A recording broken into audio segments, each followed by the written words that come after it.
What's up, y'all? Yeah, I don't know what happened, but I figured it out. Kinda.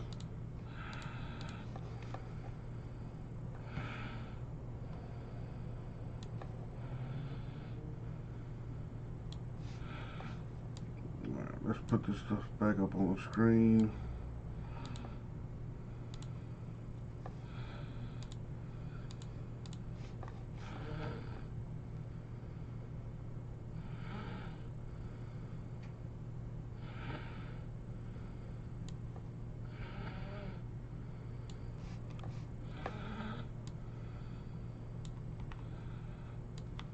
Blow that up.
What's up, freak? Yeah, dude, I don't know what the heck happened, but it doesn't matter. Figured it out. No, there was somebody reported my channel. There was like a copyright thing there, so they took it down. So I had to go through like a bunch of crap to figure out what the hell happened, and I figured it out. I learned something new today. So there's that. Really, Raul? Shit. I mean, there is such a thing, but Uncle Jesse don't discriminate.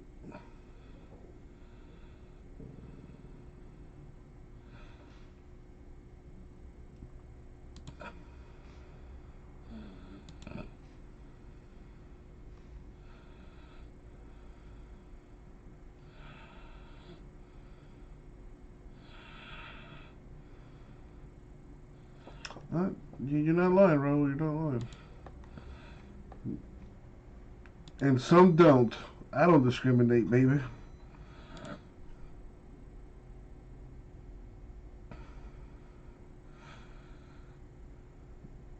Alright, now that we're back in the game, let's get back up on that old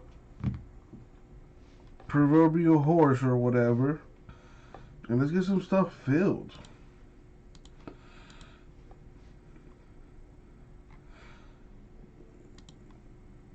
Shit, Raul. The parts are still there. The parts are still there.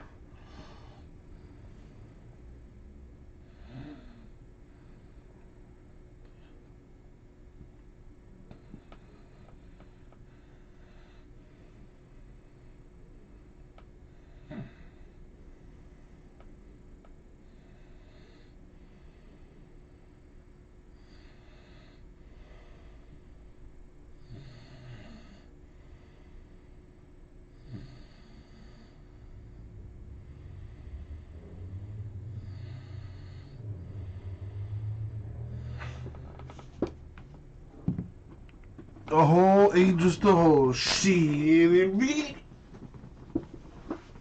It sure is. Some are wetter than others. Some are warmer than others. Some are tighter than others. But the hole is the hole. Anyways, I know you went and snitched over to Jason. Yeah, but it's all right. It's all right. I figured it out. I'm an adult, barely.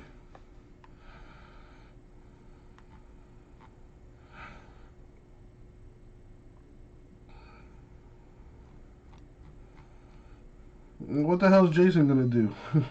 He ain't gonna do shit. That's my guy though. I love him too. That's my guy. That's my boy right there.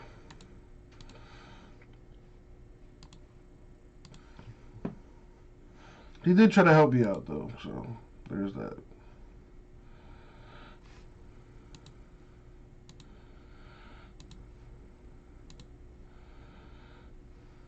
Giving away life knowledge.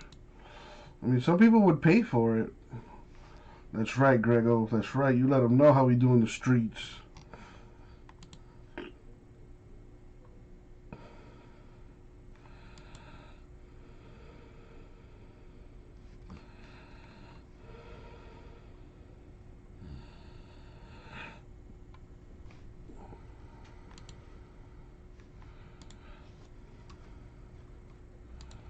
Oh well. I don't know why I think I shut down last time, but let's not let that happen again.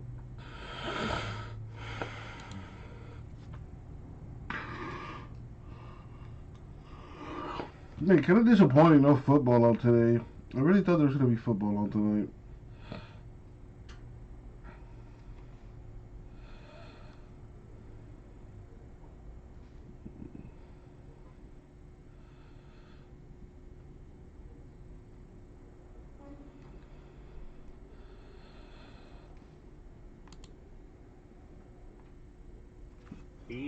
Three-pointer, got it, and they needed it. There we go, a little background noise.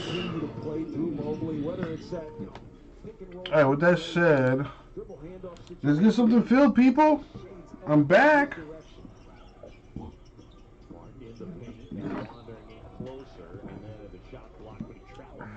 What is that, Raul?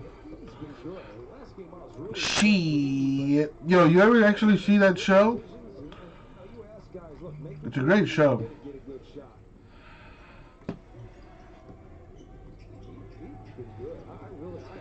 With the ball in his hand, and when he's aggressive looking to shoot, he's a much better offensive player. And again, Bowie and Anderson out with a back issue for this game. Mobley gets inside, and that little jump hook is good. Every single time down floor, if you give him that much space, he's going to beat you. Now, there's two things. I think at times USC's offense has been defending Evan Mobley because they haven't had the spacing needed or required to give him room to work.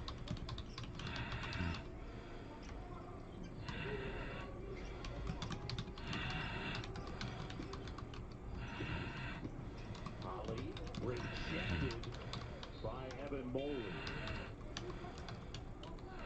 Sometimes writing something for a guy is just getting the heck out of his way. I mean, it's really, if you think about the NBA, give him room to work, attacking space. There's nothing you can do about that. And then on the other end, he's standing there waiting, and he's going to put it back to your bench. Yeah. Mobley. They knew he was going to impact the game defensively. Test that shot. And it's a shot clock violation. Book night launched and Mobley came out. It's one of the things I think the defense, from a shot blocking standpoint, was probably his biggest asset. Even if you don't block the shot, you see somebody be disruptive, and sometimes that disruption is just, I'm not going to take it in there because he's close to the rim. And if you at least keep that offense from attacking the paint, you're forcing them around the perimeter. Put a link to the stream. Pressure on the perimeter. Which we haven't really seen USC apply pressure, trusting the guys behind them. I think that's something they can do more and more as this season goes on.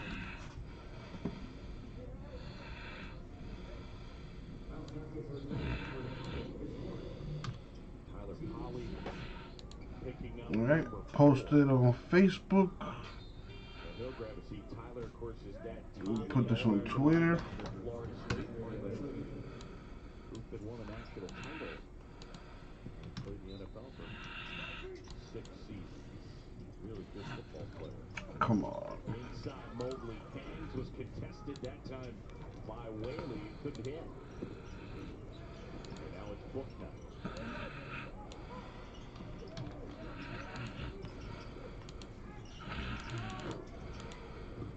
Whaley flying in, couldn't convert. Mobley toss up ahead. And a block. Put that out there. Not able to finish, but he'll shoot 2. Share this to a group. Down 8. Alright. Hopefully we get some more peeps in here now.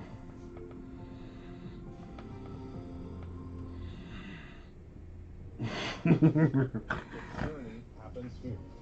We've got your blue bloods and blue chippers, championship DNA and classic duels. One moment here leads to here. Are you serious? And here. Checking the store. The game lives on. Nothing going there. Here. It's time to go to work. A college basketball triple header begins Tuesday at 5 on ESPN. Being a pro athlete, it's extremely important to be prepared. It's extremely important to put the right things in your body. Alright, it's on That's the great thing. Facebook and Twitter. They put me on the floor, I'm going to be the best Patrick Mahomes that I can be. The best thing about this sport and the platform that you have, you get to impact a generation. And having something that tastes good that also makes you healthy is something that's special.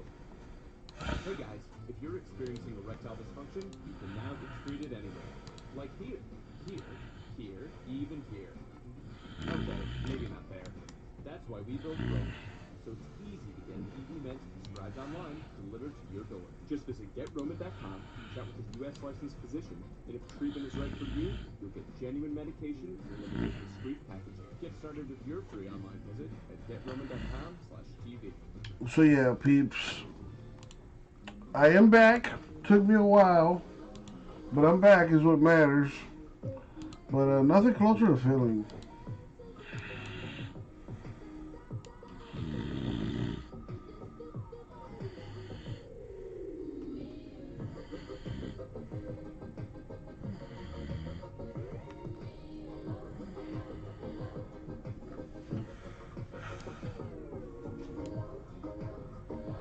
I wonder why they took my stream down in the first place. I wasn't doing anything wrong. It wasn't like I was showing you anything off. That was weird. Alright, let me go get my food. Guy's a big-time recruit for them. He's a top 65 recruit, the ESPN 100, and a guy that affected the game on the defensive end. He's out with an Achilles injury. They had originally projected that he would be back in January, but now I think they're feeling like maybe a couple of weeks away. He's already been cleared to go 5-on-5, so it's a good sign that things are advancing as quickly as they are, but he will help them on the glass, on the defensive end, and, you know, again, more depth for Danny Hurley. And you wonder what that would change in this matchup in terms of whether you're digging down as much as you need to in the post. But I thought it was interesting just hearing how he had the surgery in March, and then, you know, the whole world shut down not long after. So you wonder how that was going to impact rehab. Because we've heard that from a number of guys. Where you have a big picture and you have to go home, the rehab's not going to be as aggressive as it would be if you were there. So it's good to hear that he's ahead of schedule at least. So how's everyone doing tonight? How are things over at Jason's channel? Stops in the paint and a foul on the floor. And that's what Seth was talking about. I mentioned it in the first half, like getting your playmaker in a position to make a play. That's really what it's all about. It's as though he can score it from there. No, either way, that's the best area against that zone to make a play. Make a good decision and get somebody involved and make an easy shot as he just did before he got fouled.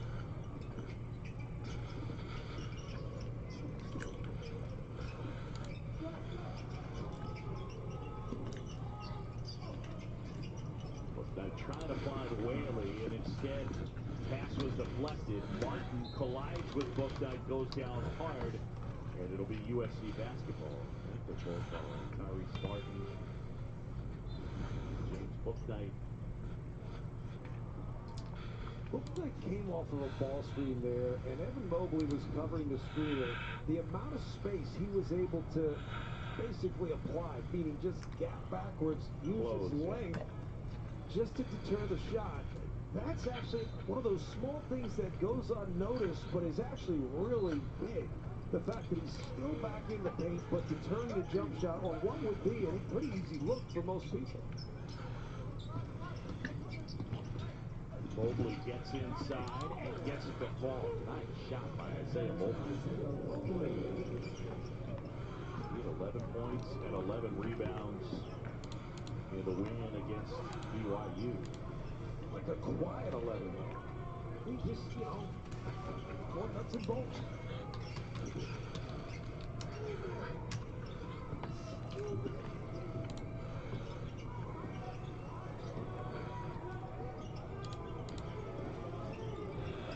He goes to work, got to put it up. Oh, and they fouled him. Wow. Bauman fouls him. It's 3 shots. Let's see how close it is, because that is one of those things. I mean, you are a half second away. I always say anyway, regardless of whether the shot clock's running down or not, defense, you're not just there to stop every shot from happening. You're there to make them take the toughest shot possible, and then you've got to trust your defense behind. But shot clock, yeah, the little Honda Civic horn went off, and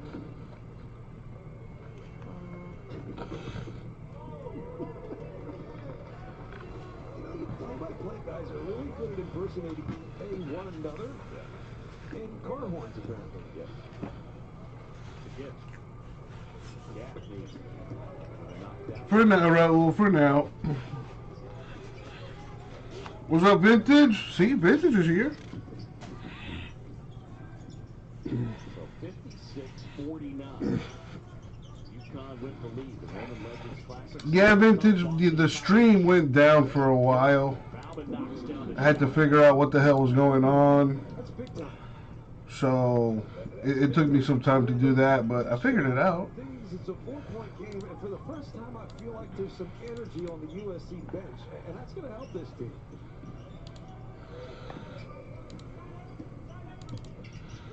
Feed inside, shot blocked.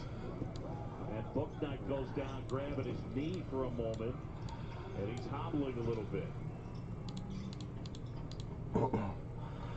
There we go. The oldie goldie. What's up with you, Vintage? Martin collects it. USC at a 12-3 run right now. But the ball has touched Evan Mobley a lot. How are things with you, Vintage? He's had to make a play every single time, but when he touches the ball, everybody's eyeballs go there. And good things happen. Marked inside, out of his hands, out of bounds. USC basket. See if we can see what happened. James Booknight going up. He's got blocked by the rim. Just looked off.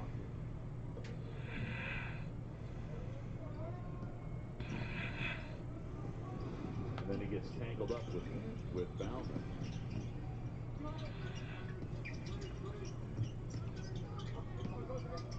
That's right, Grego. See if we can get some more people up in here. You know, she worked out for me the other day. I think it was yesterday or like 2 days ago or something. That was another great find. He threw it into the post. Finished dinner. We're sitting down. What'd you have for dinner? Whatever you want to look at, he's able to throw over the defense and he finds the open guy.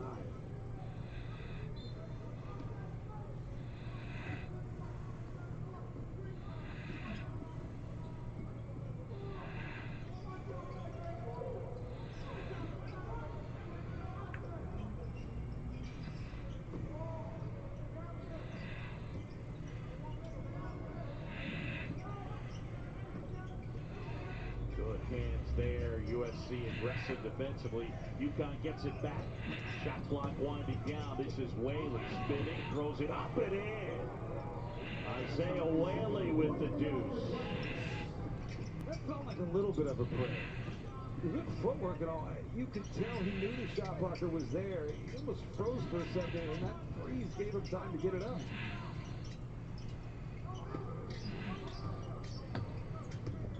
Mobley inside and book it. Two more. Raul, I don't even. I'm trying to find it actually. Scott was digging down in the post a few minutes ago. He was 5-10 minutes ago, and they've gotten away from it, and it's gotten them beat. At some point, I think those guards have to be active in terms of getting the ball back out around the perimeter, which is going to require good closeouts to take away the three-point shot. Carlton to Whaley, too strong, tipped out. Gaffney has it, and UConn will set it back up. They lead by 4. Just about 7.5 to go. Martin, three-pointer from the corner. That misses everything. USC on the go.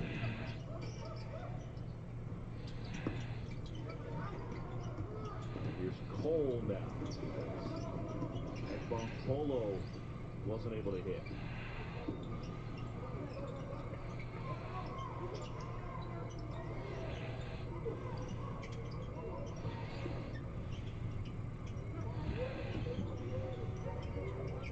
Brookside getting set to check back in. Cole way down top. That misses. Whaley the rebound. Gaffney thought about it.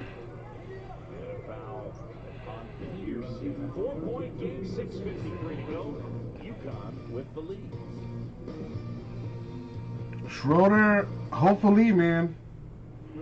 Hopefully. I mean, it's still pretty early. It's only 8:30. Yeah, I don't know if you saw it, but I had some problems with the stream. So I had to get that figured out. But we're good.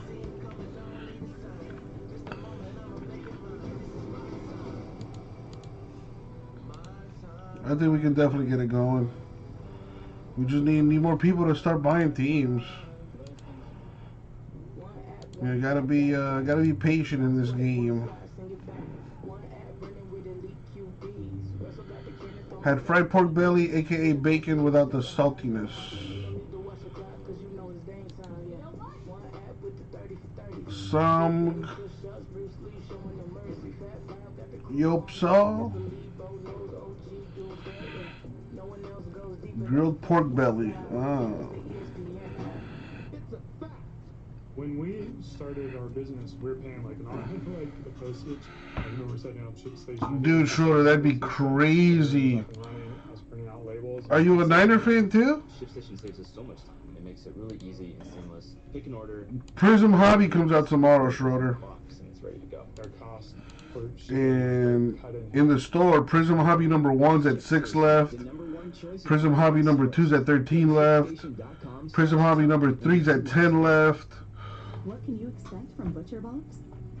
100% grass. So all 3 of those should fill tomorrow. But I got other stuff too. And so much more. From farmers A checklist for Flawless Baseball. I don't know if it's out yet. Let me double check, see if it's out yet. all with free shipping right to your No, the checklist still hasn't come out. Make a difference. One meal at a time. Checklist hasn't come out yet, vintage. Get free bacon for the life of your membership. Cats on a coaching studio make it 19 straight 20. Bowman Draft next week. Stadium Club Chrome Baseball next week. Will post it, kick it back out, repost, and finish.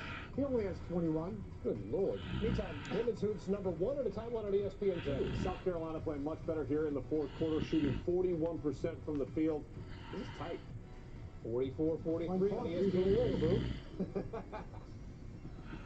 UConn leading this one by 4. Torkelson will be the big one. Well, who does he play for? Or who did he get drafted by, I should say? Back in, he's got 15 to lead the Huskies. The Tigers' #1 pick. He's still with the Tigers? When he's on the floor, I mean, just the movement shifts the defense, and especially if they're against the zone, he's able to get inside that zone.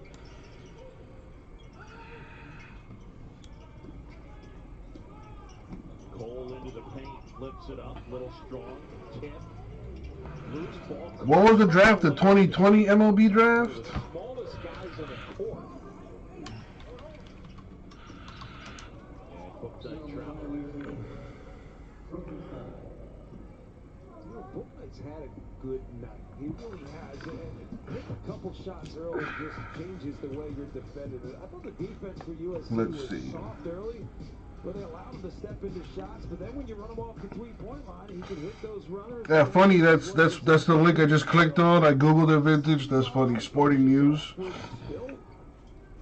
Yeah, Spencer Torkelson Tigers, Heston Kernstad, or however you pronounce it, Orioles, Max Meyer Marlins, Asa Lacey Royals, Austin Martin Blue Jays.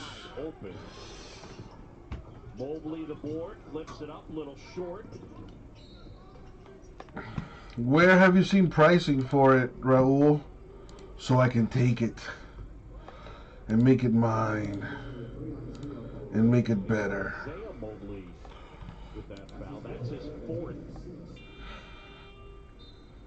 Ah, that's right. They do have one. That's right.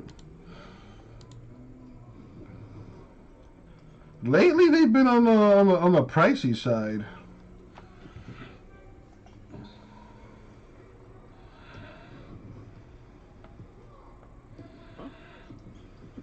Yeah,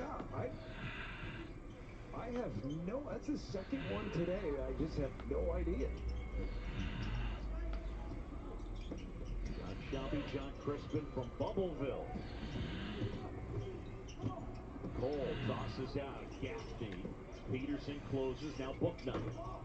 And White the rebound, and again a chance for the Trojans to cut into the UConn lead. They've had some opportunities. They really feel like, UConn's gone a little cold offensively, particularly when Booknight went off the floor. You've got to get aggressive and capitalize. I wouldn't mind seeing Peterson getting back after. I think Peterson, when he was aggressive and attacking, good things happened. But ultimately, when you get it inside, Evan Mobley's drawing a lot of attention. Even if he's drawing eyeballs, that gives you easy opportunities to make the right read and get yourself to an open spot, because he does have the good vision and won't find it. Edie's had a couple open looks from three that he just hasn't been able to hit. Meanwhile, it's Mobley at the stripe and gets the front end. But Isaiah's sitting with 4 right now. Mobley's got that kind of chill demeanor, and I'm almost wondering at what point this season he's just going to bust out. Because the way he could play at an incredibly high level, skill is there, poise is there, but at some point, some fire is going to come out.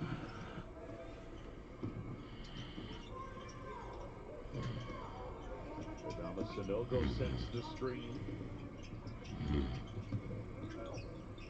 Gaffney back to Cole, who hoists. Whaley flies in, spins it off the glass, wouldn't go. Peterson the rebound. Loose ball. Peterson has it. Yeah, a lot of people are saying the draft is going to be a little difficult, seeing as how they didn't play baseball, or like they didn't have like a spring training or something like that. Yeah, there you go. No minor leagues this year, so draft is going to be tough. What if I could buy online at Discount Tire and get the same advice I get from the experts in the store? You can. Our Treadwell Tire Guide finds the perfect tire for you based on your driving habits. I want to save time and book an appointment online. Book your appointment, get expedited check-in, and be placed at the front of the line for the next available day. I have a choice of never leaving my car when I get to the store. The touchless experience. So simple. It's genius. Find out more at discounttire.com. Anybody at school that makes you melt like this queso burger? I think it starts with the, right? Mom! You're so mean! Sonic queso burger. Say you're looking for the perfect present. You might try looking at the perfect place. A place with gifts that light up a face as well as a room. Where it's easy to find the brands they'll love and the advice you trust. That place isn't a warehouse store. That place is your local Ace. Around the block, what you need in stock with people who know their gifts. Your local Ace has great gifts. Pick up curbside or we'll deliver them right to your door. Ace is a place with the helpful hardware, folks.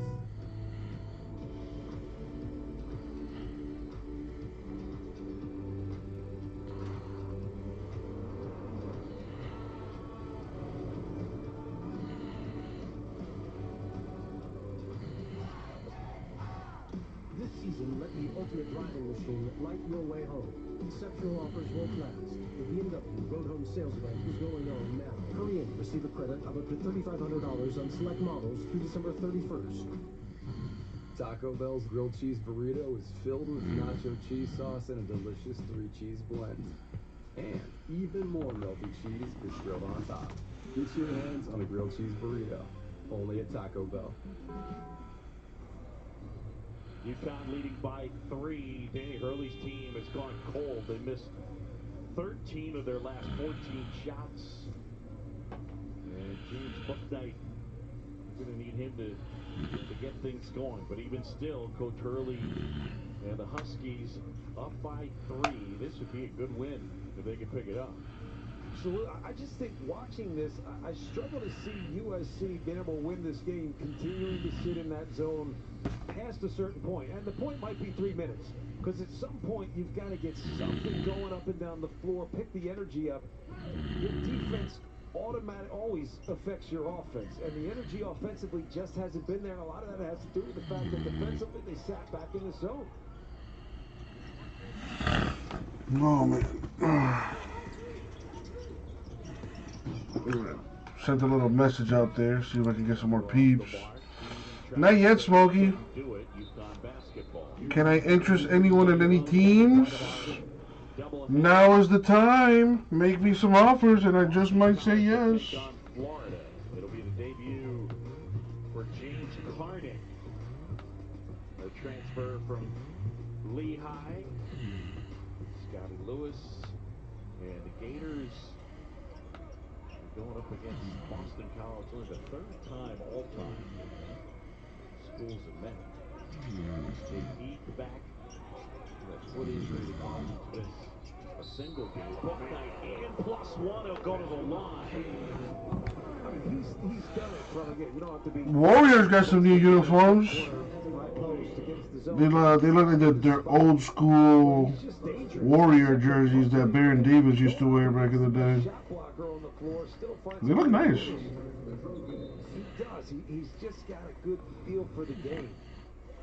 And sometimes that's knowing when you can get a shot off against a shot blocker and knowing when you got to get it out. He timed it right, a little bit of a hesitation. Finish and one. 3-point play. Bouknight down with 18. Oh wow, Raul! You didn't have to say that. You could have just left it where you were at. Fucking guy. Mobley inside. In close, couldn't hit. Mobley the rebound and puts it in. That was in which in Prism number 1, there was a Ben Roethlisberger to 10 autograph. There was a Chase Claypool to 35, I believe.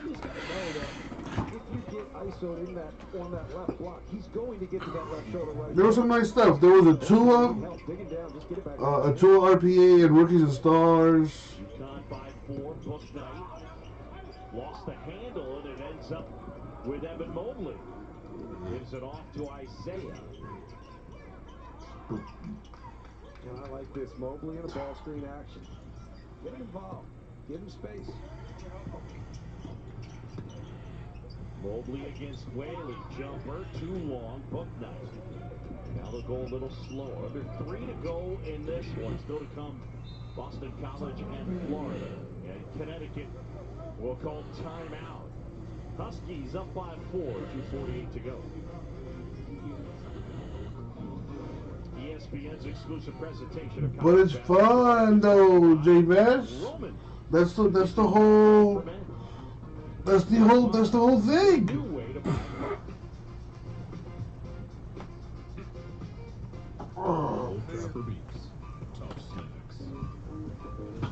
Oh, excuse me.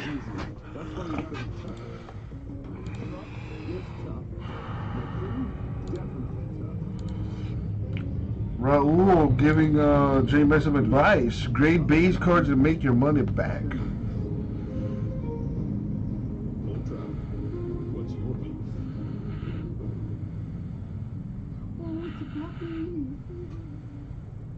At some point in their life, 55 50% of all men will experience erectile dysfunction, but most of them never get treated.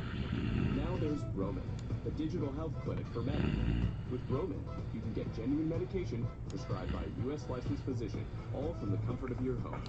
If medication is right for you, Roman delivers it with free 2-day shipping in discreet packaging. Get started with Alright, well, Rookies and Stars is a lot cheaper to fill. TV. Let's give that a shot. And be done with it, actually.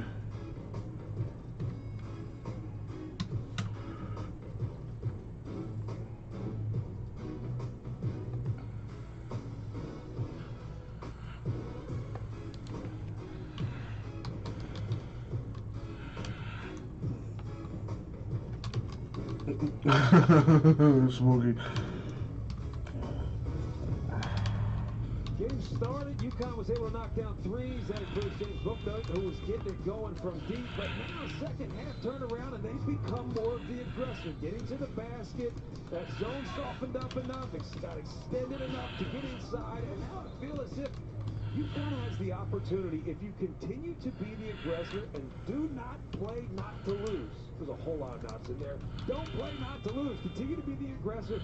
You can win this game at the foul line. Don't worry, kids. We'll be clearing up all the grammar at the end. There'll be footnotes to the program. UConn with 7 field goals this half. 5 of them are in the paint. Danny Hurley's team up by 4 with the basketball. John Chompy, John Crispin, Roman Legends Classic, still to come, BC and Florida. Lob here. And Booknight, I think, was stepping on the baseline. He was out of bounds, and it's USC basketball. That's one of those, look, it's a good play if it's there. If it's not there, there's nothing wrong with not throwing that pass. Alright, so there's a filler for Rookies and Stars number 2. Snake draft style. Each spot gets 2 teams. The last spot gets 3 teams. 9 spots total at $120 a spot. Give off now. Mobley inside. Evan Mobley the rebound. Immediate 3.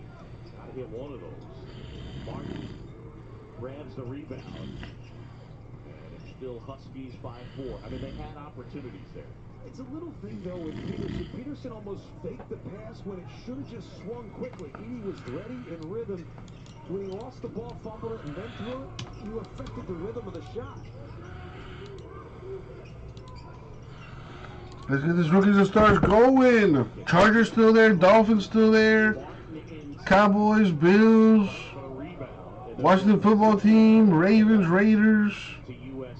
Good team still up there. When they're in toughness plays, UConn has had the advantage in terms of ripping the basketball away. They're big guys, whether you're talking about Sanogo or Carlton or Whaley. They've had their way on the 50-50s. Say just strong with the ball, strong with their bodies. And part of that is, too, you know, you scout, you know what you're going up against in terms of Evan, Isaiah Mobley, and you do have a little bit of a chance. Isaiah Mobley was calling for that. Couldn't get it to fall. Rookies and Stars. $120 a spot. You get to pick 2 teams. Last spot gets 3 teams. Bears, Bills, Broncos, Chargers, Cowboys, Dolphins, Eagles, Falcons, Jaguars, Jets, Lions, Panthers, Patriots, Raiders, Rams, Ravens, Saints, Seahawks, and the Washington football team still up for grabs. Practices, limited exhibition, no exhibition games, and now you kind of right in to high-level opponents. We haven't seen teams be comfortable closing out games. Andy Enfield having a chat with Donnie Epley. Isaiah Mobley gets 1 out of 2, and they're within 3.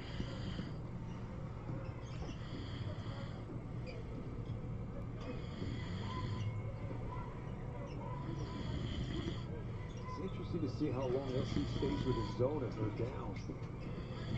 Just have to create something with your defense, particularly if UConn gets a basket. Torquay boy, come out to play. Tactical way to off the mark.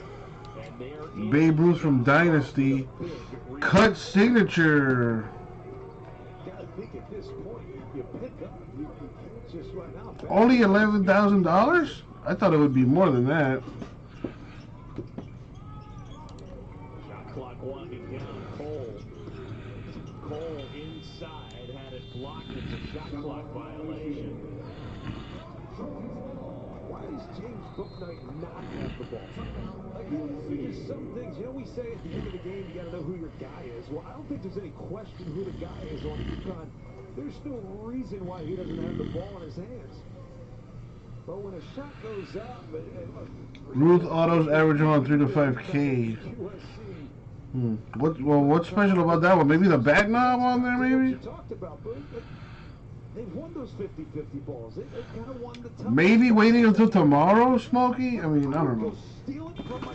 Lots of factors. I don't care. It's still kind of early. It's only 9 o'clock. So if it's 11 o'clock and we still haven't done nothing, then I'll cry. Should have the ball. You should get the heck out of his way. And part of that is on the kid. Yeah, he's got good demeanor. Sometimes he's a big dog. In terms of this whole time that we've been here, I don't know that we've seen too many guys surpassing Bouknight in the get your own offense category. Yeah. Put it on the floor and get your own offense. By the way, the last 7.5 minutes, it's 3-3. Yeah. Yes.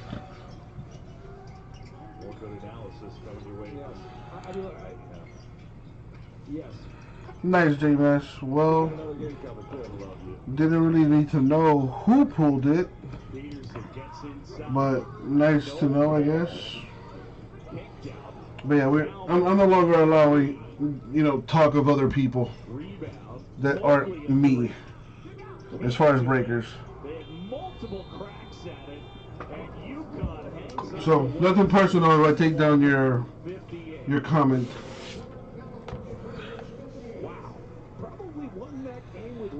Talked about maybe we should switch seats or you should just do my job and yours. 50-50 balls, toughness, that's really where UConn won this game. A lot to clean up. If you're Dane Hurley and crew, everybody going out. Yeah, Breakers Creed or something like that. Possession. One of the smallest guys on the floor comes up with a rebound, and R.J. Cole. Alright, J-Mess, he was your good luck charm. What are you talking about? Good win for Dan Hurley's team, for John Crispin and our entire crew. I think you got it backwards. Ever since I got him and I stopped bringing him in. No, even then I still get good shit. I still hit good shit. What did you make of the end of game situation there? I think that Connecticut did play well down the stretch. I think they got stagnant offensively. That last possession where they wanted to have Bouknight make a play, but he started up top as he came up that screen, never got by the screen, but they made enough tough physical plays to win the game. And this is a big time win for them. They're going into the Big East. They get year 3 in the Danny Hurley era. Dude, he's so huge now. He's so big. So big. It's been a great start to the season. There's been a lot of losses, more losses than there have been wins. An opportunity to get a quality win. And now he's like a little baby cow. The first half, I thought their defense was outstanding. Their effort, their attention to detail for a majority of the game was very crisp. They knew exactly what they wanted to do, try to take Evan Mobley out of this game. The Alonzo ball, the LaMelo ball. Very successful in that. What'd you end up doing with that? Did you list it? Are you going to sell it or what? USC makes it hard for Mobley because they don't play through him. Second half, I thought they did a much better job of playing through him. And I was surprised that Connecticut didn't double him more. Because when he caught it on the elbow, once he puts it on the ground, you got to go and get the ball out of his hands. But I'll tell you, Whaley is the X factor for this Connecticut team. You talk about tough plays, you talk about traffic rebounds, you talk about tough assignments, having to guard a guy like Evan Mobley. I mean, he was engaged. And I love that early on and throughout the game, Danny did a good job of moving James Bouknight in the action. Against the zone, they got him in the middle of the zone. They got him in the short corner. They got him on the wing. To me, that's coaching. Taking your best player, moving him in different places to attack the weak spot in the defense. Did a terrific job of that. And that's something coaches' teams do a lot when they face zones. And I know that because we played against them. when I was in college. And And you cheated us. And when you had zones, you moved your playmaker into that area to operate in the middle of that zone to draw guys to, and then find other players and make them better. And it worked, and it got the UConn Huskies to 3-0 on the season. And we are joined now by the Huskies head coach, Danny Hurley, joining us from Mohegan Sun. Coach, congratulations on the win. Hey, look, that's a good team. That's a good test for your team. What did you learn about your guys tonight? Yeah, that we showed a lot of toughness. You know, these were games, you know, quite honestly, a year ago in the non-conference that we lost. You know, we lost to Xavier in double overtime. You know, click those links, Raul. Indiana at the Guard last year. I need to go drop a douche real quick, though. I'll be right back. Please, let's make a miracle happen tonight. Let's get something done. Anything. And we had to show a lot of like grit and toughness in doing so, because offensively, you know, we really struggled in the second half versus their length. Daddy, you did a great job of taking James Bouknight and moving him in the action against the zone. You got him in the middle of the zone. You got him in the short corner. You kind of moved him in areas so that you could attack the zone in the weak spots. But that last possession, before you got the defensive stop, you looked like you were trying to screen the outside of the zone and just try to get him in the lane. Yeah, trying to slip him. You know, the issue there was, you know, we didn't have a lot of guys that were making perimeter shots, so we were trying to like decoy the double flare and slip him into the nail, but because we couldn't make anything, they didn't honor it. So you know, but listen, the next step for James is, with the way he started this game, being able to sustain it. You know, James is a guy that we need to play at like star level for us, and just being able to play like a full, you know, full concentration, full game. You know, this, to me, today should have been a 27-point game for him. That's the standard we have. He should be one of the best guards in the country this year, but that's the next step in his maturation process. He's still a young player. Coach, love what you did defensively on Evan Mobley in this game. You did an excellent job in the first half in particular when he caught it down on the side, doubling, forcing him to get the ball out of his hands. How pleased were you overall with your defensive effort in particular in that first half? Yeah, I mean, but between the, you know, going into the quarantine right before the season started, and it just being early in the season, you know, offensively, you know, we're going to struggle. We're going to struggle for the foreseeable future. You know, we've got to win games with like grit and toughness and will, you know, and the work we do on the backboard, you know, and how hard we fight for each other. That's the recipe. You know, while your whole you know, basically the way that you want to play offensively is still in flux, and we're still trying to develop, you know, still trying to get guys into roles and get people comfortable. Grit, toughness, will on display tonight, Coach, and you pick up a win. We appreciate the time. Good luck and good health to you the rest of the season. Thanks. Appreciate you guys. Later, Seth. Peace. All right, bro. Danny Hurley and the UConn Huskies victorious there. And one guy we didn't get a chance to talk about, Isaiah Whaley. 10 and 5 tonight. He was absolutely terrific. Look, he comes up with traffic rebounds. He's guarding Mobley. He's being physical with him, staying between the ball and the basket. He's a good screener. And then he knocked down those two jumpers in the middle of the zone. All right, let me tell you something. That's gravy right there now. So he is the most improved player I've seen in the last 2 years. From where he was when Danny Hurley arrived to where he is right now, that dude is a winning player.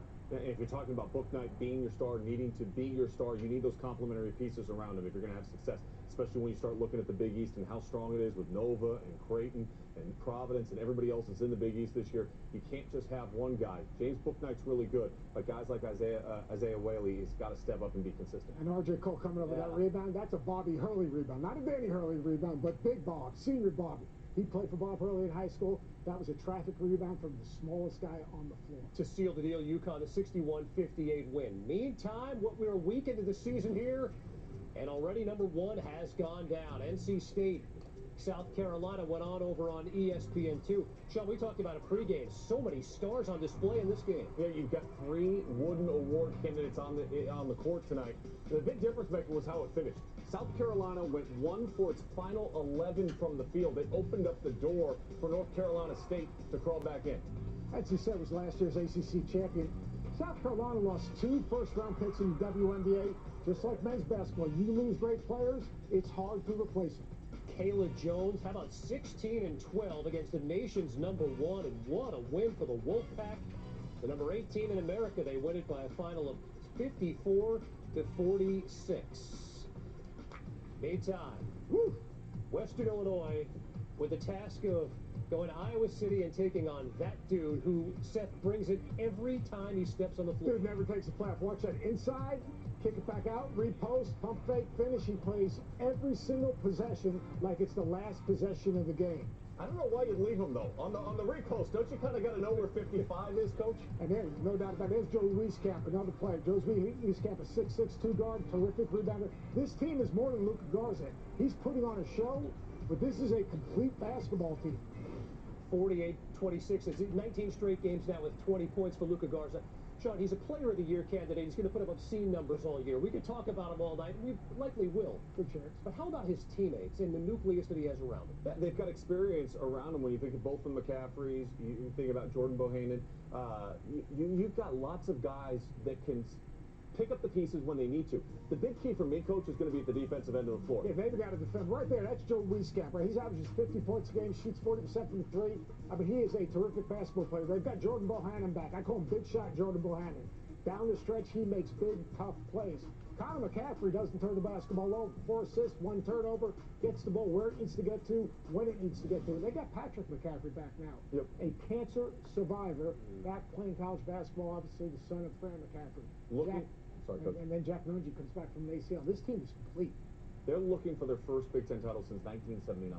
And I think when we look at the Big Ten right now, and we saw Illinois last night, how good they are, Michigan State's going to continue to get better. You got Ohio State, you got Rutgers, it is loaded. Wisconsin in their front court. I think Luka Garza is the guy, though, that can dominate over all else. And it's going to be easy to go back to him. But he does such a great job of creating the angles that makes it easy for him to score. He's Tyler Hansbrough. He does his work early. And if you're not there and you're not meeting him up the line and then having help, you're almost buried and you have no chance whatsoever. If you don't play well, you have no chance to win that game in the Big Ten. The games aren't games, they're events. Wisconsin, they might have the toughest front court in the country to match up with their skill level. So Luka Garza better be good, but those complementary players have to be really good as well. Well, Garza's been great all year, and to his credit, he said, you know what, the individual numbers are great. The only thing I care about is winning. I want to do a lot of winning, and so far, they've done that. Meantime, a team that's going to do a whole lot of winning here as this season goes on. Kansas Jayhawks taking on Washburn here. I mean, they've played a murderous schedule through 3 games, so I guess they've earned Washburn here. Marcus Garrett, Ochai Agbaji. Sean, still so much talent there in Lawrence. There is, and you know, the performance from Jalen Wilson the other night, he's been able to carry that over into tonight's game. 4 or 5 shooting from the outside, 4 or 5 in the game, 3 or 4 from beyond the arc, Coach. Yeah, I like they went into David McCormick today. He's 5 for 6 in the field. They need to establish and get some inside offense to open up the floor a little bit so you can throw it in there, kick it back out, and drive closeouts. This team's going to be terrific. I mean, they're going to be able to defend. They play at a fast pace. They run good offense. I keep on telling people, they played 3 games. They haven't had an exhibition game. There hasn't been a scrimmage. Teams are still developing an identity. They lost the immovable object, the Udoka Azubuike. They lost Dotson, who could bust it up the floor and get easy scoring opportunities for everyone. Kansas is going to be just fine. And you're going to watch Bill Self try to figure out where guys want to get it. Jalen Wilson knocking down shots, huge, because it opens up the court. Well, and then we look on the flip side defensively, and it was easy to pick them apart after game 1. A lot of that has to go to Gonzaga and how difficult it is to match up with them. There is no interior shot blocker without Doak. McCormick is not a shot blocker, and that's my one concern for this team moving forward when you look at Big Ten play. But here's the deal. But here's the deal. Did you see what they did to Kentucky? Because I thought defensively, the second half of Kentucky, they imposed their will on the game. They had great pressure on the ball. They were able to switch to keep Kentucky on the perimeter. They pushed Kentucky out to 30 feet. Kentucky could not get a penetrating pass or a penetrating dribble. They were trying to feed the post from 30 feet out. Bill Self's teams always take you out of what you want to do, and it starts with ball pressure. They had a lineup with Garrett, with Agbaji, and with Christian Brown, yeah. that can get up and under you and take you out. Defensively, they're going to be good. I think as they continue to develop their offensive identity, they could be at another level. I think to Sean's point, we looked at the numbers from the first game and said, whoa, they gave up 102. We're talking about the nation's number 1. It's Gonzaga! Maybe the most complete team in the country. Kansas is going to be fine. Meantime, how about these guys? Niagara taking on Syracuse. Syracuse dealing with a COVID situation. So one player tested positive. Buddy Boeheim did not play. He was not that player. Niagara gets off to a fast start, but Kadari Richmond's one of those guys Jim Boeheim's working in, Coach. Jim Boeheim loves Kadari Richmond. He's a 6'6" point guard that can get in the lane and make plays and play above the rim. And this is a great game for Syracuse. They got to find a way to get in some type of rhythm, and they did that today, especially with the young guys. Quincy Guerrier down low, cleaning up a mess. He's got 12 and 8 already, 42-28, the Orange on top. Meantime, Dan Earl does a great job coaching at VMI. Virginia Tech up by 10 right now, Sean. Kaveh Aluma with 11 and 6 for the Hokies. I've been so impressed with Virginia Tech in the early stage of this season. It's obviously we can go back to the Villanova game and say, hey, wow, that was a big-time win. But it's not just that win. It's how they've handled that win, the mental approach, and the consistency we're seeing out of them right now. Coach Young's got his teams going. It's a Mike Young team. Mike Young team's tough physically, tough mentally. They're going to get the shot they want. They're going to spread the floor. He's done a terrific job at Virginia Tech. Meantime, UCLA in action, Sean. Bruins. Seattle. Bruins lost the season opener. San Diego State beat Pepperdine in 3 OT. Seattle's a pretty good opponent right now. Look, this is about UCLA, though. UCLA has gotten off to a sluggish start this season. Jalen Hill back tonight. That is a good sign for Mick Cronin. They need to get Johnny Juzang back. He's dealing with a stress reaction. They're a little bit out of sorts, but they can lock in a little bit sharper at the defensive end of the floor. They're a lot better than they were last year at this time. Yes. So and by the way, that bodes well. Get better. Tiger Campbell had a terrific first half. And look, Tiger Campbell can make shots. He can get in the lane. The question is, for Mick Cronin's team, Tiger Campbell's got to be able to guard the ball at the point of attack. Meantime, Washington, Utah, Pac-12 opener. Utes playing their first game and all the COVID incidences they've had. Alfonso Plummer stroking that three. Well, they've got a COVID problem for Utah, whether it's the football team, whether it's the women's basketball program, and the men's basketball program. Alfonso Plummer had an back in the game. Don't forget the name Timmy Allen. I'm not showing you a lot of Timmy Allen, but I promise you, Timmy Allen's a name you're going to have to remember in the Pac-12 this year. That guy gets the line about 6 times a game. He plays downhill. Smokey. 76-62. Utah on top. I think we agree Arizona State, Oregon, maybe the upper echelon of the Pac-12. But Sean, in general, this league is wide open. It is, and look, I think you've got to include UCLA in it.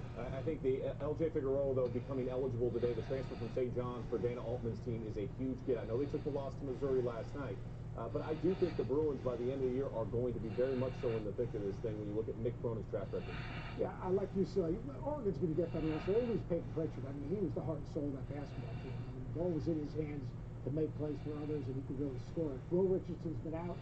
They need to get him healthy. LJ Figueroa is going to give them another perimeter score and stretch defense. They're going to be just fine. UCLA's got to defend better. It's weird to say that about a Mick Cronin coach team, because basically that's the foundation in their identity. They've got to defend better. Johnny Juzang coming in will give them another shooter, and a guy that's played at a high level. Where do you go from there? Arizona State, they need more discipline offensively. That's just the way it is. They're really talented. Probably the most talented team in the league with Remy Martin as well. Yeah, and you add in the 2 freshmen that they have in Marcus Bagley and Josh Christopher. There's a lot of upside with both those players. How do they fit in, though, with Remy? And I think one of the biggest concerns for a lot of people around the Arizona State program that watched him a ton last year was Remy's turnovers. He had 96 turnovers last year, and it's not so much the number as if it was the time of when those turnovers occurred usually hurt them in some really tight games. I think Josh Christopher's got to find a way to not just play with the ball in his hands, but actually move it. I think that right now he's chasing some shots. The team we haven't talked about that doesn't get enough respect from Colorado. Yep. McKinley Wright's as good a point guard as there is in the country. Everybody gives him a front court player. And I'll tell you, Ty Boyle is as good a coach as there is in the country and gets so much out of that team. And that's a hard place to go and play in the altitude. Don't forget about Stanford. That's absolutely right, yes. Youth on that team, except they're Oscar stronger. Silva as well. Pac-12 is going to be wide open all year long. And when we come back, we will turn the attention to the nation's #1 and #2. They'll have at it on Saturday. We'll go inside both teams, talk about why Baylor may be the tougher team right now. Coming up. Yes, for the L's check. Now get some gang coupon code. Hold your reindeer, Santa. Chevy, whoa, what's up? I got a gift for you. Capital One Shopping instantly searches for available coupon codes and automatically applies. Just download it to your computer. It's free. Whoa. Oh, I have that saved in a bundle. You have that? Mm-hmm. What? So, that get me off your naughty list? Are you off the naughty words? Yes. Oh. I don't think so. Capital One Shopping. It's kind of genius. What's in your wallet?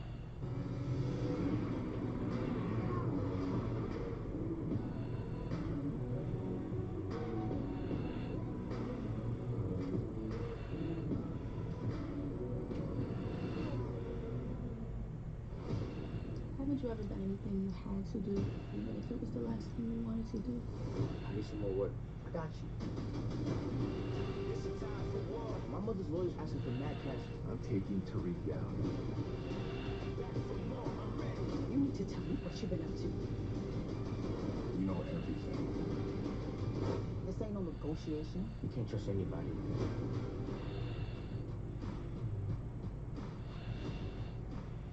And Kentucky Fried Chicken. Colonel Snow and Milk are bringing us this delicious piping hot meal with all the fixins. Why did it have to be so piping hot? Searching for meaning in a relentless world. Always connected, but somehow alone. Trapped by illusion. We offer another path, where the battle to belong begins. Awakened by a calling, united by the cause you fight for. No one can take away what it means. Nah, Smokey, not yet. Actually, I tried looking today. There was like, because they randomly put them up for sale on Sony's website. But no success today. Unfortunately. I'm at the point where, like, I'll just get it at the store. You know, once everybody and their mama has them, and there's like a plethora of them out there, that's when I'll get mine. In the house, great day of college football on Saturday. Huge game for Texas. In 2022, right? Exactly. The way things are looking, that's probably what it's gonna be. Of course, Trevor Lawrence in prime time, 6:30, ABC. What's going on with you, Smokey? How's life on your end, brother? You're still in the process of moving, or what? I know you mentioned that you had a crib.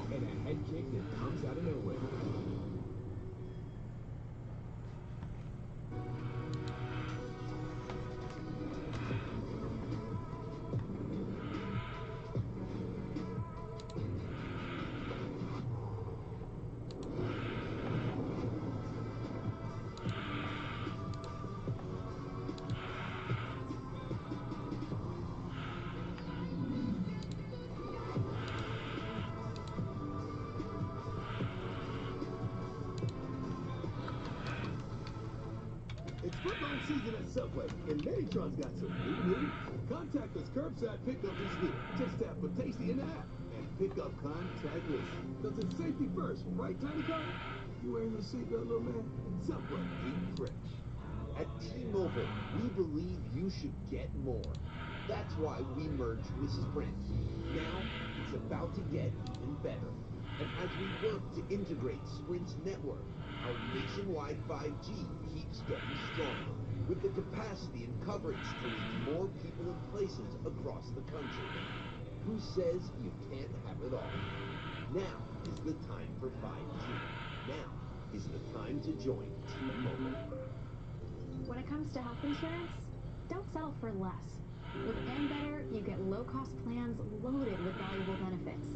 A network with hundreds of doctors to choose from, convenient telehealth options with $0 copays. Plus, you could even qualify for financial help to lower your premiums. Pack 20 bunches to 20 boxes. Moved a bunch of furniture into a POD thing. So you're slowly moving. When we started, How far is the new place that you got from where you're at now? Setting up ShipStation, I think it was just like 1 or 2 clicks. Everything was up and running. I was printing out labels and saving money. ShipStation saves us so much time. It makes it really easy and seamless. Pick an order, print everything you need, slap the label onto the box, and it's ready to go. Their cost for shipping, like, we're cut in half. 40 minutes? That's not too bad. ShipStation, the #1 choice of online sellers. Go to shipstation.com/try and get 2 months free. See yourself. Welcome back to the mirror. And know you're not alone. Because this is not just a mirror. It's an unstoppable community. Come on, Jackie, one more. The good old Rhode Island. Does it really take like almost 2 hours to get through the entire state?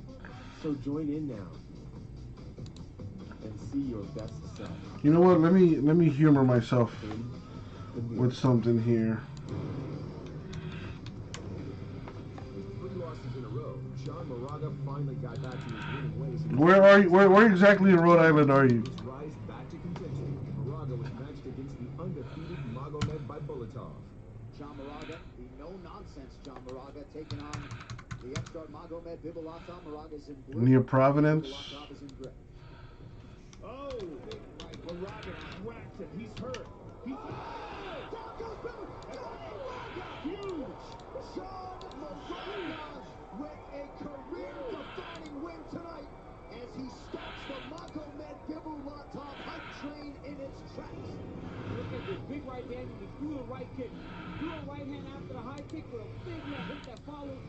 This started it. That big right hand over the top hurt Bibulatov. Threw the right high kick, then the left hook shut the lights off. John Moraga looked fantastic tonight. beautiful overhand right, and then this left hook behind it. Oh, man. Just cranked it. And you see Bibulatov just astral traveling.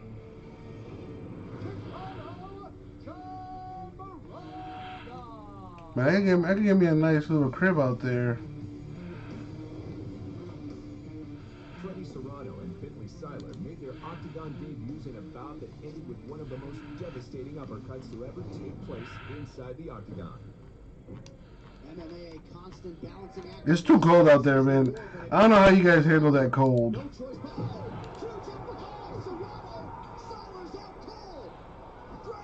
Yeah, I like my warm weathers. So Serrano was the more accurate guy throughout. He was biding his time, and the big shot materialized. What a nasty uppercut, John. I mean, timed it beautifully. Put him to sleep, right there. Boom. Couldn't have let. Wow. Right on the jaw. I'm not sure he knew his buddy Seiler was out there. Just a nasty shot. Ran right into Moving down to Charleston near the beach.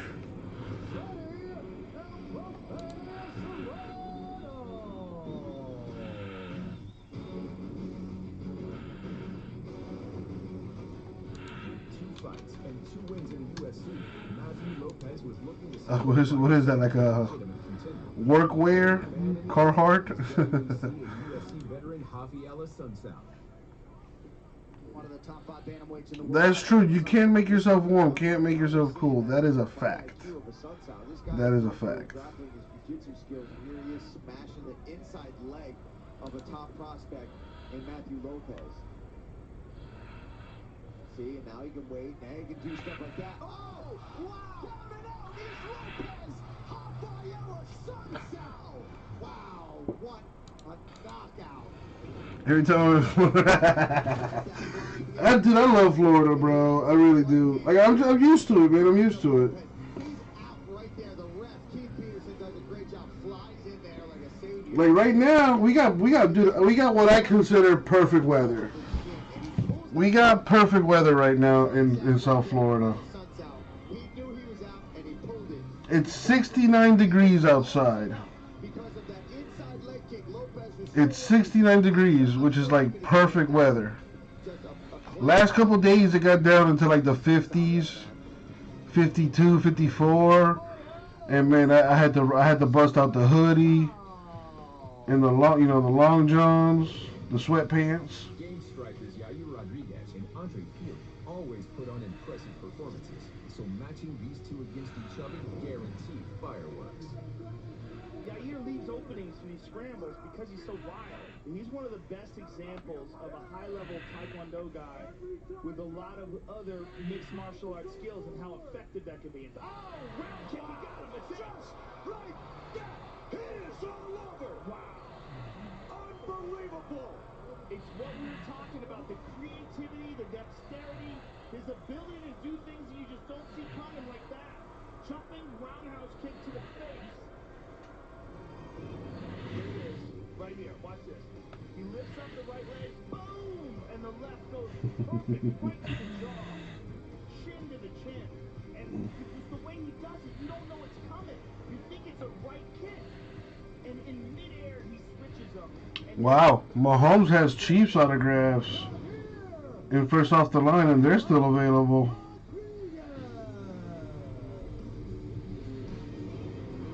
Coming up, 4 more incredible knockouts, including a stunner from one of the greatest female stars the UFC has ever seen.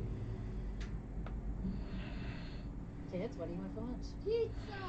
Pizza! What about Subway? It's a good call. Everyone loves it. We raised our kids on it. So it stopped the bickering? Pizza's popping. Grow up. Mom, knock it off! Try the new Subway Buffalo Chicken or Barbecue Chicken. Only few months of real cold versus 8 months in humidor. Just don't like being sticky. Come on. No. I'm used to the stickiness, man. Only Discover has no annual fee on any card. We love our new home. There's Oh, I guess if I had to, but we have ants. I could get used to the cold. You're slouching again, Ted. Expired. Expired. But I just like the vibe down here, man. It's a lot of house. You know what I mean? Like I just like the people out here. You know, this is home to me. Which helps us save a lot of money. With that being said, My friend request.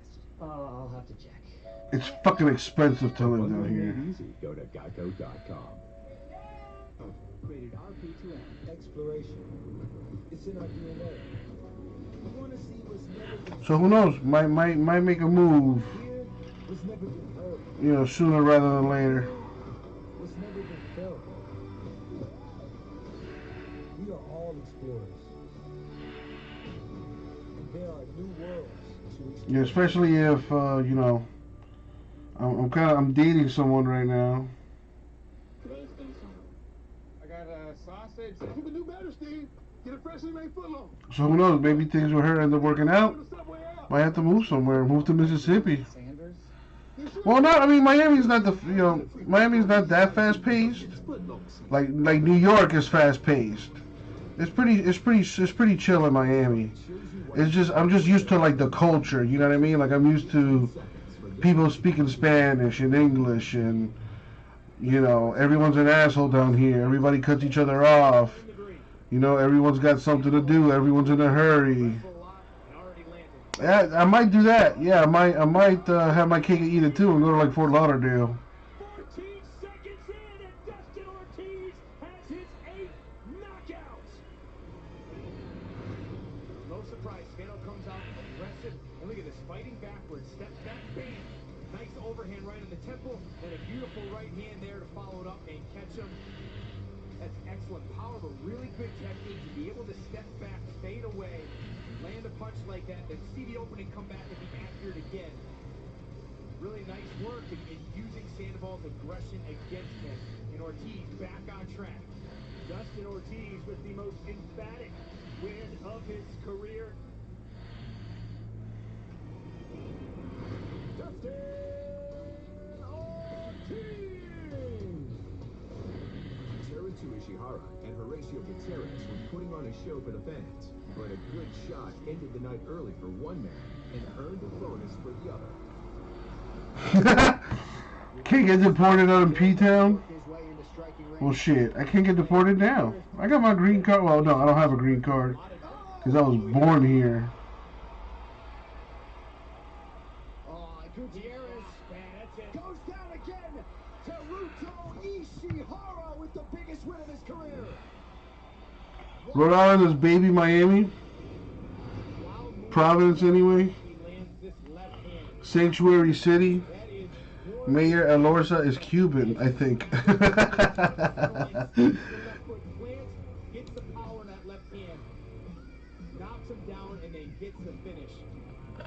Some really nice skills on display there for Teruto Ishihara. They wanted him to Yeah, man, I definitely want to. Well, what you call it? A goal of mine is to eventually I want to visit all 50 states. So I gotta find my way out there somehow. This is not where McDonald wants to be. Custer up against the cage against someone like Lineker. It's a left hand. Incorrect, J-Mass. I got family everywhere.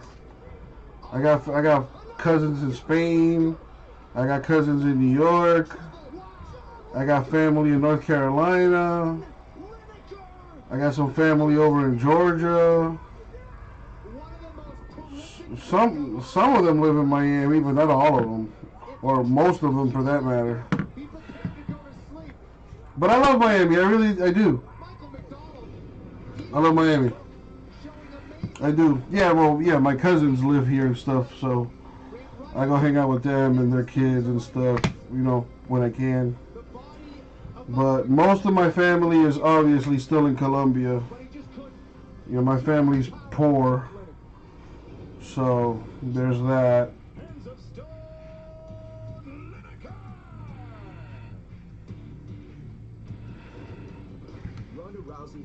But yeah, man, I love Miami. I can't.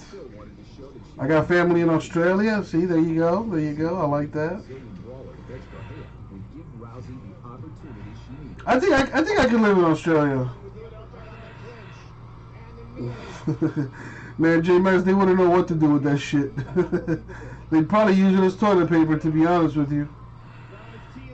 You know, they'd soak it in water, you know, dry it off a little bit, and then use it as toilet paper.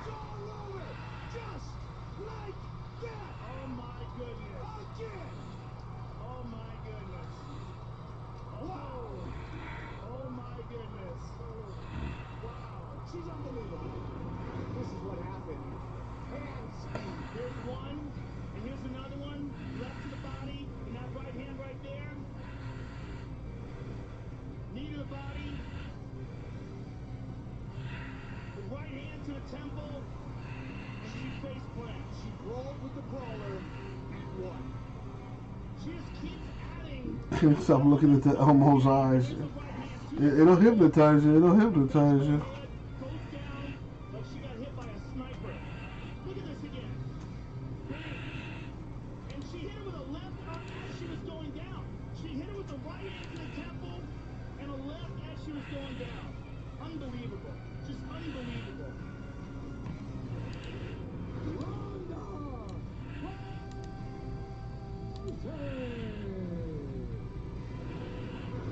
Decided to send the 210 RPA back to Panini and be remade.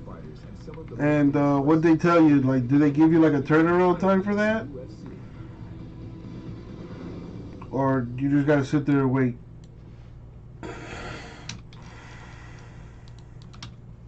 Warning: the following program contains extreme sports and violence and may not be appropriate for younger viewers. Viewer discretion advised.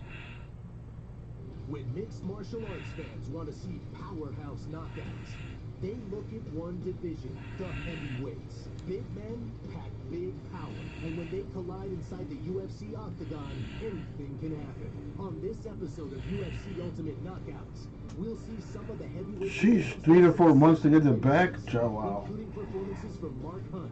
He'll get it with the Zion. More Italians than anything, and we don't fuck around. You're Italian, Smokey?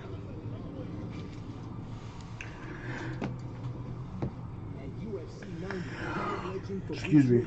Was one fight away from a heavyweight title shot. All he had to do was get through UFC newcomer Junior Dos Santos. Easier said than done. Verdum is much larger in this battle. He's larger, but, you know, he's not lean larger. You know what I'm saying? Dos Santos is 230 something, 238. Oh, it's over! A huge uppercut, and Dos Santos is the victor! Let's look at that again. Man! Well, J-West, he's dealing with an injury. He's got a thumb injury right now.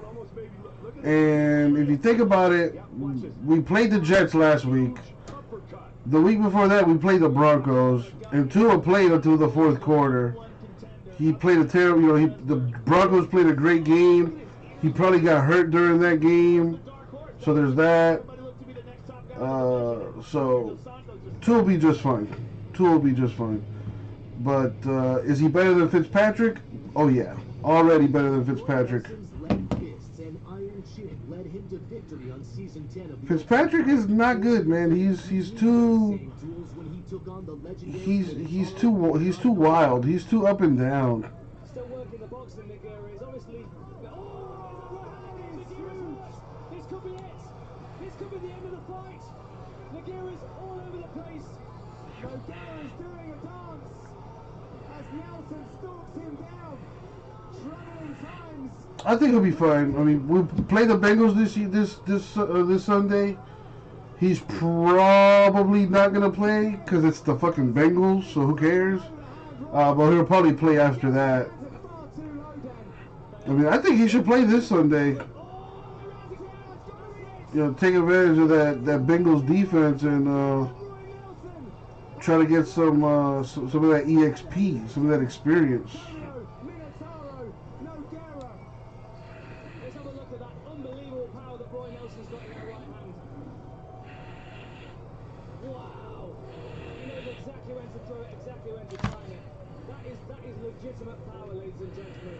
He knows it. He's got perfect timing on it. Power, timing, and accuracy from Roy Nelson.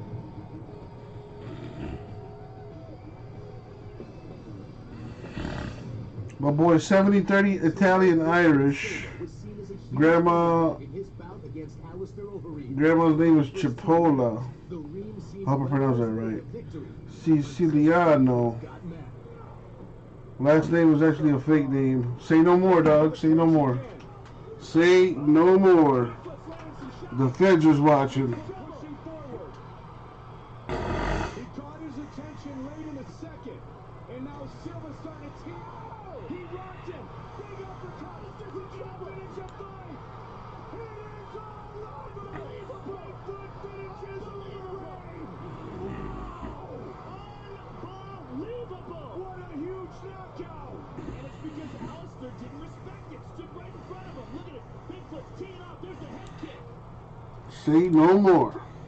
Have you ever been to Italy or Ireland for that matter, Smokey? Going back to the mother country, so to speak. 1, 2, 3, 4, 5. He's out. Let's see it again. Look at that right hand. Boom, right to the side of the head. Again, right hand. Uppercut, uppercut. Right hand. What a combination by Bigfoot. Sensational knockout by Bigfoot Silva.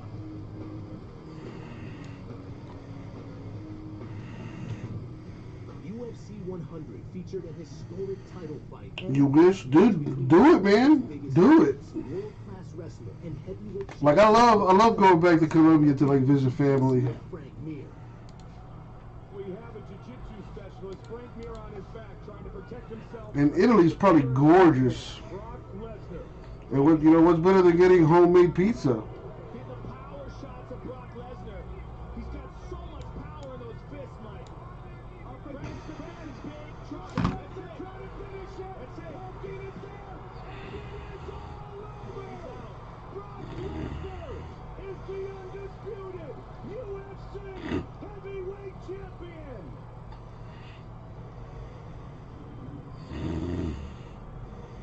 And here you see this just big, powerful fist come down on Frank Mir's face. Frank is pressed up against the cage. Do it, Smokey. Do it, man. Brock Lesnar.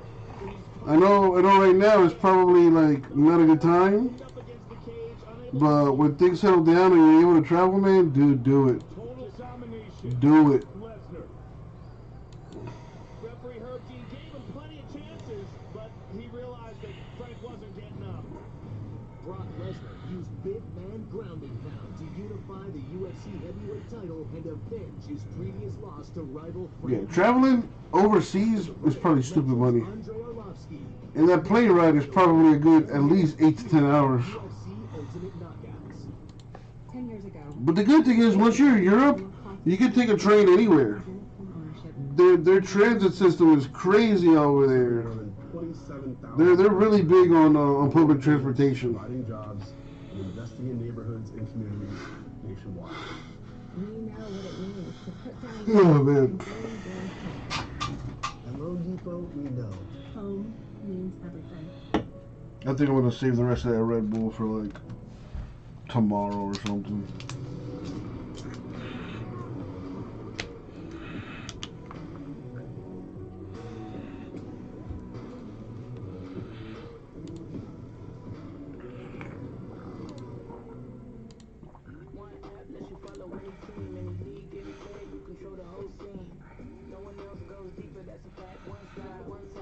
Where my people's at? Anything we touch can be covered with dirt and germs. And Everyone waiting on the hobby, you think, Smokey? You might be right. I'm still gonna hang out though. Still gonna hang out, see what we can possibly do. You know, I'm forever an optimist, or I pretend to be anyway. Pure Grip silicone bands help provide a strong, non-slip grip for more power and agility. Touchscreen smart technology fingertips for full functionality on your devices. Washable and reusable, so you are never without peace of mind. Breathable, moisture-wicking fabric to keep your hands cool, comfortable, and dry all day. And copper infused to reduce odor-causing bacteria. Gotta do what you gotta do. Order online at GuardwellGloves.com or call 1-800-210-9291.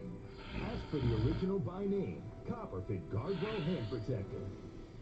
A switch happened in my mind. So anyone got any plans for the weekend? 2018 when I was away. The Topps Jumbo. Oh my goodness. You've been around for a minute, Smokey. Did you remember back in the day where I would stream for like 8 hours and then do nothing?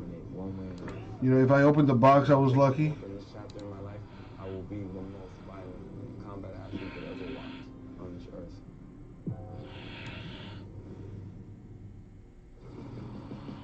You are watching UFC Ultimate Knockouts. Serial slugger Mark Hunt faced the tall kickboxer Stephen Struve in this 2013 heavyweight clash at UFC Fight Night, showing the world that the taller they are, the harder they fall. Boom, boom. This is where Struve can take over. Oh, looks like he's hurt here. Mark Hunt has hurt Struve. He's backed him up. But Struve is so well conditioned, and Mark Hunt looks very tired. But he's going for the knockout here, John. So Struve a little bit wobbly here. So what's everyone got planned for the weekend? I'm taking Saturday off in case anyone hasn't heard that news yet. I won't be live on Saturday.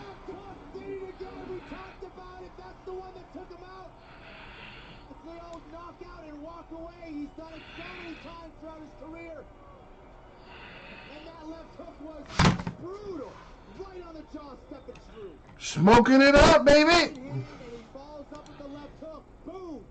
And packing shit. Smoking and packing. Packing and smoking.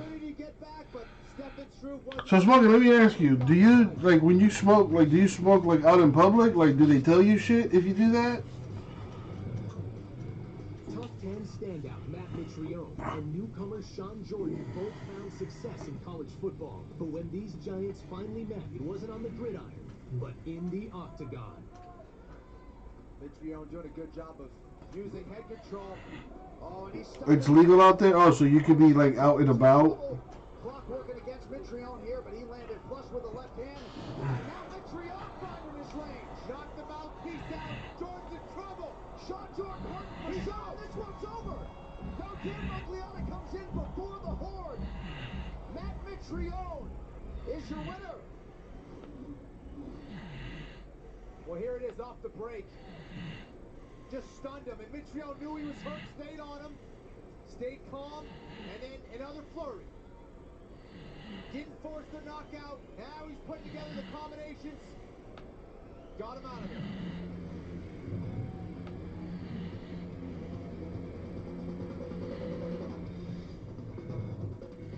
Billed as the Battle of Belarus, countrymen Andrei Arlovsky and Vladimir Matyushenko met at UFC 44 to test their wrestling and, of course, stand-up. Vladdy with a good leg kick. Vladdy tries to take him down, but he winds up mounted. Oh, no! Very bad position. Bad position for Vladimir Matyushenko. Vladdy went to take him down, stumbled, and wound up being mounted. This is very bad. Now he's turning his back. Arlovsky's getting the hooks in. He steps away. You get a ticket if you're just being a dick bag or carrying over 2 ounces. There's so much weed, it's like buying corn. You pay $1.60 an ounce. Hold on, let me do that math real quick. That's about. That sounds about right. Vladimir Matyushenko. Let's take a look at that knockout. Big right hand, uppercut right there. And Vladdy letting his legs just go. And he drops him with a hammer fist on top of him from the side. Excellent call by referee Larry Landless stopping that fight. He missed with the right hand and right uppercut. On the button. See, like, I'm at like 60. I'm at like about 60 for a quarter. And when you're not as good a striker and you try to strike with that guy, you leave openings that you don't think are there, and that's what happened.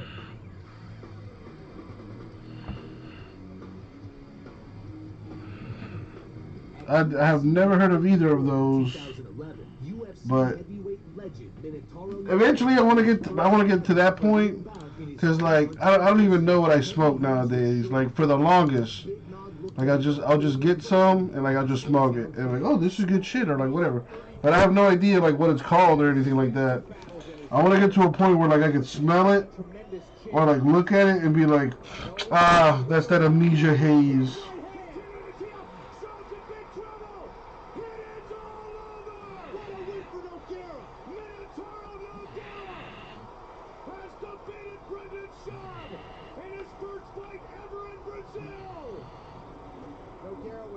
He was stalking, beautiful 1-2, but he didn't just leave it with those 2 punches. He kept coming, smelled blood, and rocked him. It was a nice left hand that really... That's kind of the reason why I would like to get out of Florida.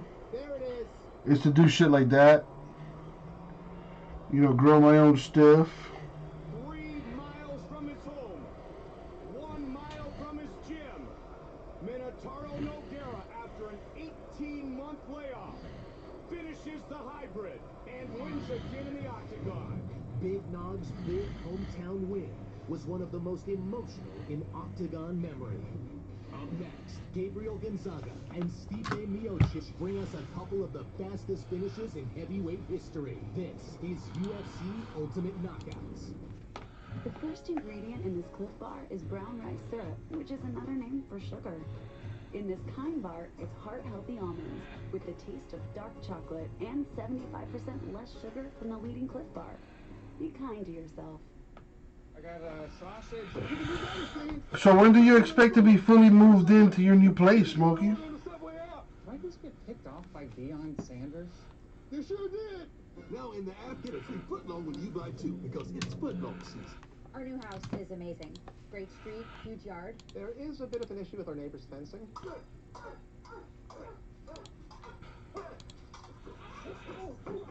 Closing is the 18th. Ah, no wonder you're taking your sweet time. At least Geico makes bundling our home and car insurance easy. Which helps us save even more. Hey, Sarah. Hey, Peter. Touche. What? I'm down. For bundling made easy, go to geico.com. Gillette ProGlide Gel. 5 blades and a pivoting flex ball designed to get virtually every hair on the first stroke while washing away dirt and oil. So you're ready for the day with a clean shave and a clean face.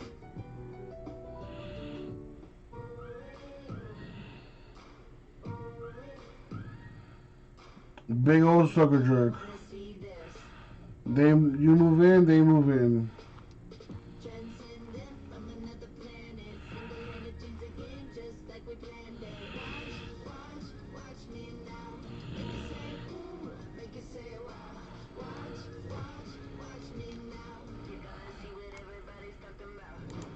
I miss my dog. My boy Apollo. This restaurant is committing to higher levels of cleanliness.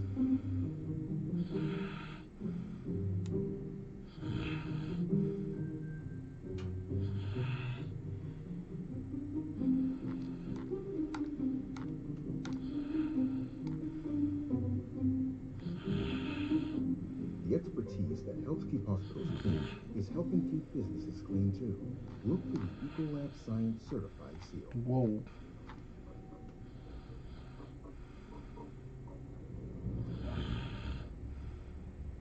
The future of fitness isn't dumbbells.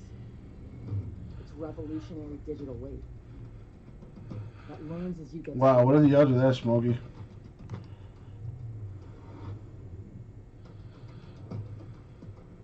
so you can be your strongest. Visit tonal.com. More big finishes from big fighters. Now on UFC Ultimate Knockouts. Standing 6'4" and 6'7" respectively, Alistair Overeem versus Travis Brown was physically one of the biggest fights ever put together in the UFC.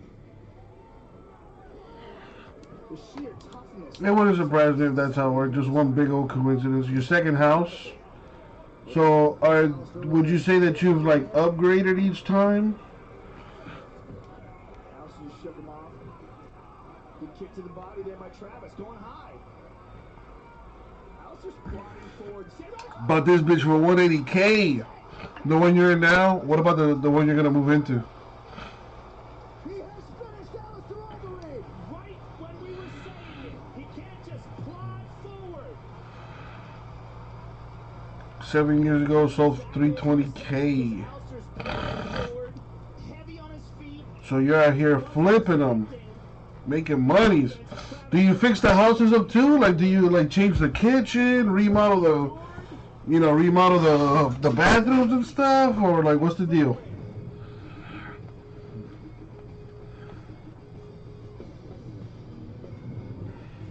In a May 2014 main event, heavyweight striker Stipe Miocic set out to achieve the impossible. You put all your eggs in the new house. The wife all in. Oof. Pushing them chips to the center of that table. Not intelligent. You got a big, powerful man like Stipe Miocic in front of you, and he's rocked early.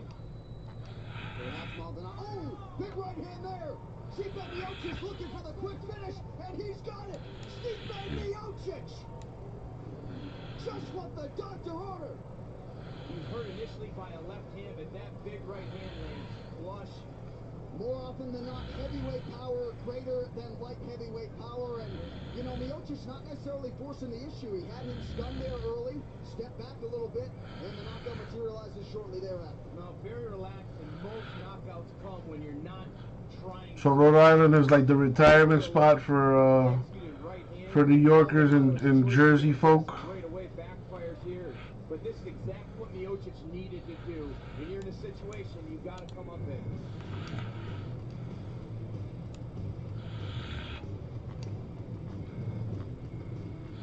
Gabriel Gonzaga worked his way up to a title shot using a lethal combination for a big man, power and speed, both of which he put on display in this UFC 162 matchup versus Dave Herman.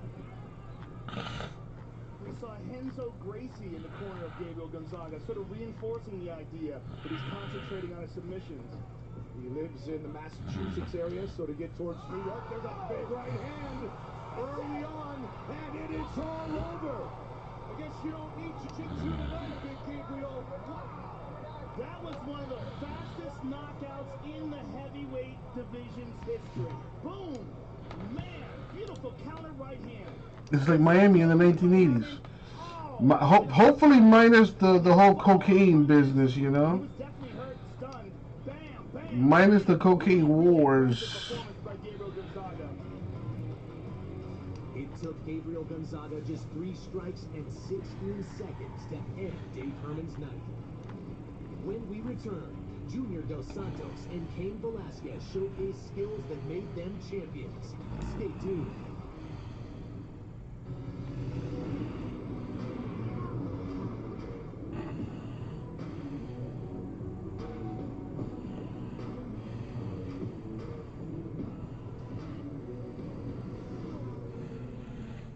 I've never seen a pillow that didn't look like a pillow. I've never slept better. I feel good. I wake up ready to go. This one is definitely going to be a game changer.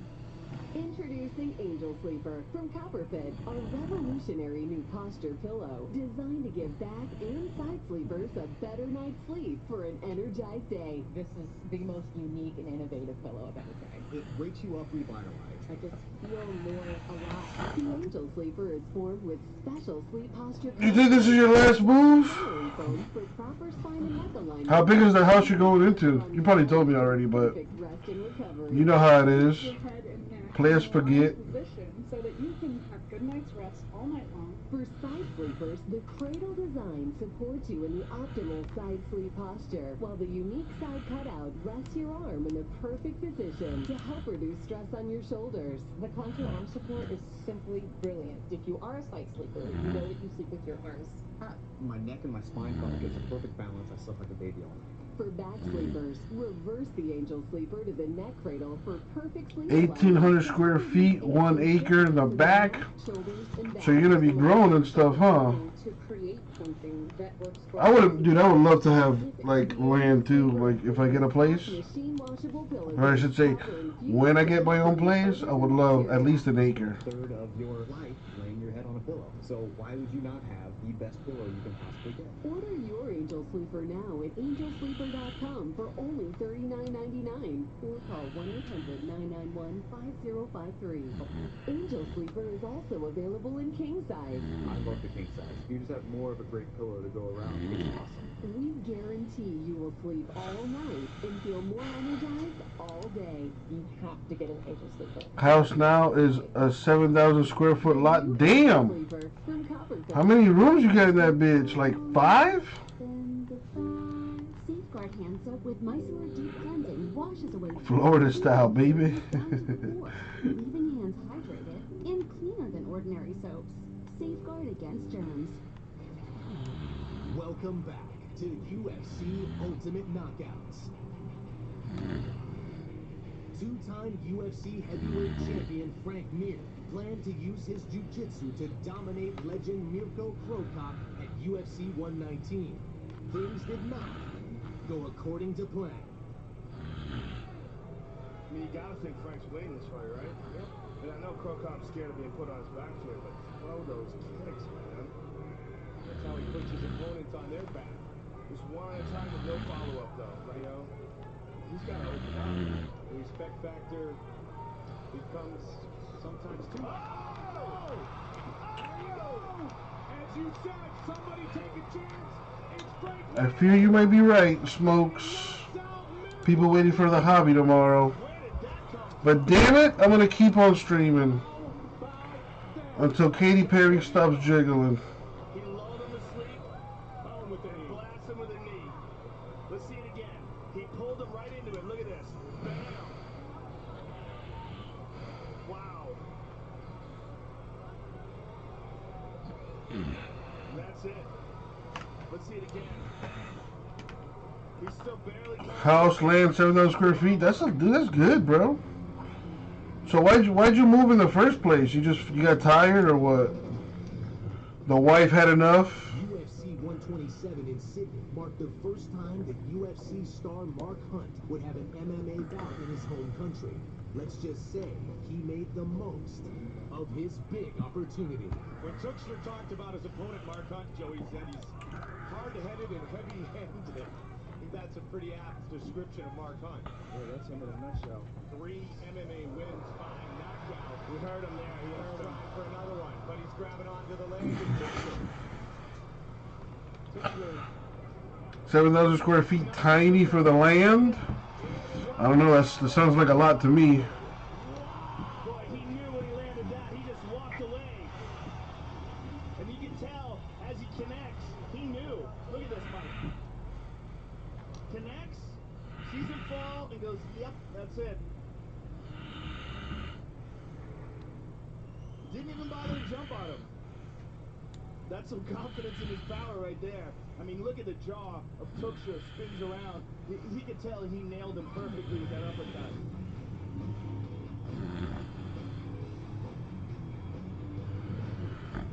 New house is 40,000 square feet. That's an acre. I was about to look up like how much is an acre in square feet. So you beat me to it. Wow, yeah, 7,000 ain't shit then. Damn. Dos Santos jumping on Gabriel Gonzaga. Gonzaga is hurt bad, Mike. Dos Santos looking for the finish. He's out. It is over. Wow. Junior Dos Santos. Junior Dos Santos is a scary, scary man. Wow. Let's take a look at it again. He threw the kick and counted with the left hook right there. Bam. Gonzalez was hurt badly by that, and then he finished him off, and you see that perfect timing with that left hook. He covered up and countered with that left hand, and then got on top of him and just dropped bombs. Junior Dos Santos. Your house sounds like an Orlando development. What, takes forever? Dude, I used to live in Orlando when I went to college out there. And the entire time I was out there, they were building some shit. Whether it was like a highway or like a new building or whatever. Like there was always some kind of construction going on. Detours every day, somehow, some way.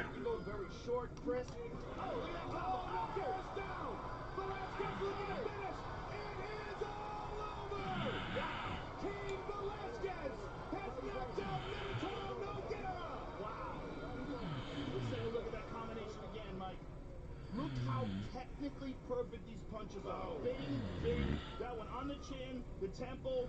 Kane passes the guard. 1, 2, 3, 4, 5. Boom, boom. That's a wrap. Let's see again here. Yeah, I think I saw something that they're gonna add like a Marvel Cinematic Universe thing to Universal Studios. Explosive. One more time. Bing. They're gonna do like a Mario Kart land in Disney. Passes the guard and just unloads. Referee Herb Dean saves Minotauro. A barrage of punches catapulted Cain Velasquez to the top level of UFC heavyweights, a division he would soon rule as champion. From Junior Dos Santos' stunning debut to Brock Lesnar's championship ground and pound, UFC heavyweights always deliver powerful finishes. Thanks for tuning in. We'll see you next time for another hard-hitting episode of UFC Ultimate Knockouts. Nintendo Land. It's Speed Week on ESPN as we continue Jim Valvano's fight against cancer.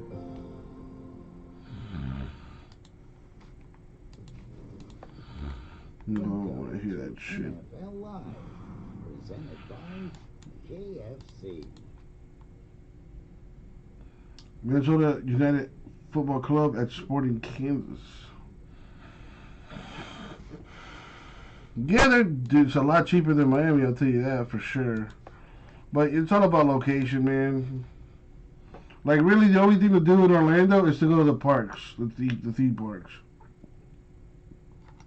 And maybe catch a Magic game, even though they suck.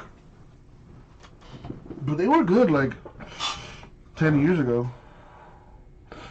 Half of the families in Lakeland.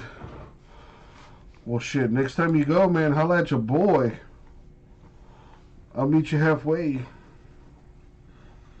Well, that's true. You can hunt gators out there for sure. You can do all type of shit, man.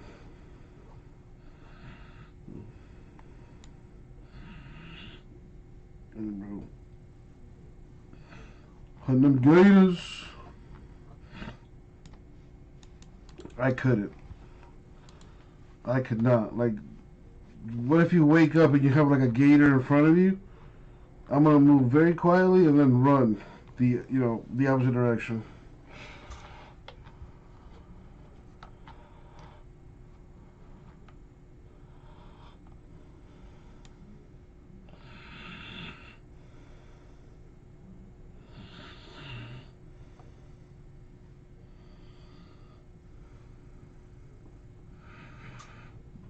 Florida is the size of New England. It'd be like me moving to Maine. I think we can all agree nobody wants to live in Maine. I'm just kidding. Yeah, that cold, bruh. I cannot with the cold.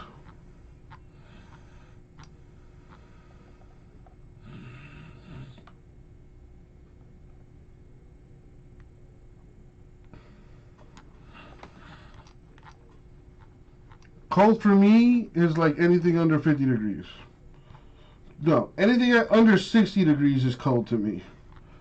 Give me a jacket, give me some sweatpants, because I'm freezing over here.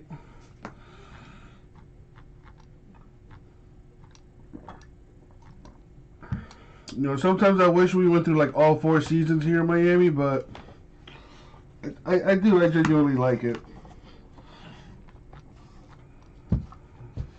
And, you know, there's always something to do too. Like, I'm not one to like go out and like do shit. You know, I'm a homebody. I like to stay home and whatnot. But at least if I feel like going somewhere, I have options. You know what I mean? That's what's cool about Miami. There's always something going on.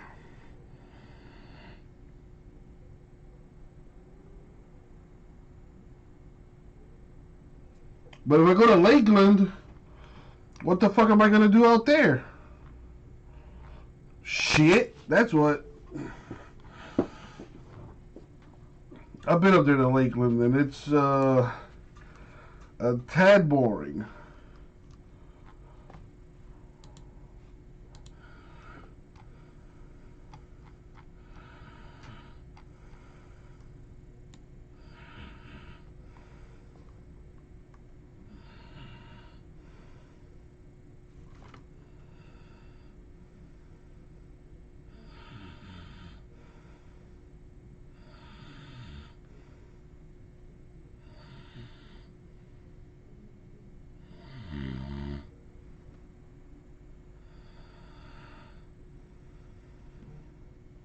Went to the Flanagan spot.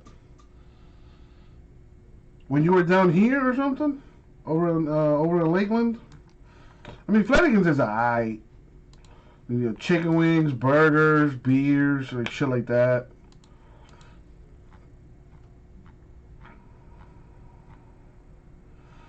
But if you come to Miami, dog, I got you.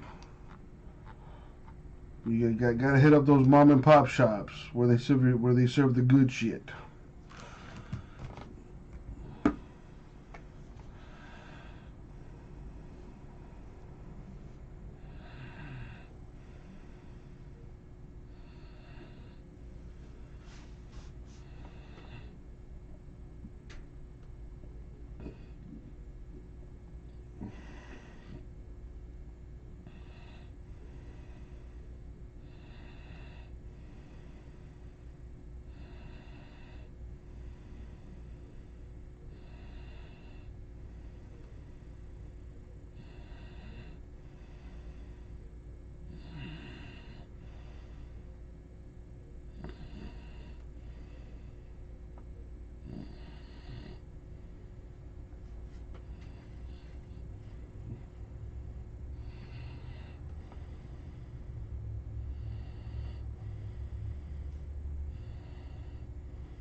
How'd you like the Flanagan spot anyway? At least, hopefully, you bought like a soda or like a lemonade or something that let you keep the glass. Well, it's not a glass. It's like a green plastic jug.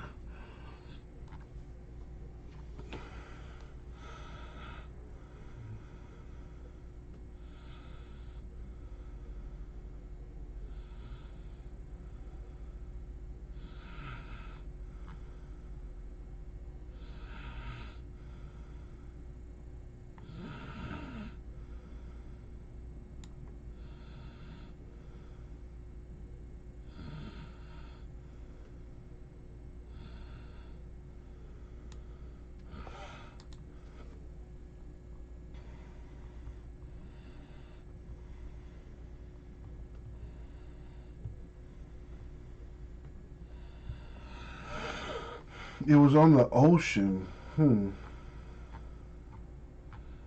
Interesting.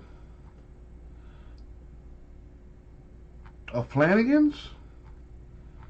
Damn, that must have been baller.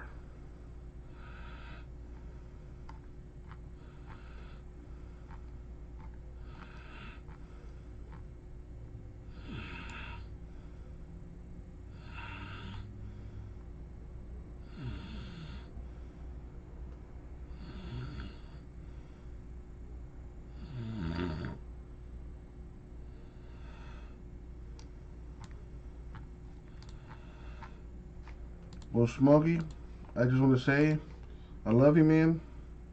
I appreciate you hanging out with me. As you can see, it's a little bit of a grind right now.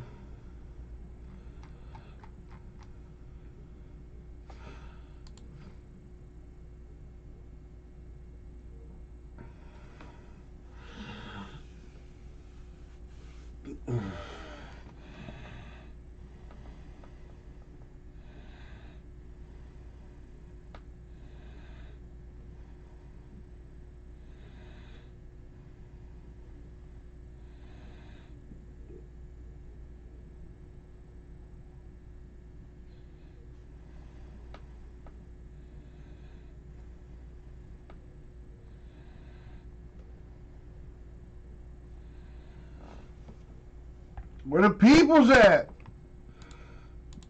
It's still early. It's still early. It's still early. I don't know, dude. But I'm hanging out. I'm hanging out, talking to my boy Smokes. Remarkable amount of change even last year to this year for Minnesota. I think I think you might be right. People probably waiting for tomorrow with all the new shit coming out. With that being said, though, let's look at the store here. Yeah, he's laid here on Russell, right in the middle of the field as this one comes across. He thinks he can win it. So I've got, this is the stuff that I put in yesterday. But look, Prism Hobby 1 comes out tomorrow, down to 6. Second one's at 13. Third one's at 10. So we should be able to get all 3 of these done tomorrow. And I'm pretty sure if we can't do it tonight, we can do it tomorrow. Rookie and Stars, Prism Football. And then we got Flawless Baseball. With the checklist coming out hopefully soon, people are buying into that. And then I got some other stuff. You got the MT College Football Hit Randoms.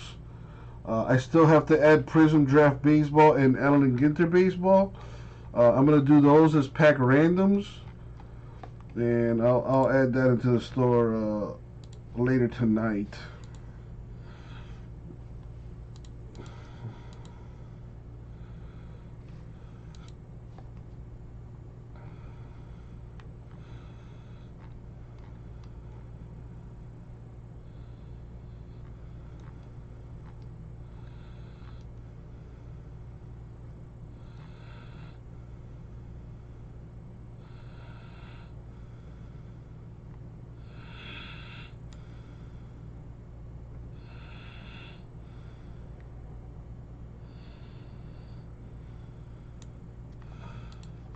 Prism Hobby did move pretty fast. I mean, I think I put that in the store on Sunday night or Monday. I can't remember, but it did move pretty quickly, which is surprising. Why First Off the Line hasn't moved this fast. I mean, granted, I put it in the store yesterday, but I figured it would move a little bit quicker too. But listen, tomorrow's payday. People getting paid tomorrow. Hopefully come in ready to get some stuff crack-a-lacking. Cause I'm off on I'm off on Saturday. I'm going to Key West. I'm gonna spend the day there. I'll be back on Sunday though.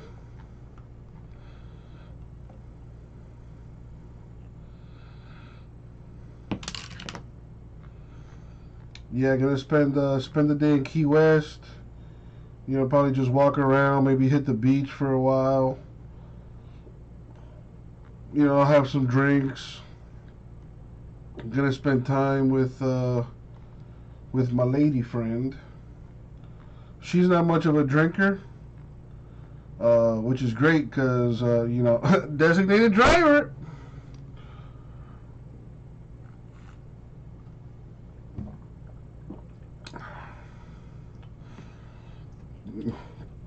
Stop at the strip joint, Isla Morada. Isla Morada. Dude, you got it. Matt, I wish. Because then she would have millions of dollars, and then I would constantly ask her for money, and she'd probably give me like an allowance.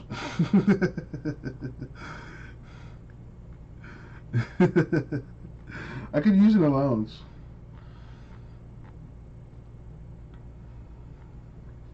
What's up with you, Matt? How's your day going, or night, I should say, or wherever you're at on the planet?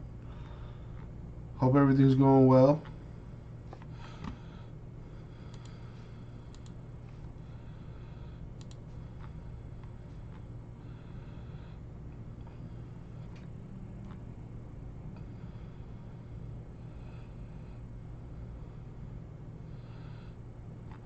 Busy with work, doing fine. Good stuff though, I hope, Matt. Wait, did it have an actual hole in the wall though, Smokey? The old glory hole?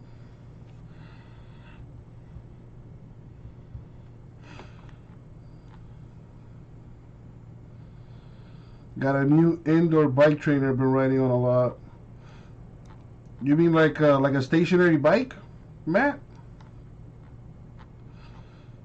My boy getting his exercise on. I need me one of those.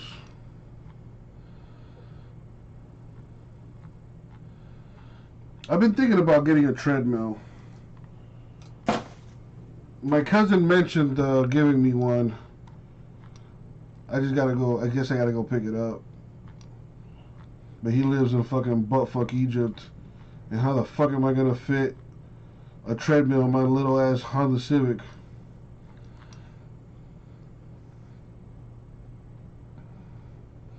It's a smart trainer, connects with your road bike. Asaurus H3.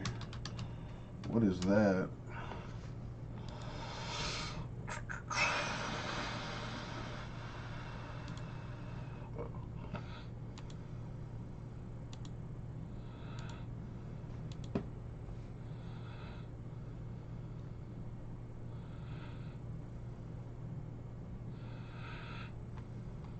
Wait, so how does this work? Oh wow, so you just hook up your actual bike to the back of it? What? That's wild. Why not just get like a stationary bike?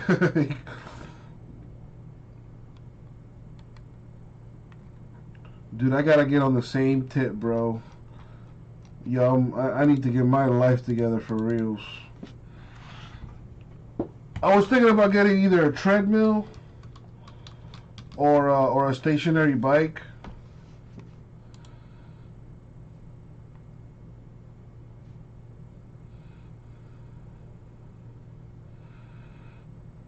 Laura Lay, what is that?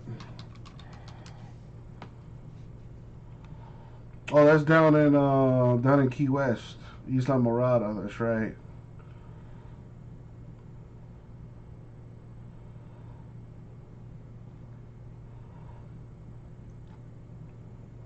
Did you go like all the way down to Key West though, Smokey, or did you just go to Isla Morada?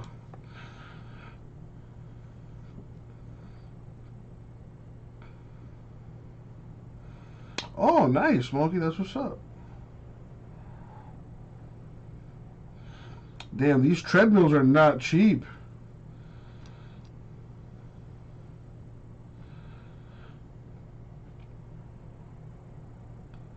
Gotta spend like 2-3 grand on these bad boys.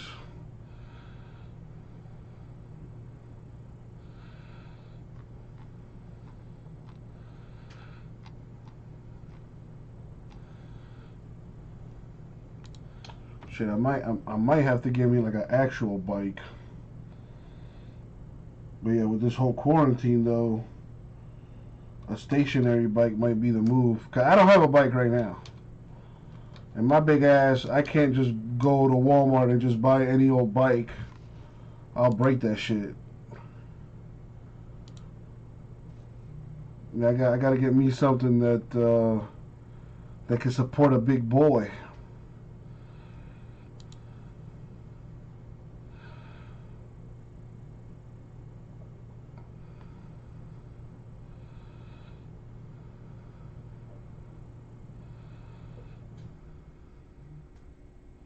My boy went to Key West on a cruise. Oh, so you were there for like what, like a couple of hours?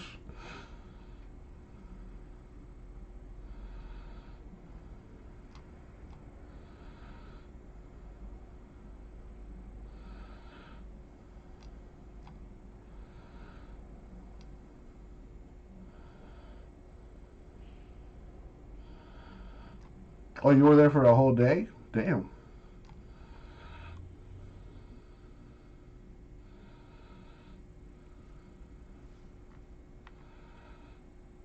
Shit, I might have to get me this a little treadmill here, Matt.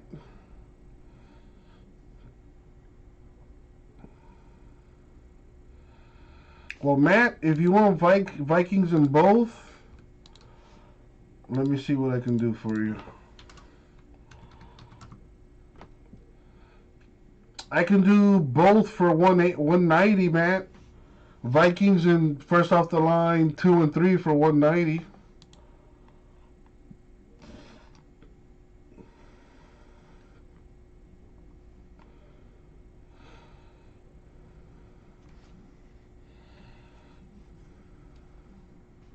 All right, let's do it. Let me get you a link to the narwhal.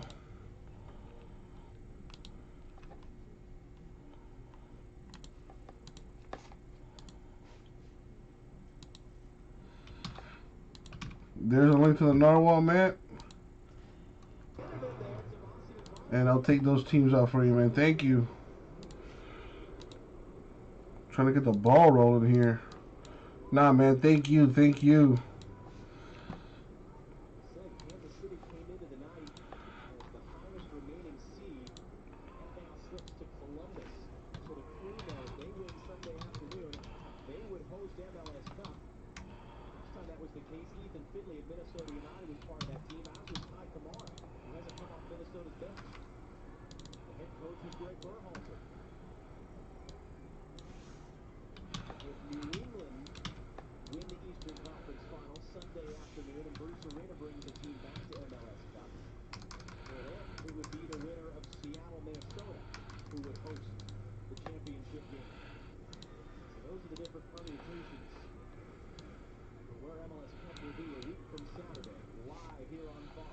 It's part of the fun part of the job for us, John, where we sit there and we watch these scores First come off in the and line. get the flights ready and start anticipating where Cup might be, and ultimately it's all about December 12th. Who's going to be having that moment, lifting that big shiny trophy on a year unlike any other that we've talked about so often, and what is that going to mean? I mean, you could make a case that this is the most challenging year to have won MLS Cup with everything that has gone on, and I'm excited. Four good teams left here. Brian Schmetzer told us the other day the team that wins MLS Cup is the team that's the best. Hard out here for a pimp. Especially when you're trying to get that money for the rent. One of them they revealed publicly was Emmanuel Reynoso, who tested positive for COVID-19 in October, lost a couple of games as a result. Alright, so let's take those Vikings off the screen. When George Floyd was killed and the protests that came out of that, it hit them hard in Minnesota. He said he had players who for a week couldn't come to practice. It wasn't safe for them to leave their apartment. And here they are, for the very first time, getting set for a Western Conference Final. Against the defending champions, the shove gets away. Nothing freak, unfortunately. Bossie's there to collect. The center back pairing scored one goal, had another for Kansas City that was saved off the line. With all the cash and the rent money spent. I never remember the something talking shit. You know. Good movie, man. Good movie. If Ludacris is in that movie, if I remember correctly, like fucking randomly.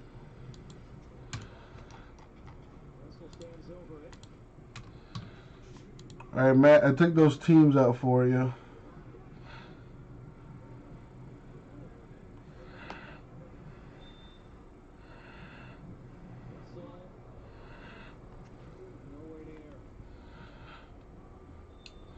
Maybe for that stimulus check, freak. Maybe for that payment tomorrow.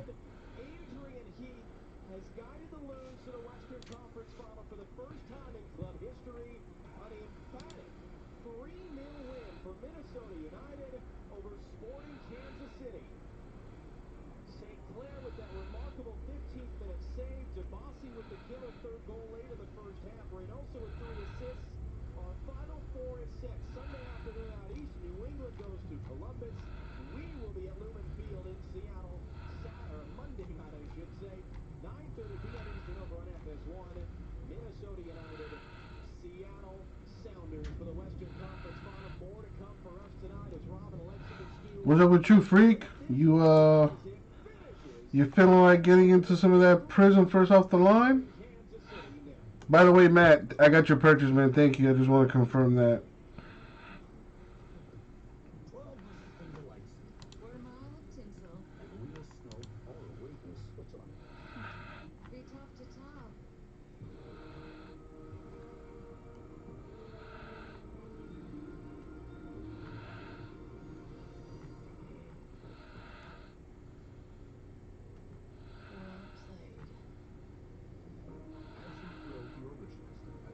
Yeah, man, I got it. I'm good. Thank you, man. We are good to go. Freak. Well, I'm glad that's what it is and not, crack or something.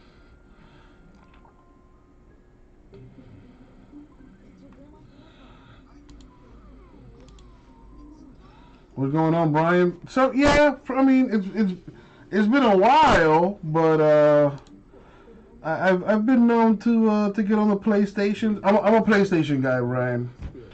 I'm a PlayStation guy, and I'm trying to get a PlayStation 5, but it's damn near impossible right now. Later, Matt. Thanks for helping me out, my dude. No matter where the road takes you. Continental Tire, for what you do.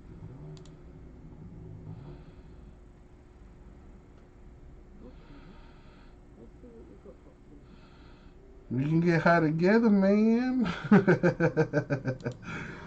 Light it if you got it. Light it if you got it. And buy some of these prison first off the line teams. And we're down to 18 on number 2. We can get that done tonight. Original, golden, deliciously spiced, just like me. The turkey and ice bagel. Okay, Captain Turkey. Captain is the greatest pie firm of all time. That's right. The GOAT. Did he pay you to say that? Yes. An afternoon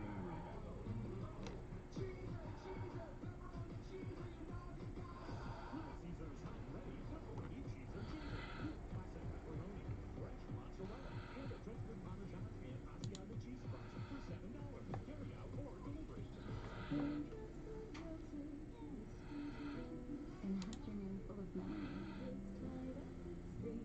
Finding you, hidden in plain sight.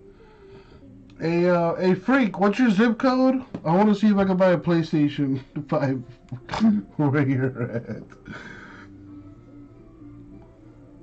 Been going hard on the new Call of Duty?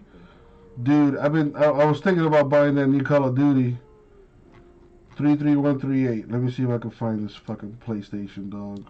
Postgame is sponsored by Audi. The one seed in the West has been dispatched by Minnesota. 33138. Bruh, nothing, dog. What the fuck? Brian, humor me. What's your zip code? I want to see if I can find a PlayStation 5 in your area and get it shipped to me.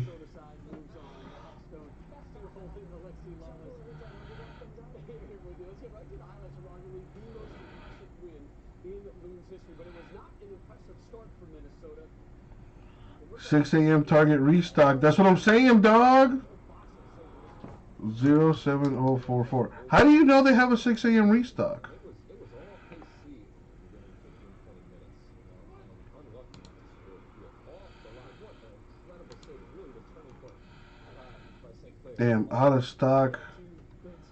All over. Manhattan Hell's Kitchen. What? Hackett, dude, where you at? Are you like in New York or something? You know a guy? So, Brian, if you know a guy, what do I have to do to get a PlayStation 5 from your guy?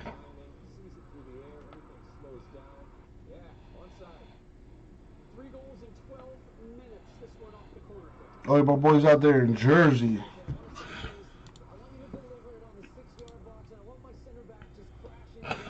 10 minutes from New York. Minnesota 0 playoff wins coming into the season. They've got 2 already. They're 1 win away from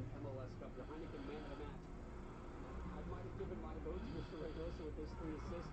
Can't argue Kevin Molino continues his remarkable recent form.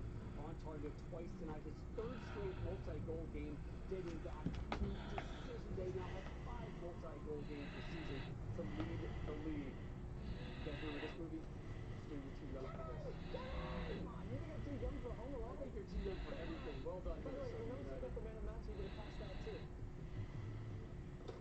Hey, well done. So the Western Conference Finals set, the defending champ Seattle hosting Red Hot Minnesota. We'll look ahead to Monday's showdown next.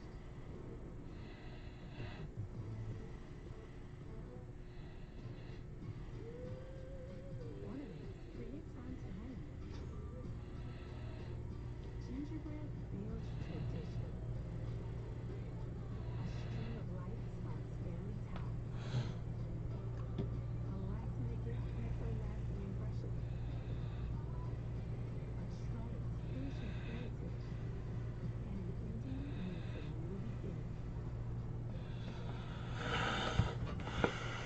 Drink some water. We pace ourselves. The holidays never have to end. Want to get carried? Yeah, Matt. Shipping is taking a minute.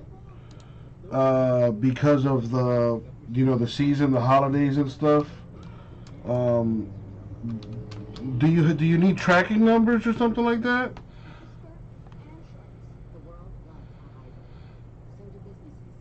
Dude, Brian, I've never been to New York actually. I'm down, dude. If you give me a place to crash, I'm down.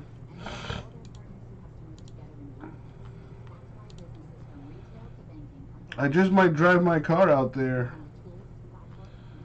Although I've been thinking about getting a bigger car, because right now I have a Honda Civic Coupe, and she's great. She's never, I've never had any problems with her or anything like that. But I feel like I need a bigger car. But at the same time, I don't want to get an SUV. You know what I mean? Like, to me, that's like a mom car, and I'm not a mom. So yeah.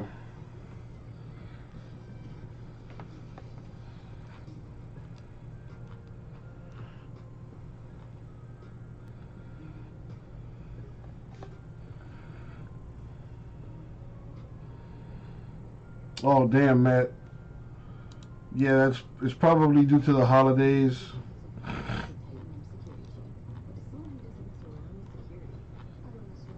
And the pandemic is not helping things either.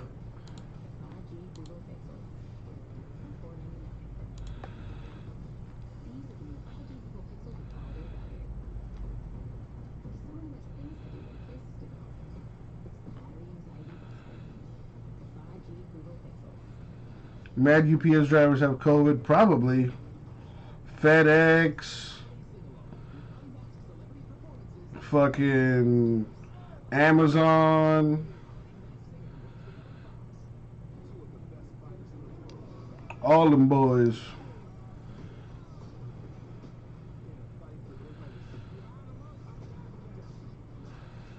Your buddy has COVID, Smokey?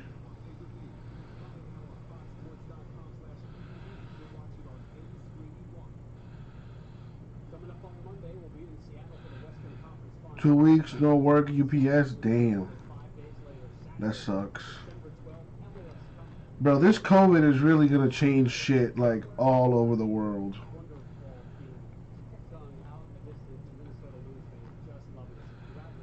Need to get a job where you can, like where you could work remotely type shit. Like a network engineer or something. That'd be cool. I mean, I don't even know what a network engineer does. I just kind of just pulled that out my ass. So, Brian, you're telling me there's a PS5 restock at 6 in the morning at Target? Can buy me one and I'll give you the money. Dude, I'll give you an extra $100 for doing me that solid.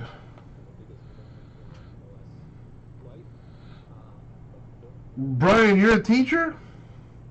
Well, what do you teach? What's your subject? I think if I was to be a teacher, I think I could do either like creative writing, like an English class, specifically creative writing, or math. I think I'd be a great math teacher. Up until like algebra. Like anything past algebra, I'm not fucking with.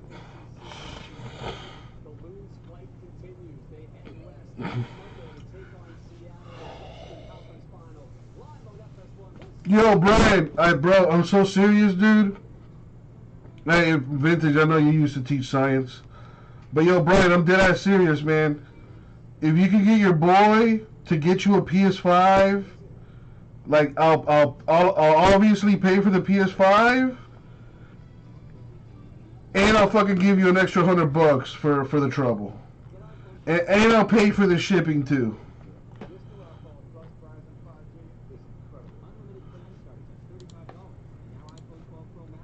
Oh yeah, algebra is easy, but like anything past that, like pre-calculus, fuck that shit. I mean, I passed the class with a B, but no thank you. I'm straight. Calculus, trigonometry, statistics, fuck that shit. I'll teach you how to add some shit up. I'll teach you how to subtract some shit. I'll teach you how to multiply, divide that bitch. You know, and you know, we can even throw some letters in that motherfucker if we got to. I got you. Fractions, I got you. Decimals, I got you. But like once we start to get like into super advanced math, like calculus and like nah, that's where my expertise stops.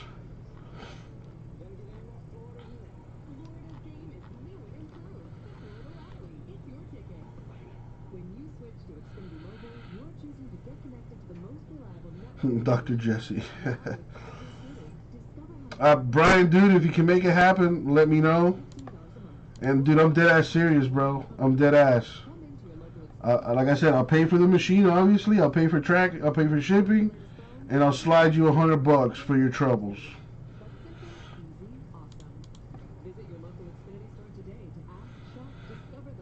Middle school, high school, college for me? Yeah, no. I think the most I'll get like middle school. I don't want to deal with high school shit. Nah. Fuck that.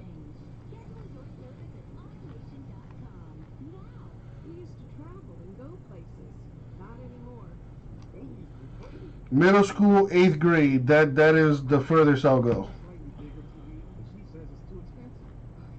Actually, you know what? No, fuck that. I think college. I think I might do some college. Well, freak, I can't do merchandise because it's not mine to give like that.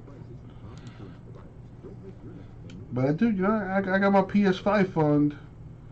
That's, you know, it's there.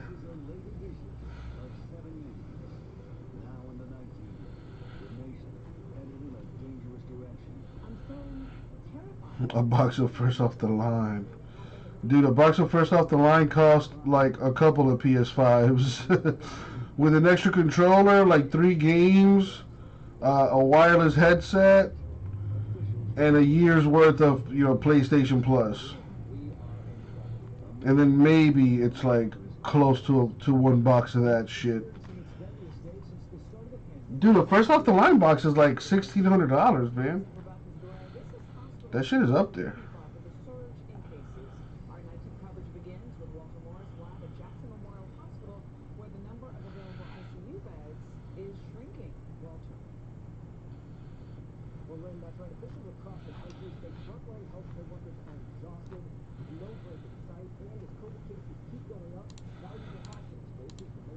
Now we got some people in here.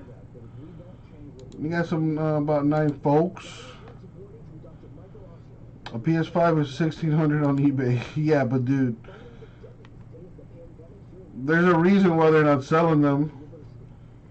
Those people that bought all those PS5s are gonna get fucked. Because nobody's buying PlayStation 5s for $1,600 unless you're fucking stupid rich.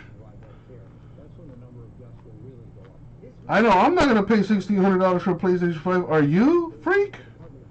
I already know. The answer is a fuck no.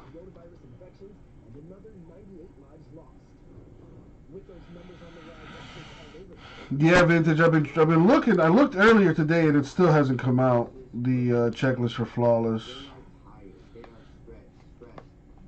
Schroeder, trying, man, trying.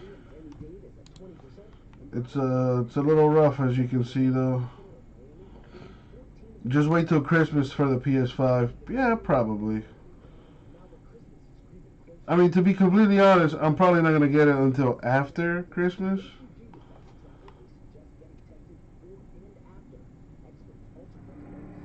But we shall see.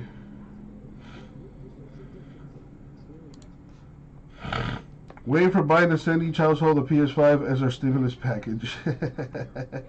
I'll take it. I'll fucking take it. No more stimulus checks, that is certain, says Vintage. Yeah, Schroeder. Problem is, I can't break that until tomorrow.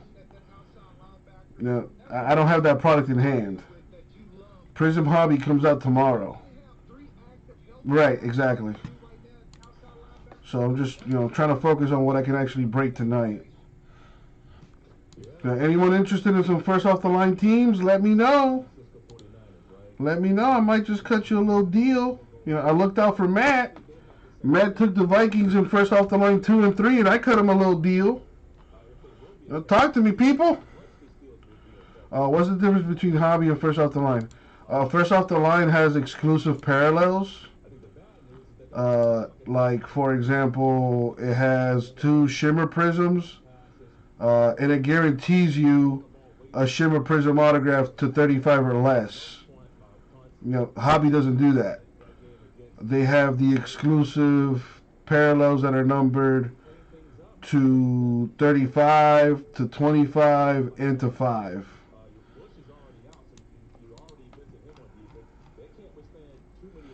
So there's more lower number cards in first off the line compared to hobby.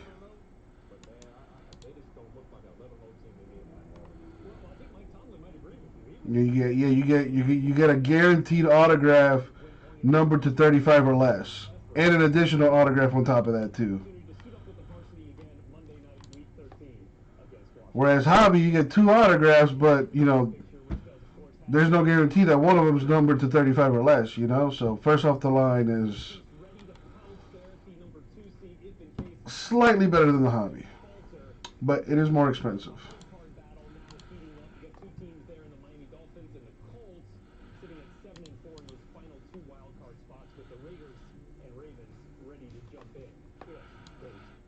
All right, let me see if we can do a quick fill here.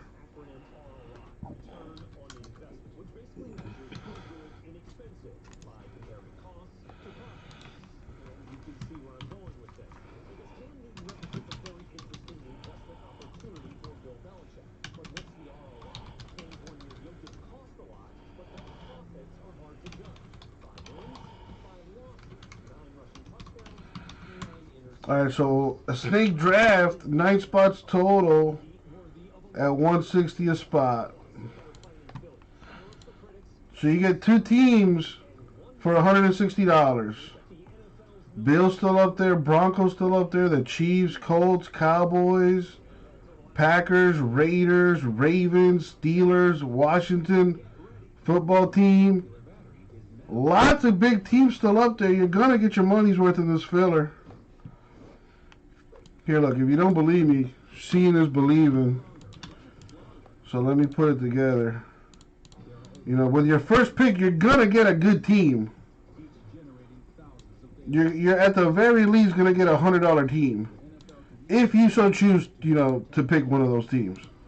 At the end of the day, it's your choice.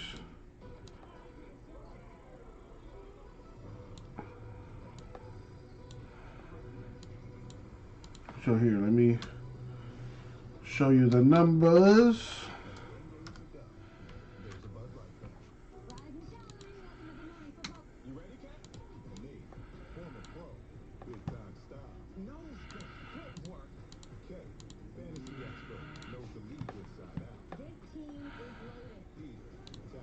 Everything in the game.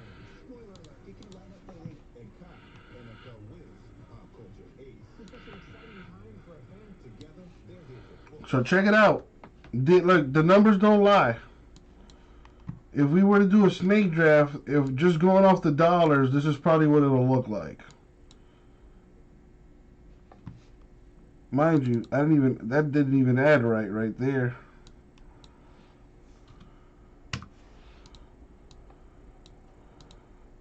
There we go.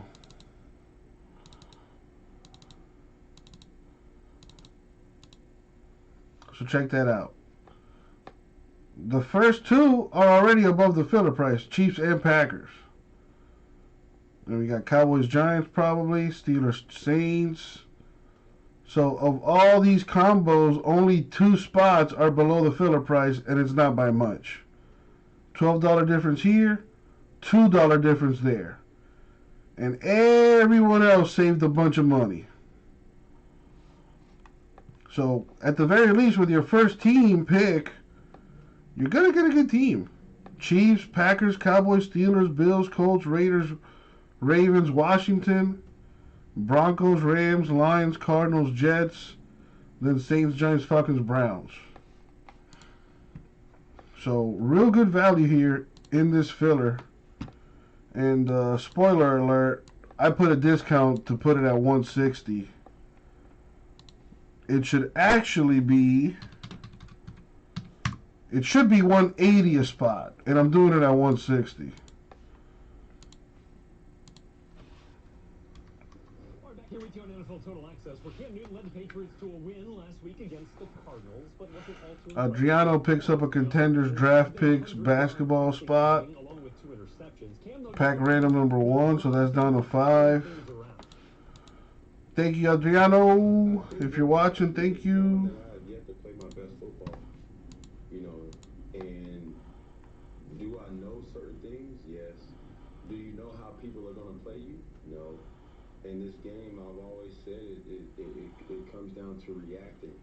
And when that play is called, when Josh gives a play call to that 40 seconds that you have to call the play, it really comes down to how you react faster than the defense of executing. And, you know, have I done it consistently? Not to my liking, but, you know, I'm getting there. It's just a learning curve. It's just learning, you know, each and every day. Okay, time now for an executive slant as we're joined by our Super Bowl winning general manager, Scott Pioli. Scott, looking at Cam Newton here, he's lows in passing yards per game with under 200. Coming off a game where he had a career low in passer rating. Come on, put it on a credit card, set it and forget it, and let's get this thing cracking. To earn a new contract with the Patriots for next season.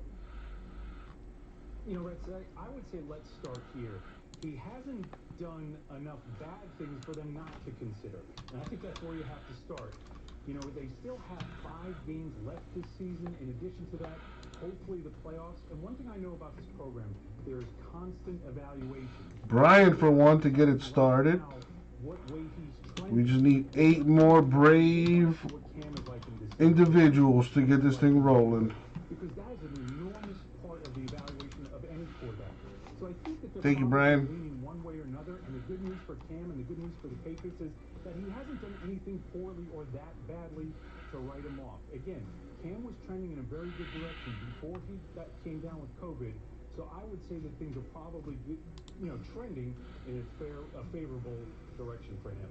Another quarterback situation on the docket here. We're talking about the situation in Philadelphia with Carson Wentz and how Doug Peterson has handled it. It's a quarterback situation that seemingly gets more complicated and maybe more concerning each week. How do you feel like the Eagles should be navigating the criticism that they've received? No water. Both with Doug Peterson and with Carson Wentz. Yeah, well, criticism is always going to come, and what I say, Rhett, is, you know, Doug Peterson did not become a bad coach overnight. Carson Wentz did not become a bad football player overnight. The truth is that there's been some injuries. Those injuries have been very, very significant, and they really do impact the performance. But one thing that we've all learned about this game, and Doug knows this, and Carson knows this, is nobody cares about your problems. Everyone has them, and nobody cares. So I really think that what they have to do is hopefully cut enough slack so people don't overreact.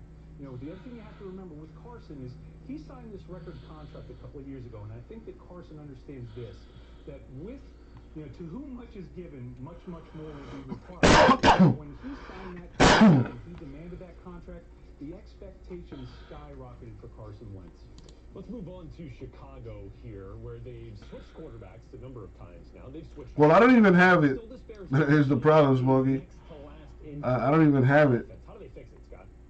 Like physically doesn't get here until tomorrow. There's only so much that you can do in season to fix an offense or a defense and an overall team. So right now, the things that they have to do is correct the correctables. And where they stand right now is they are 8th in the NFL in penalties committed, but they're also 8th in the NFL in turnovers. So one way that you can fix the offense is to make sure that you stop things that really lose games, turnovers and penalties. Everyone knows that this quarterback decision is coming next year, and it's going to be, a tough decision for the people that are in charge. And I think my best guess is that next year for 2021, there's a very, very strong chance that the Bears starting quarterback for next season is likely. Let me go get some water real quick. They have a completely different quarterback room for 2021, 1 through 3 or 4. Scott Pioli, thanks very much. Well, even though a traditional Pro Bowl won't be played this year, we need you to vote for your favorite players to be Pro Bowlers. Just go to NFL.com/Pro Bowl vote to cast your vote. The NFL Network will reveal this year's rosters for the Pro Bowl presented by Verizon a bit later this month.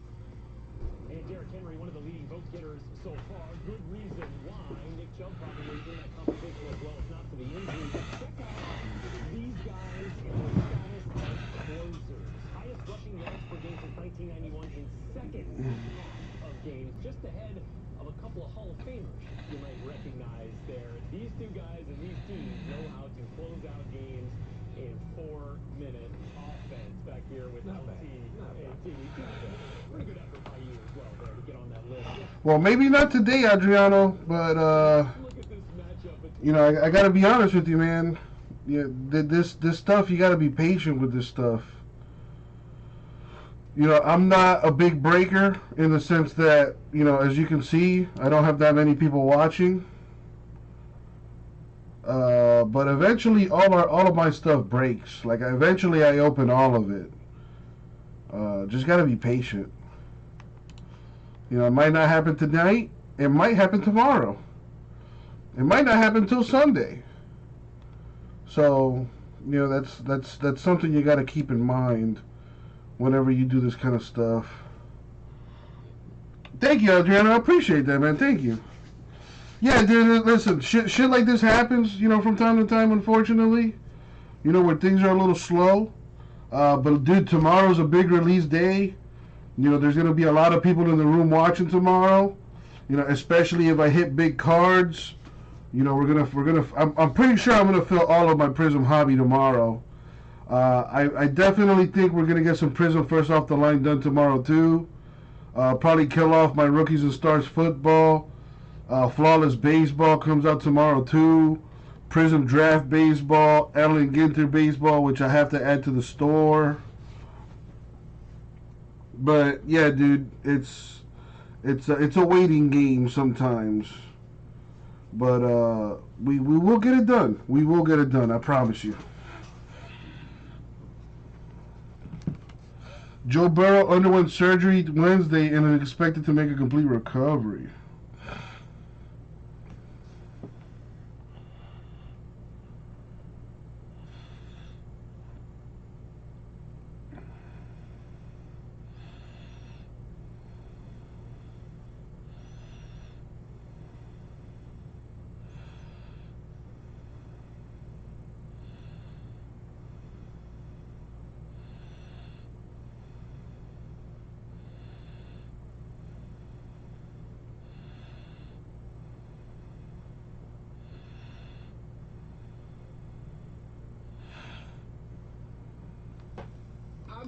How much they're down by? They could be down by 14. He's going to continue to run the football. That's their identity. And then, of course, they get the explosive plays in the pass game from A.J. Brown. Off that, it is a tough offense to deal with in Tennessee. Thanks very much, guys, for a look inside the numbers with this Titans-Browns matchup. Here's PFF's George Shapuri. Two 8-3 AFC teams meet on Sunday, one of which is a massive surprise, and the other that everyone probably should have seen coming. The Browns have amassed 8 wins under Kevin Stefanski, despite the loss of OBJ and a below-average campaign from Baker Mayfield. Meanwhile, the Titans made it all the way to... So, Adriano, you're in Canada? Passers and pass catchers in the NFL with Ryan Tannehill and A.J. Brown. I still got Brian down for a spot in this first off the line. 8 spots left. 22nd in PFF grade among quarterbacks, with basically the same grade he had in last year's disappointing season. The Browns ranked just 21st in offensive efficiency on first and second downs last season. But that number is up to 7 this year. And a lot of that increase should be attributed to Kevin Stefanski and his usage of pre-snap motion and play action. Not to mention what has been one of the best offensive lines, dare I say, the best offensive line in the NFL this season. That unit ranks first in PFF pass blocking grade and second in run blocking. The Browns also have something that the Titans simply do not. Excuse me. When one of the most unstoppable defensive forces returns to the field this weekend. Myles Garrett will be looking for a bit of a bounce back in this one. Since earning an 80-plus grade in 3 of his first 4 games, Garrett has not cracked 75 since. And Myles will be looking to slow down a Titans offense that is known for its run game, but makes some serious money by throwing the ball and throwing it as well as anyone. Ryan Tannehill, A.J. Brown, and Corey Davis headline a passing offense that ranks first in passing efficiency on first and second downs. And that's by a good margin, with a team called the Kansas City Chiefs still playing.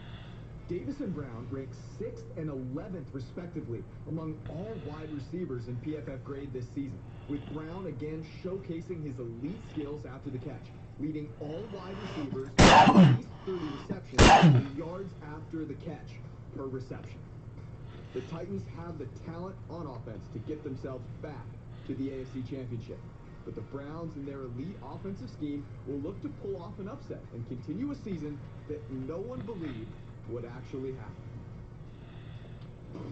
This is NFL Total Access. I'm Rhett Lewis, and it seems the recent power rankings left a few NFL teams feeling disrespected. We're going to get to the bottom of it. Also talking to a guy whose team is seeking a little respect of their own. Patriots cornerback Stephon Gilmore, our special guest. So it's about to be 11. Hopefully we can get some West Coast people in here to help fill some stuff. To get my girlfriend the right laptop. Got any deals? Every day. I'd get her a Chromebook. Great laptop at an even better Best Buy price. Yeah. Give it all you got. Give it all you got.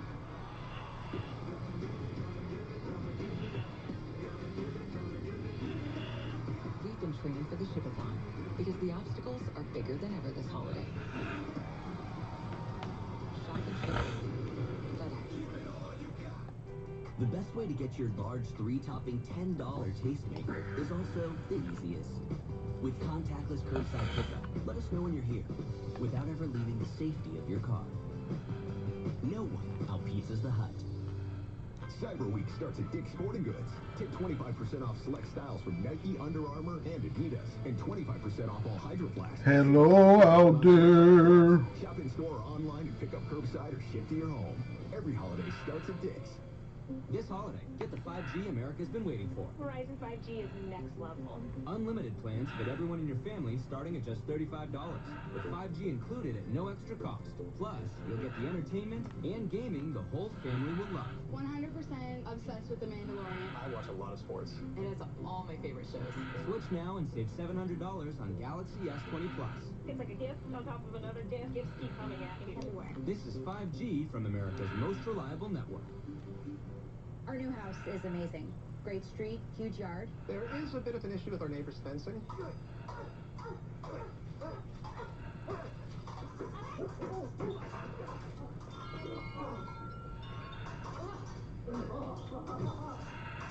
At least Geico Geico makes bundling our home and car insurance easy. Which helps us save even more.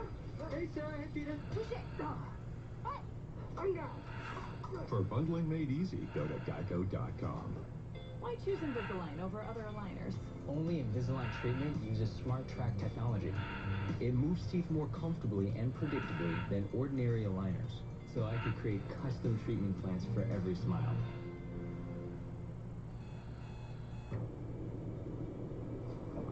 Excuse me. We are a team. We are a unit. We are a family. No, literally. We are a suburban family of football fans. That's our neighbor. How about it? And that's the inflatable screen we forgot to properly secure. Pepsi, made for football. Watch it. Want to dominate your fantasy league? Thanks, everybody. We all make it play. Our experts have the insights to give you the winning edge. Are you feeling this quarterback? He's never going to stop throwing touchdowns. NFL Fantasy Live. Tomorrow at 6 on NFL Network. A special Tuesday edition of NFL on Fox. Look out. Zeke and the boys look to put a dent in Baltimore's playoff push. Touchdown. Cowboys, Ravens. Tuesday on Fox, NFL Network, and streaming on Prime Video. Back here with you on NFL Total Access as we unveiled a brand new, fresh edition of the Power Rankings here, according to Dan Hansis, just this morning. No change with the top three teams. Kansas City Chiefs still on top. Biggest upward movers, the Tennessee Titans and Seattle Seahawks, while the Rams and Bucks fall to the bottom of the top 10 at 8th and 9th, respectively. So let's take a deep dive now into the Power Rankings. Brett Lewis back here with LT and TD. And TD, let's start with you here. Do you agree with the Chiefs being the #1 squad ahead of the undefeated Pittsburgh Steelers? I do agree with that. I think the Chiefs should be #1 for a few reasons. I think #1, this team is battle tested. You know, they've been the target on everybody's back all season long. They've only lost one game. I think #2 is that this team could score at will, no matter who they play. They got an offense that's explosive. No matter what situation they're in, they're pretty good. I think thirdly is that we have to respect the champs, man. These guys are still the defending champs. And so until somebody knocks them off or they start to look bad, they should be the #1 team in the Power Rankings. Yeah, the Chiefs are defending Super Bowl champions, and I'm thinking about the eye test right now, TD. The eye test tells me who's playing better right now is the Kansas City Chiefs, especially on offense, averaging over 30 points a game. I mean, when you think about it, they're the #1 total offense, and I think Pittsburgh is right in the 20s right now. And then their defense is even comparable to, what Pittsburgh's defense in terms of points per game. The Chiefs only give up about 21 points per game, and Pittsburgh is at 20. So I just think you cannot put the Steelers ahead of Kansas City right now. They're just playing too good. Chiefs get the Broncos. Steelers get Washington this week in Week 13. Let's move here, TD, to the middle of the top 10. You feel like the Packers at #4 or the Seahawks at #5 should it all be ranked ahead of the Saints at #3? No, I know the Packers beat the Saints early in the season. I understand that. But I think all these teams, what they have in common, they can all score points. The difference is that the Saints defense, to me, has been the difference the last 4 weeks. They're only giving up an average of 7 points on defense. I mean, they're taking the ball away. This defense has been phenomenal the last 4 weeks. And to me, that's the difference as opposed to the Seahawks or the Green Bay Packers. So I like where the Saints are. They should stay there. As a matter of fact, I mean, even with Taysom Hill, this team, to me, it doesn't change. They're still winning games, and that's important. Yeah, I believe the Packers should be ahead of the Saints right now. I don't think the Seahawks should. I just like the way the Packers are playing right now. Aaron Rodgers is playing as good as anybody in the National Football League besides Patrick Mahomes at the quarterback position. And when I look at the Saints, listen, I can't pick Taysom Hill over Aaron Rodgers. I don't know if Drew Brees is coming back. And if he does come back, I don't know what he's going to look like. Beyond that, when I look at the coaching situation, Matt LaFleur, to me, has an edge over Sean Payton and Pete Carroll at this moment. When you look at what he's done with this team in 2 years, I know both of those guys are Super Bowl winning coaches, but right now, Matt LaFleur is coaching his tail off. Guys, look, I shudder to think what the Saints are going to look like when, if Drew Brees, Alvin Kamara, and Michael Thomas are all at the top of their games in the same week, which I feel like we have not seen yet this season. All right, let's move to this last question here. The Bucks, sitting there at number 9 on the Power Rankings top 10 list here. Do they even deserve, LT, to be in the top 10? Yeah, I think they deserve to be in the top 10 because of the talent. When you think about that's on that football team, they got guys on defense and offense all over the ball, but they're just not playing well together. And it reminds me that you can't build a team in the microwave, and that simply means that if you want good food, if you want to eat something good, it's gonna take time to cook, man. You can't put no good food in a microwave, cook it fast, and expect it to be good. That's what Tampa is doing right now. They put together all these guys for this run to try to win a Super Bowl, and it takes time to build chemistry. It just don't happen in 1 year. And that's why they shouldn't be a top 10 team, because they're going off what we think potential, what we thought they would be. And you just said it. This is not like getting KD and getting LeBron with the Lakers and just, implementing that into the offense and winning championships. It is difficult to try to get all that different talent and try to win games. So we hope the Bucks are good, but at 7-5 and only beating 2 teams with a winning record, they shouldn't be a top 10 team right now. I guess in your scenario, LT, the Bucks are going to be eating Thanksgiving dinner on Christmas Day with the way they've been cooking. It's taken a little time here. All right, guys. Got some good microwave food. Yeah, I'm with you on that. All right, let's talk Patriots-Chargers here. This Patriots pass defense was up to the challenge last week against Kyler Murray and the Cardinals, but tough task again this week with the Rookie of the Year frontrunner and Chargers quarterback Justin Herbert leading an explosive Chargers offense. They are 3rd in pass yards per game right now, and our Willie McGinnis checking out Pat's Corner, Stephon Gilmore, to find out their plan to reign the... How about a Prism hobby filler? I mean, let's welcome in reigning. I can't even break it though, Greg. Quarterback Stephon Gilmore. You know what I mean? I'm good. How you doing? I'm doing good, man. You got to be feeling a little bit better than me. You're coming off a big win against the Cardinals.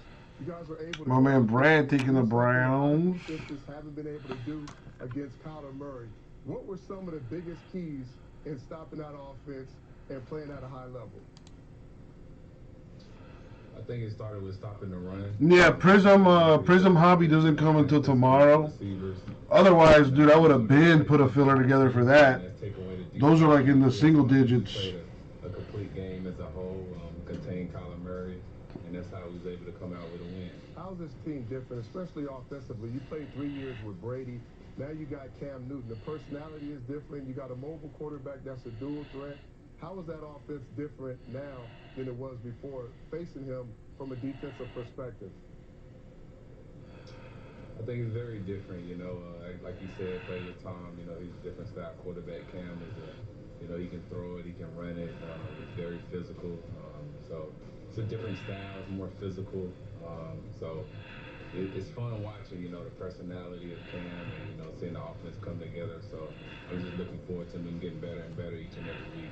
All right, Stephon, we always look for these heavyweight matchups, the best DB versus the best receiver. You held Hopkins to like 55 yards receiving. Now, you was on him half the time. Were you looking forward to this matchup? I remember being in the meeting rooms and Ty Law saying, I got the #1 receiver. Y'all can do whatever you want to do. Was you talking to Steven like, hey, I got Hop. Y'all do whatever else on the back end?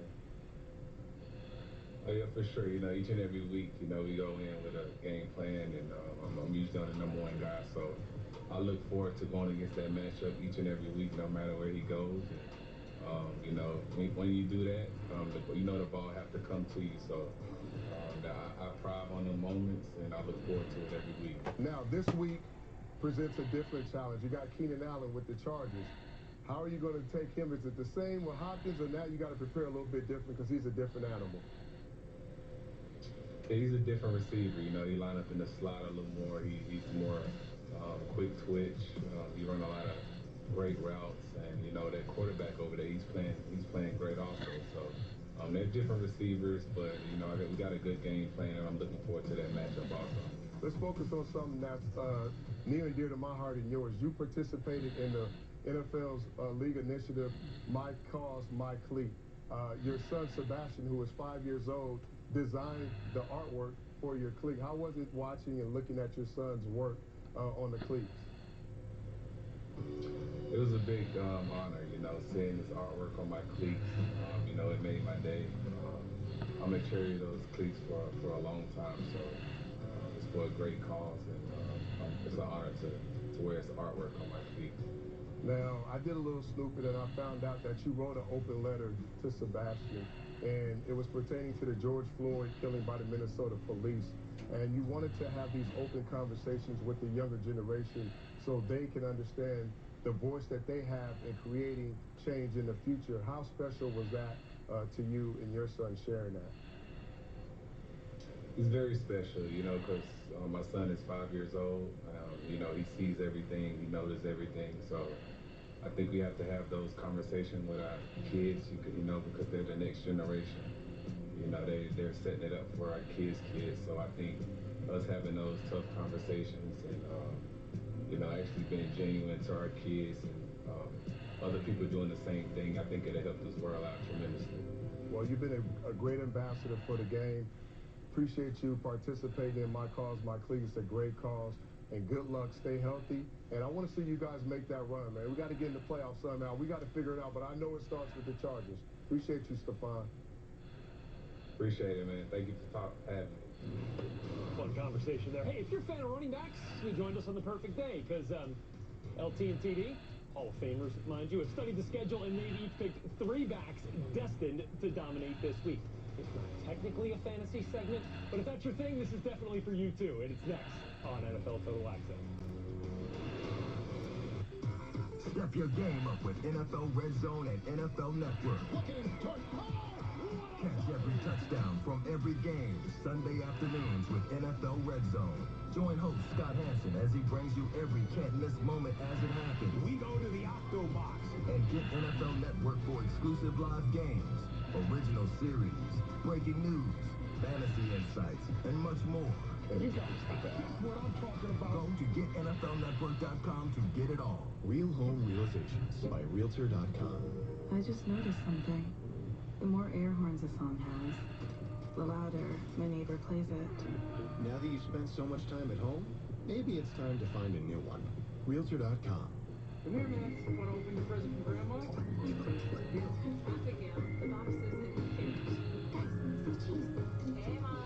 Did you get the gift we sent you, Mom? We did. We loved it. Chewy is every year. Give the perfect gift this holiday from Chewy. Jordan knows he shouldn't eat this entire bowl of nachos, but tonight he's earned that right because a few What up, Christopher? in the middle of happy hour, he recognized What do you mean impeccable football? I had impeccable football last week. I sold out of that though. I don't have any more impeccable football, Christopher. So it was time to go. He got a ride home instead of driving. Be a legend like Jordan. Recognize your buzz warning signs and get a ride home. Buzz driving is drunk driving.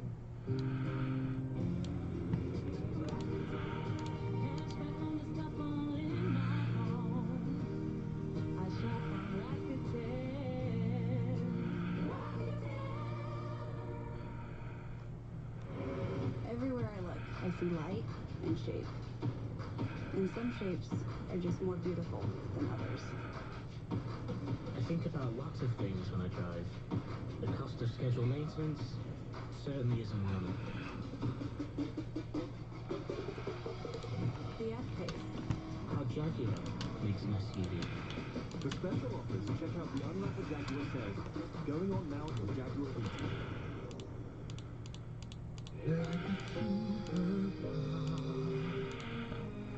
Bringing hope to your despair. In your darkest night, right away red cross is there. Honor the way we've said, and the cross we wear is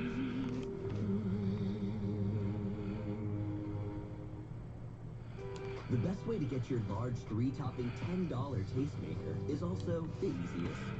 With contactless curbside pickup, let us know when you're here, without ever leaving the safety of your car. No one outpizzas the Hut.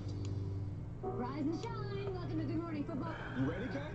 Nathan, former pro, big time style. Notice the footwork K, fantasy expert, knows the league inside out. This team is loaded. Peter, tapped into everything in the game. Spoiler alert, it can light up the league. And Kyle, NFL whiz, pop culture ace. This is such an exciting time for a fan. Together, they're here for football. Let's get it going, baby! Good Morning Football, tomorrow at 7 on NFL Network. Get your game day started with NFL Game Day morning, Sunday at 9 a.m. Eastern. It was yet another struggle for Carson Wentz on Monday night. And is intercepted in the end zone. And it's not going to get any easier on Sunday in Lambeau. Is it time for Philly to bench their franchise quarterback? And Taysom Hill is 2-0 as Saints starter, but have we seen enough to know if he could be their heir apparent to Drew Brees? Patrick Mahomes has been nearly unstoppable on the field this season. And as we found out, he's also pretty tough to beat off the field, too. If you look into the little details, and you can really tell exactly why they put every single thing in the shoe, and it has so many positive things in there.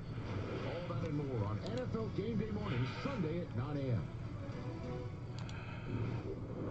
All right, Lewis back here with you on NFL Total Access with a couple of Hall of Fame running backs. That's what that gold jacket means. It also means that their opinion is unquestioned as they lay out their top 3 running backs here for this Week 13. LT, you're up first. Lay it out for me, man. All right, guys, I'm going to start at number 3 with Derrick Henry.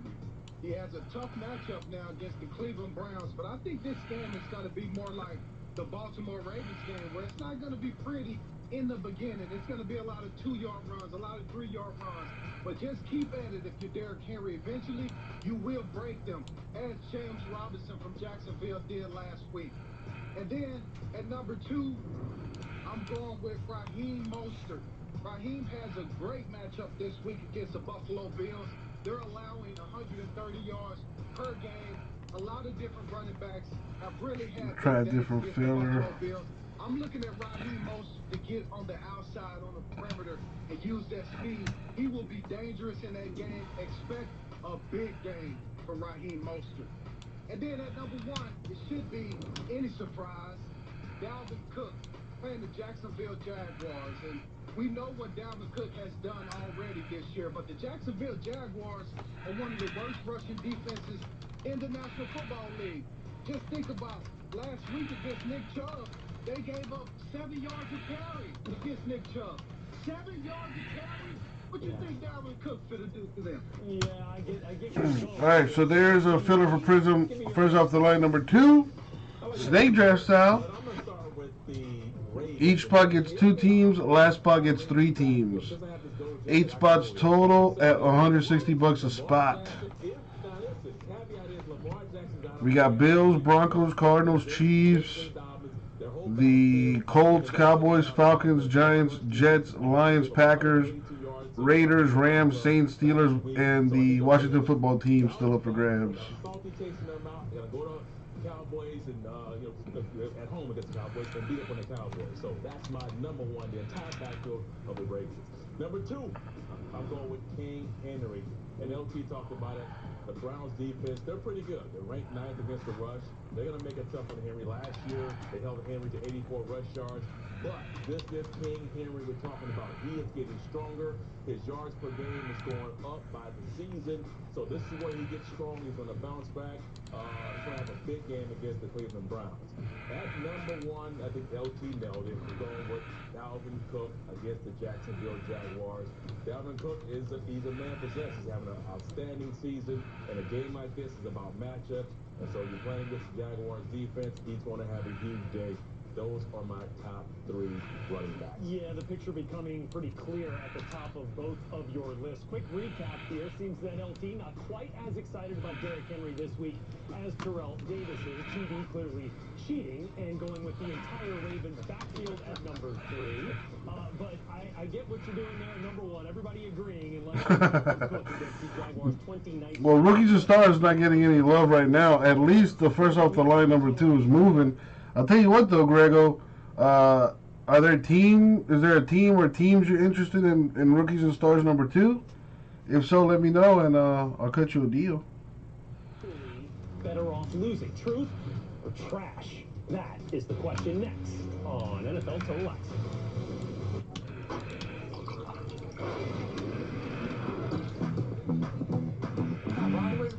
that. I've always wanted to do that.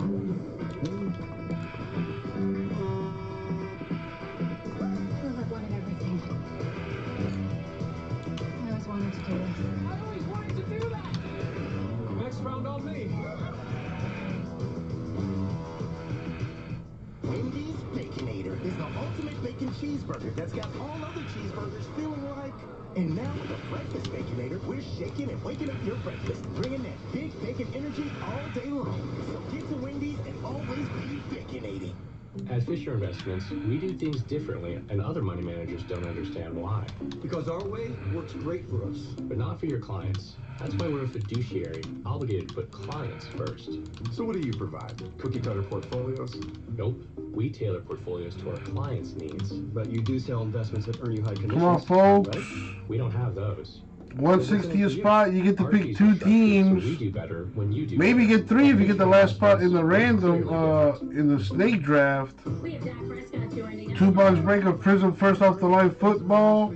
Lots of good teams still up for grabs. What if I sleep hot and I sleep cold? No problem. It's temperature balancing, so couples can sleep better together. Can it help me fall asleep faster?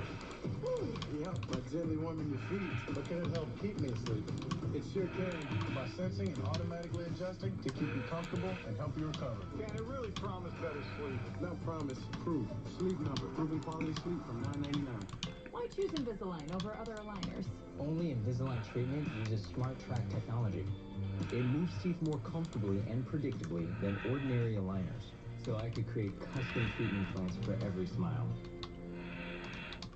If it's happening now, you're going to be hearing it on NFL Now. Get the latest from around the league with up-to-the-minute news on all 32 teams. This is a guy who can help them win now. NFL Now, tomorrow at 1, live on NFL Network. We are loaded with every touchdown from every game to the end zone every Sunday afternoon. Wide open for the touchdown. We were built for days like today. These folks, they don't have time to go to the post office. They have businesses to grow, customers to care for, lives to get home to. They use Stamps.com.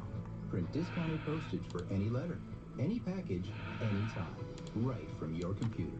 All the amazing services of the post office, only cheaper. Get our special TV offer, a 4-week trial plus postage and a digital scale.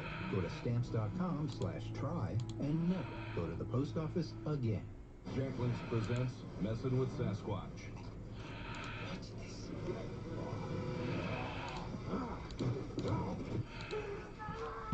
Don't mess with other snacks. Choose Jack Links jerky made with 100% beef.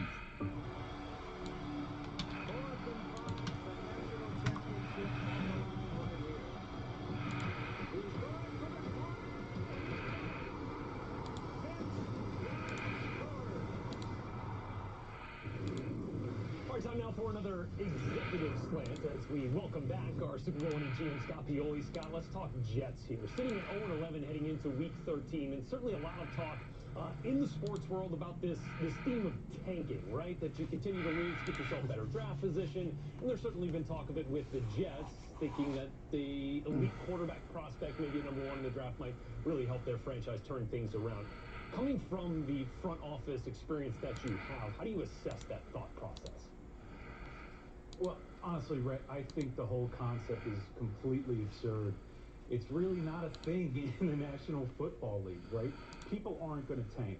You know, in the 27 years I spent in front offices in the National Football League, I don't remember ever once hearing anyone in the organization talk about tanking. I was a part of good teams, average teams, and bad teams.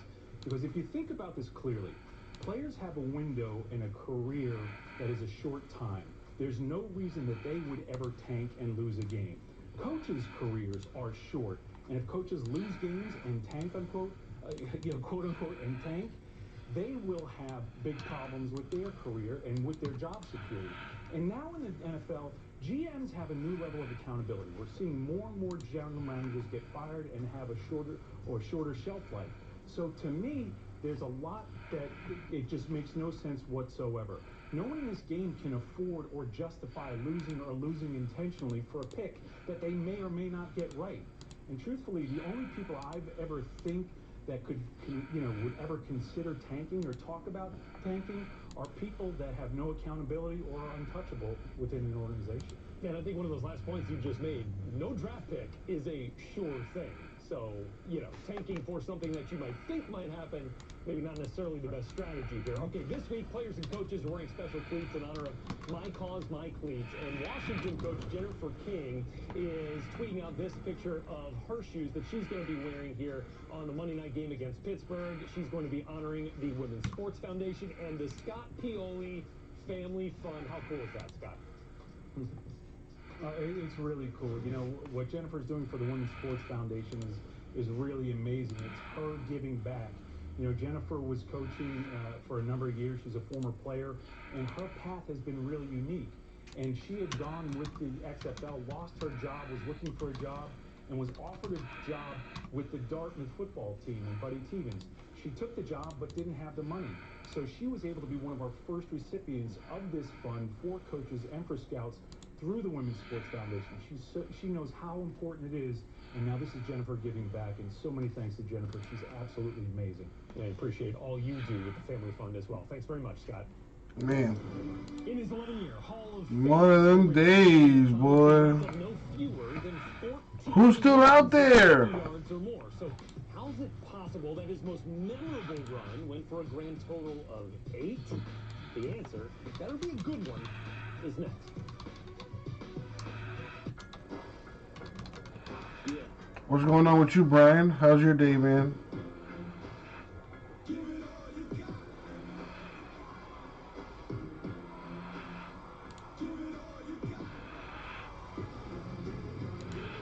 As you can see, your boy's struggling today. Because the obstacles are bigger than ever this holiday.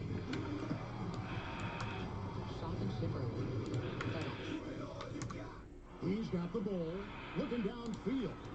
He's going after her with a tiny trike. Looking to go free. Oh, what a scream! This jab will not be denied. He's already eaten there. Campbell's something shoot that eats like a meal.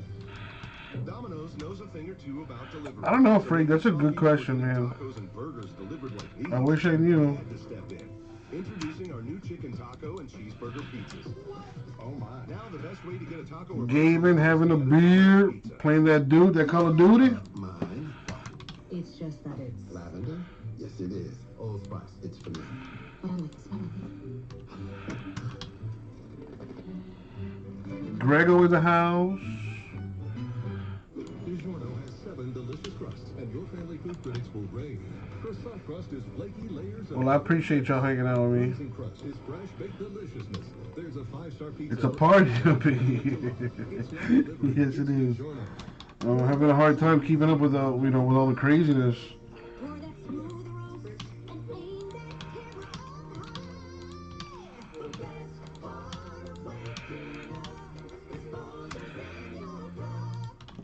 Bridgestone Turanza tires are engineered to make sure nothing comes between them and the road, especially not a little bit of water. That's clutch performance. Bridgestone, official tire of the NFL. For over 30 years, Lexus has been celebrating driveway moments. Here's to one more, the Lexus December to Remember sales event. Lease the 2021 IS300 for $339 a month for 36 months, and we'll make your first month's payment. Experience amazing at your Lexus dealer.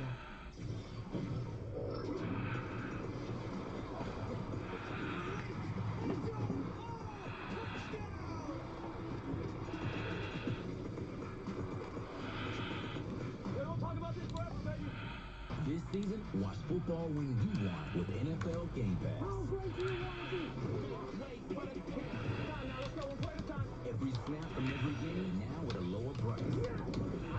All the plays in just 45 minutes. And learn from the players. NFL Game Pass, where football never stops. Freak, Brian, Grego, what you guys got planned for the weekend? /Game Pass to start your free trial. What do you think you could actually get for that Big Ben card? J-Mac said $200. All right, back to our NFL Total Access. Bears cornerback Jalen Johnson is the way-to-play winner from Week 12. He demonstrated textbook technique by using his inside shoulder to hit Allen Lazard and break up Aaron Rodgers' pass. Congrats to Jalen Johnson. Good work. How about now, little throwback Thursday? We go 20 years ago today. A stat the guys that are with me here on the show are going to appreciate. You will take 750. That went for over 200-plus yards.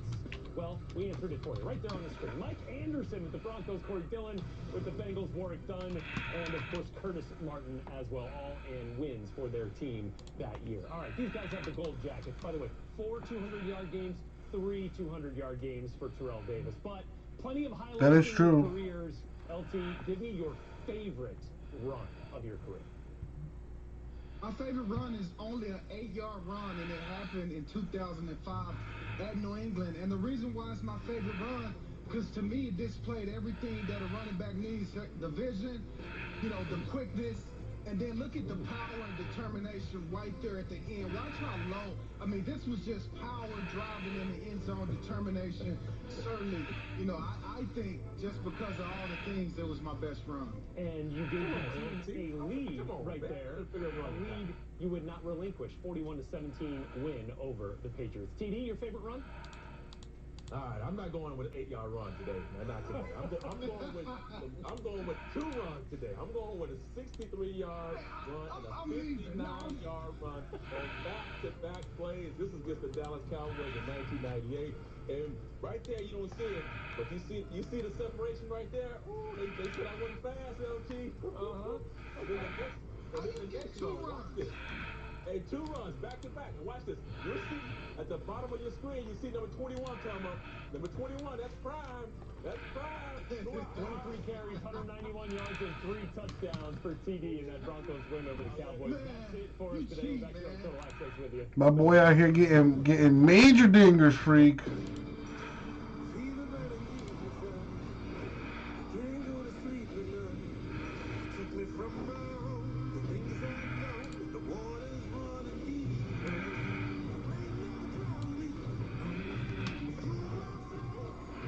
Well, I was in the world that pulled him to Zion. If I'm not mistaken, Jason did. Dude, I really hope he gets a lot of money for that card. Like, I really do. Tonight, we bring you the stories of 2 very different people. On the surface, they might not seem to have much in common, but one thing they share is a powerful ability to inspire us. As we pay tribute to 2 extraordinary lives and the legacies they've created, we begin with an enthusiastic young Ravens fan named Mo Gaba. His story, I mean, if he gets that card, and an amazing spirit, that's a big time fucking card. An entire city. So he could probably sell that thing for like a good 60 grand, probably. Especially if it's the silhouette that has the patch too. It could be big money.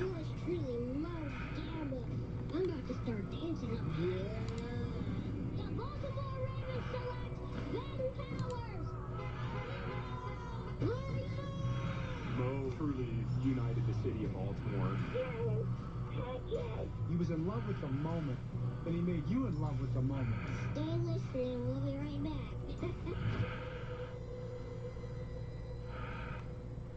Guess where we gotta go, Jeremy? We gotta go to Mo's. What's up, Mo? So it was 5 years ago, and Could have sold the nightmare. And he just randomly called the show, so we went to Mo from Glen Burnie. And as soon as he starts talking, you realize it's a kid. Good night, Jerry. That's my favorite. Oh, yeah. He just loves sports. He followed the Orioles and the Ravens, loved those guys. He developed his favorite players. Picking and cooking. Who you got? I'm going, His laugh is so infectious. The fans started to love him, and then people couldn't get enough of it. I don't want to take Jerry's job, too. At least finish high school. Exactly. He never let us know at any point or any time that he had any sort of issues, whether you wanted to... How would Vanity International just put the card on showcase? $5 a look? What if they want to touch it? You can't touch it? Me being a new mom, $20 to touch and take a picture with it. I took the picture, and it's like something looks weird to me. Usually with a picture, you have a red eye. His is white. So I asked my brother, I was like, do you see something wrong here? I said, it looks weird to me. Yeah, it looks a little weird. Should kind of set up an appointment just to make sure, you know, to rule out anything. So we go to Johns Hopkins, and they had an optometrist look in his eye, and we found out he had cancer. Bilateral retinoblastoma. If it's just in one eye, they explained that, you know, there's a good chance that if he's in remission, it wouldn't come back, and that would just be that. For my son, it was in both, which is a super rare one. It was a genetic mutation. So what I learned is that even though you beat it, You can touch it, J-Man. You can touch it. somewhere else in the body for the rest of his life. I would say it started with the Orioles. He started calling in. We would do a pick to click. You're trying to pick a guy that has a great game, hits a home run. You told Buck you clicked? Yes. And as that started to grow, he had a chance to throw out a first pitch. Fans, please join us in welcoming Mo Gabba. Let's do this! Play ball! So cool, especially because he wasn't as widely known, and then all of a sudden, the whole city knew about him. That was when he kind of announced his presence in the city of Baltimore. Thank you for letting me drive the first pitch. Let's go! You see, like, after he beat it the first time, it was like clockwork. Every 3 to 4 years, it would come back again in another part of his body. So the next time it happened, it was in his sinuses and his lymph nodes. I'm gonna be okay. I'm going through chemo today. Don't worry about me. Is that it? Okay, that's it. Every time he was kicking his ass. I would tickle that Elmo any day. You and me both, baby. He's ready for the next fight. You and me both. Mo Gabba, what's up, Mo? Mo's a celebrity, man. Hi. Coach Harbaugh, if you wouldn't mind informing Mo of some of the plans coming up. You are going to announce the 4th round pick at the Draft Fest for the world, written on a card in Braille. What do you think? I like to do that. Yeah. All right, yes. Mo Gabba.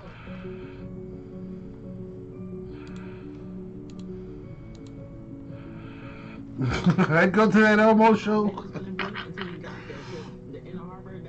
Hell yeah, dude. Shit. That's a good jiggle right there. That's high quality jiggle right there. That's that 101 jiggle. We're here to make some history. Mo Gabba is going to be the first person to ever announce a draft pick written in Braille. Mo, take it away. With the 123rd pick in the 2019 NFL Draft, the Baltimore Ravens select Ben Howers, Oklahoma guard. The joy he said. $5? No, $5 for Elmo. Like I was the #1 overall pick. Really, I really did. The Baltimore Ravens select Ben Howers, Oklahoma guard. You can just see the enthusiasm that he has, but it also chokes you up a little bit because you know the young man has had a tremendous amount of adversity in his life, and it was a powerful moment. The whole country got a chance to see, who he was and what his energy was like. There was a lot of teary eyes, I guarantee you, that day when we picked Ben Powers in the 4th round. Okay, Mo.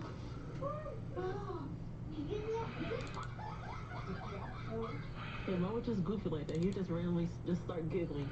Or nothing would be funny. Mo would just be quiet, and Mo would just really start giggling, and everybody start to laugh too. He would just come into the clinic, and he would just dance around and be singing. He just had so much positive energy. It just brightened everybody up. What gets me through things is laughter and staying as positive as possible. The lowest point for him was when the tumors returned in his lungs, and then we saw a spot on his brain. The cancer was getting more aggressive, and then the treatments that he was on, they weren't working as well anymore. So I put a couple things in the store so far. My thing with Ginter, I put half the boxes in as personals. At 185 a box, I think that's pretty. I think that's reasonable. You know, I know there's a lot of Ginter fans out there, so at 185, I think a personal box break would be all right. I'm also thinking about possibly doing some pack randoms with that. There's 18 packs in a box, so if I split that in half, it would be a 9 spots. Each spot gets 2 random packs. It'd come out to about $22 or so. That's pretty affordable. That's pretty reasonable. If I was to do it as like a random divisional, it'd be about $28.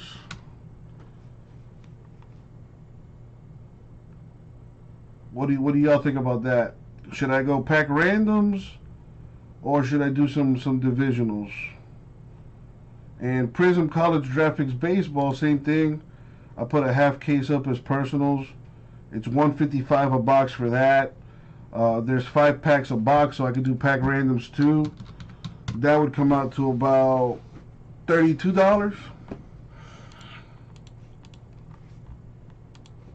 And then I still got to work on the stuff for next week, which is Bowman Draft Baseball, Super Jumbo, the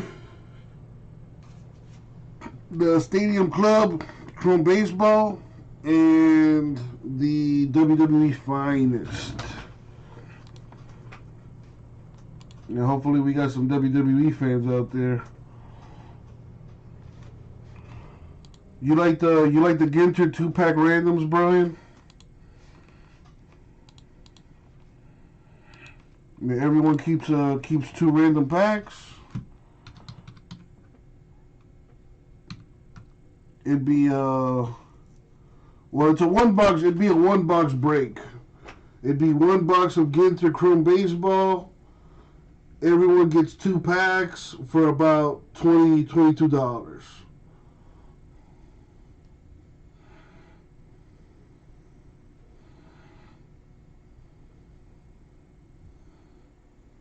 So it's about $11 a pack, basically.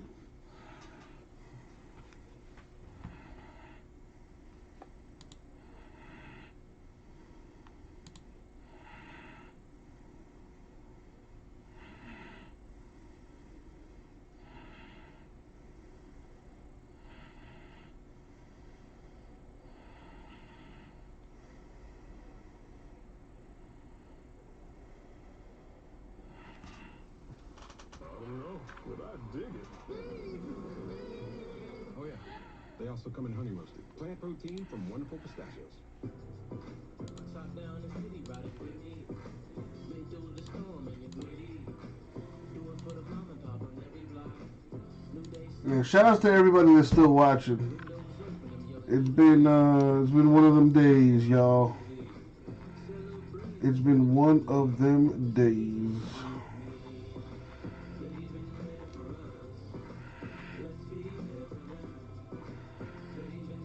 I'm here for Elmo. And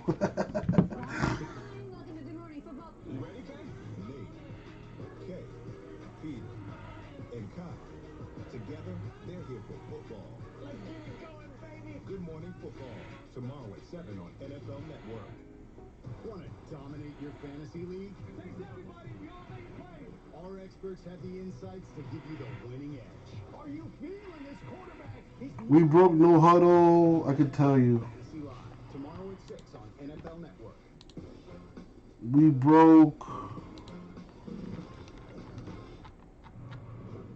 We broke no huddle number 1 and number 2 on November 30th. I don't think I was live on the 1st. Yeah, I was off on Tuesday. I wasn't live on Tuesday. As his story continues, this Ravens superfan touches lives in ways we will never forget. So with the type of cancer that Mo had, I knew that his options were eventually running out. It just was put it in the back of my mind. I made me think about that. So when we found out that he ran out of options, I was pissed. I think it's quite nice to do it because they said those words and they never said the words before. It's always okay. Put your finger apart. You just have to buckle down. Be there for now. Then everything will fight this and get through it. And that's always fucking been the case. weirdo. And then now you hear there's nothing else we can do.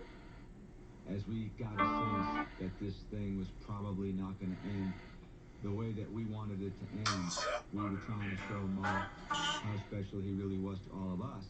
There's some amazing things that happened in those last few weeks. When Mo graduated from middle school, we had a whole parade that went by his house. I can't even count how many cars went by his house, and it was just such a cool. It's all good, Brandon. No worries, bro. Mascot being in the front yard with him. No worries. So many cool people, and I know a couple of the Ravens guys went over. It's for you from us at the Ravens. Congratulations, buddy. Actually, this doesn't go to me. This doesn't go to me. This goes to my mom. You are the MVP, Sanzi. After this point, I'm trying to think of something great to do for Mo. And then I remember going... Find some skank in Hialeah to jump up and down in the office so we can film for off the Give him line. my show for a night. Let him host his own show. He loves radio. Why Hialeah? I mean, that's where they're at. I'm not gonna lie, that's where they're at. What's up, Simeon? It's going, man. And Mo was in the comfort of his bed, just giving the book. I haven't broken anything today. Off to a flame. I mean, this kid took a hold of that microphone. But you know, that's just the way it is sometimes. That's right. So that's what we're going to do this evening. Oh, Miss Perry does an excellent job. She's been doing jumping jacks for hours now, and it doesn't look like she's getting tired at all. So, yeah, kudos to her. Vintage, I honestly don't know, man. I really don't. At least minimum 5 o'clock. But given I'm not going to be live on Saturday, by the way, I'm not live on Saturday, and seeing as how shitty today was as far as, breaks, being done, I'm going to try to get in here earlier tomorrow, but given how terrible I am with time, I don't want to say, I don't want to answer that question, Vintage, because, I don't want to lie to you. I don't want to disappoint you. That night. So let's say 5 o'clock, I'll definitely be live by 5. 100%. No, Simeon, no, that's not going to happen. Like, you see that, right? You said, see what I said, look up. Or maybe it will. I don't know. Vibrant orange or purple I've ever seen. You're gonna have to tune in. I haven't seen anything since. Which is pretty nuts because that's the color of the... Come in at noon. Yeah, that's 100% not gonna happen. I could guarantee you that. But maybe 2 o'clock, maybe. But again, don't don't quote me on that. Simeon, I do it if I feel like it, brother. I do it if I feel like it. Free Stuff Friday, Brayden. He's talking about Free Stuff Friday.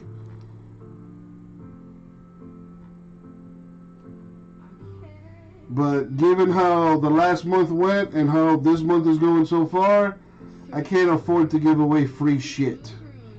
Simeon, especially you who spends zero money, I'm not really too inclined to give you free shit. Now, Grego, dude, I'll give Grego a free spot. Brayden, I'll give Brayden something for free. Freak of Nature, who spends a whole bunch of money, I might give him a free $20 or something. But Simeon, you, probably not. Unless you start spending money. If I'm being 100% honest. That is the way that cookie crumbles.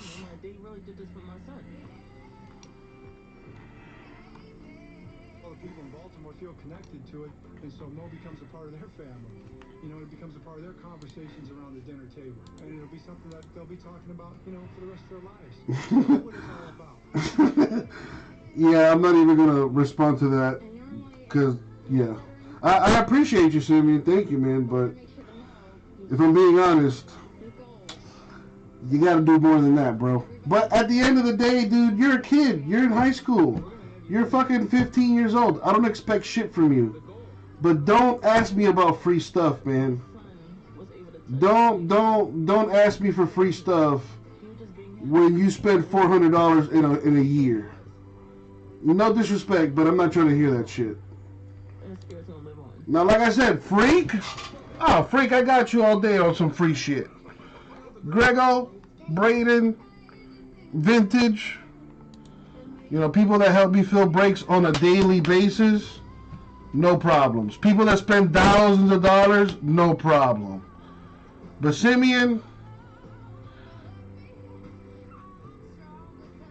I gotta burst that bubble, buddy. But yeah, no.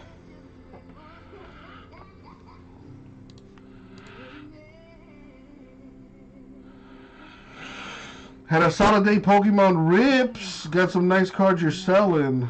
We want to thank Mo Gabba's family and friends and the Baltimore Ravens for sharing. My man Braden. Wait, so Braden, you do Pokemon breaks?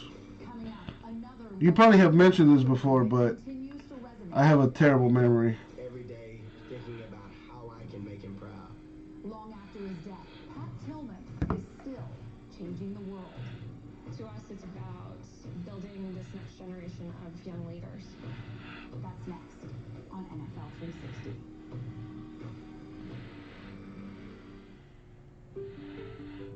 Home has been there for us all year long.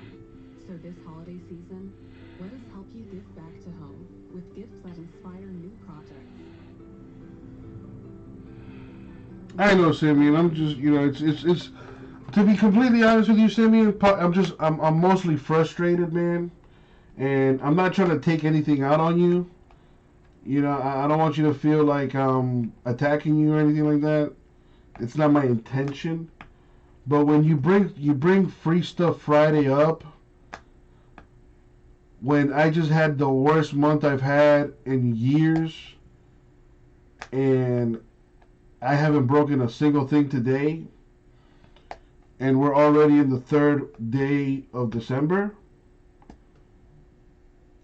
you kind of caught me like in a bad mood, if I'm being honest. And asking me for free stuff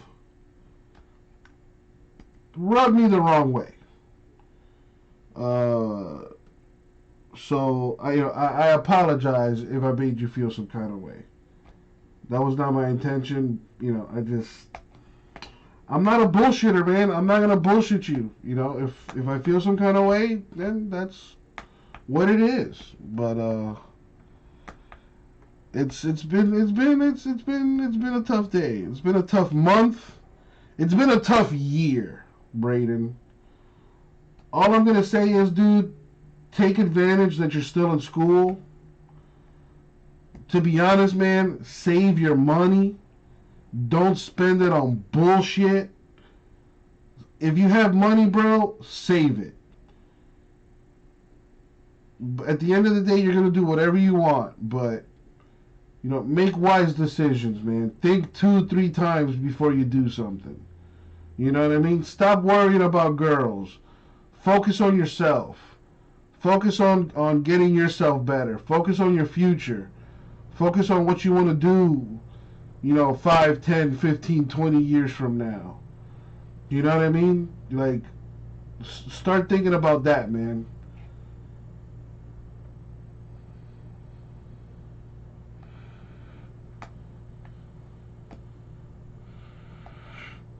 Braden, you're a huge Pokemon guy. I didn't know that. Nice.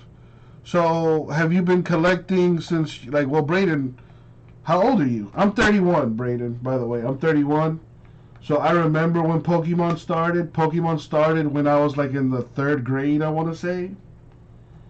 And I remember kids bringing fucking booklets, binders full of, holographics and all that good stuff. And truth be told, I used to steal them. I used to go through people's binders, and if they had multiples, I would steal them. And that's how I got my collection. But I eventually gave away that collection to a friend of mine when I moved away. I moved further south. So I was probably never gonna see that kid again. He was a really good friend of mine, and he was pretty devastated when I told him that I was gonna move away. He was like a best friend, to be honest. So I gave him that collection of Pokemon cards, which I regret to this day, because now that I know what those cards are worth, and dude, I had the entire set, all first editions, and I want to say they were all like near mint. Like they were like, if I had graded them, they probably would have graded no less than a 9.5. And dude, I had like multiples of Charizard first edition, Venusaur. I had the starter Pokemons, Blastoise. I had the entire set, all the legendary Pokemon. I had the I even had the movie cards. I don't know if they're worth anything, but I remember even the Burger King fucking toys. I used to have those. When the movie came out, like in '98 or '99, the Mew card that they looked like a hieroglyphic. I remember I had that shit. I don't know if it's worth any money now, but I had it. And dude, I'm telling you, I kick myself in the ass to this day, knowing what those cards are worth. And I probably could have put a down payment on a house with that collection, to be honest. Dude, I had no idea. I had no idea what those cards were worth when I was that little. Dude, the entire set. I think it was like the original 150 something Pokemon. I had every single one. Well, Braden, I'm a thief, but I'm an honorable thief. I'm not gonna take away everything. If you have doubles, I'm gonna take one. You're not gonna miss it. Well, actually, my rule of thumb was he or she would need to have at least 3. So if you had at least 3 of the same card, I'm stealing one. I'm stealing one. It's mine. That's it. It's boom. What's up, CBK? How you doing, my dude?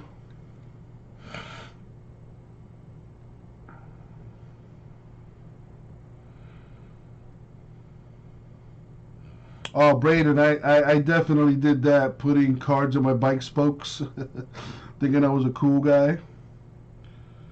But man, all that money gone to shit.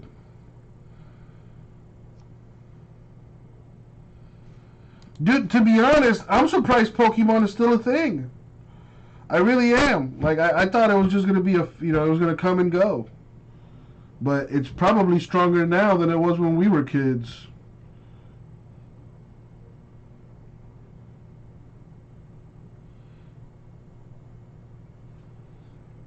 Tired, want to go back to Vegas? Shit, take me with you, bro. Take me with you.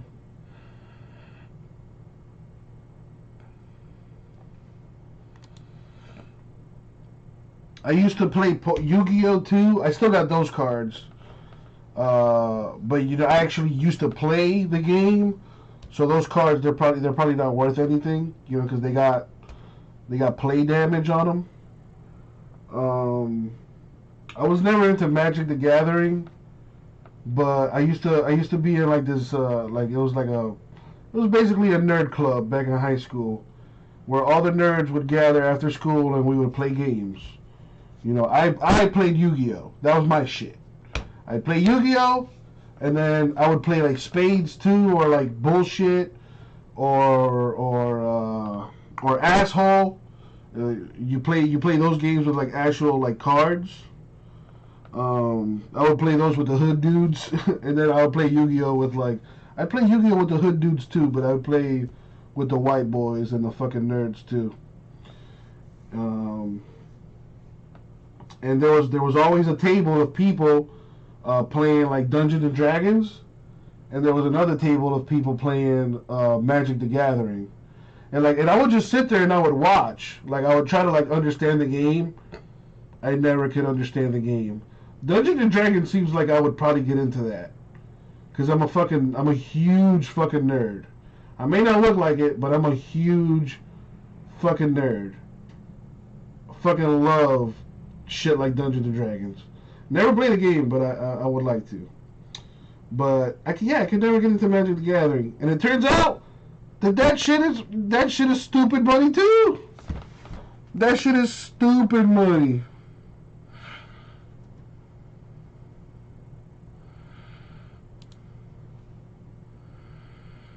Wait, there's a thing in Miami in Call of Duty, Brian? A Charizard PSA 10 first edition holo sold for almost $300,000. Holy fuck. Dude, I had that shit. I had that shit. I had that. I had two. Fuck. Bro, that could have been me. That could have been your boy. Damn, bro. Even a fucking Raichu sold for $57,000. Get the fuck out of here. Wow, bro.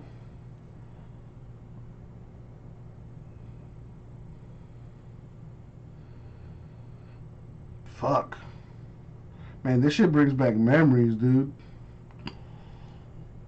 This shit brings back some memories.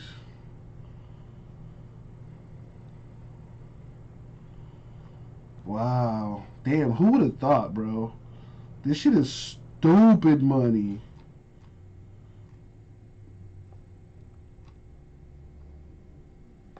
Yeah, even a PSA 8 first edition Charizard, 50 grand. Oh my god.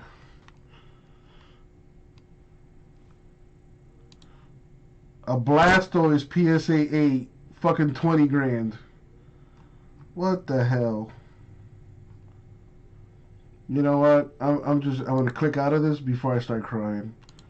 Cause oh my god. And dude, I had it in a yellow. Dude, I remember the binder too. It was a yellow Pikachu binder, and it had the Pokemon logo on the front with Pikachu on the front. And you open it, and then you see your fucking. It was a binder. You guys remember the binders where you had it was a fucking binder with the plastic sheets, and you put your cards inside.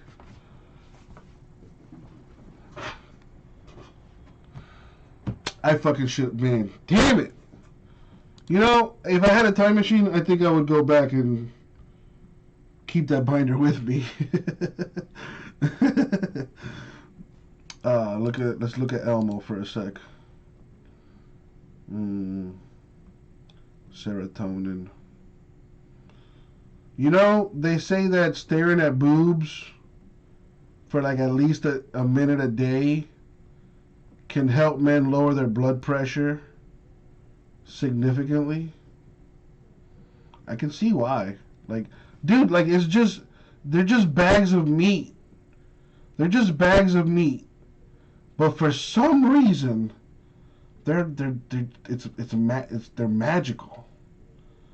They're just magical.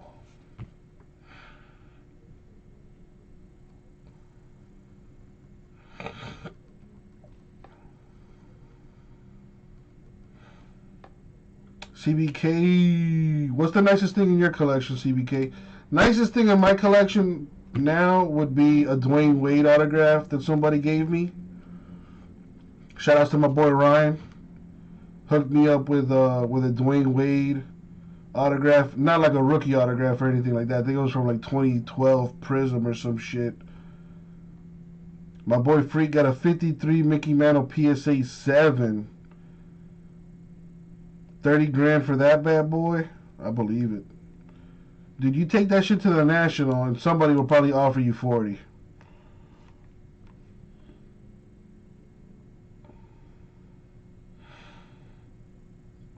Simeon thinking about being a sports broadcaster, do it, man.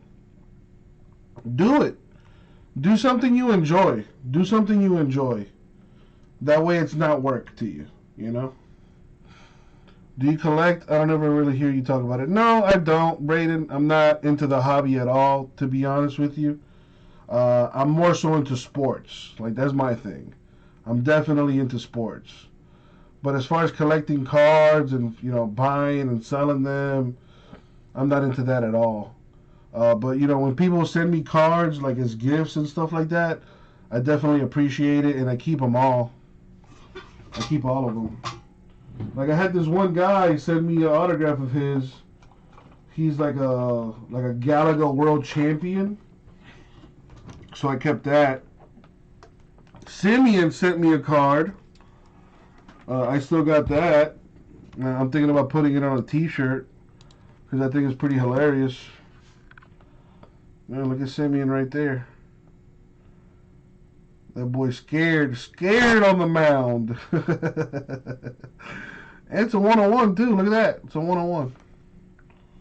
I mean, he says it's an investment. This belongs to Jason. Yeah, I got a Galaga world champion right there. My man John. He used to break with us back in the day.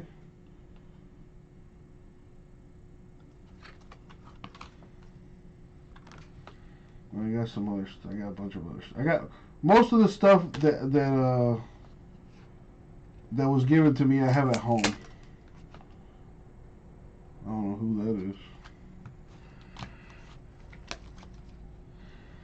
But yeah, I got my boy Simeon right here. You know what I'm saying? Plays for the Boston Red Sox, the youngest ever prospect for the Boston Red Sox. Fucking legendary. And then I have Freak sent me a card. I got that shit at the crib. You know, Tomas sent me a card. I got that one. Kimmy sent me a couple cards. I got them. Jay Mess sent me like a few Ken Griffey Jr. cards because that's my favorite baseball player. And I guess he had some extra cards laying around, so he sent me some of those. I got them. Really cool. I've had some people send me like Miami Heat cards because I'm a huge Heat fan. I've had people send me Dolphin cards because I'm a huge Dolphin fan too. Fucking Kimmy sent me a fucking jersey with the 1972 Dolphins, you know, signatures on them. Like, not the entire team, but most of them. And that's pretty fucking cool. Yes, Simeon. Yes, they are. Kimmy is in love. I haven't seen Kimmy in a while. I hope she's doing okay. Brayden, you got some cards you had made? Shit. Make sure you sign them for me, bruh. Make sure you sign it. Send it to your boy.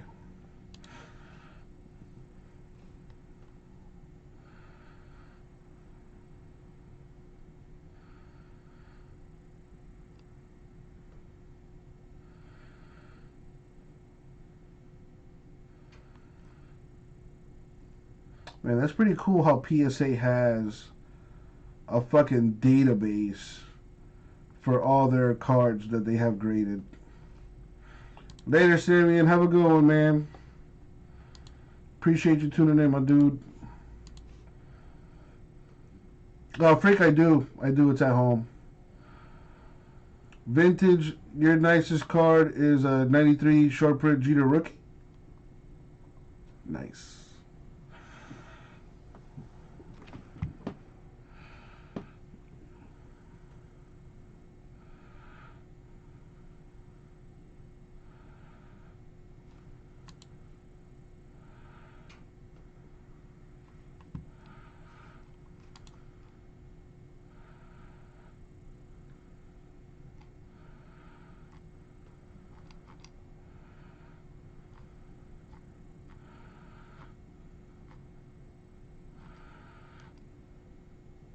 Braden read an article about the top 100 most submitted BGS cards.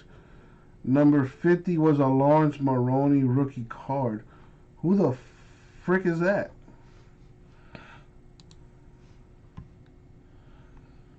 Oh, I've seen that Jeter.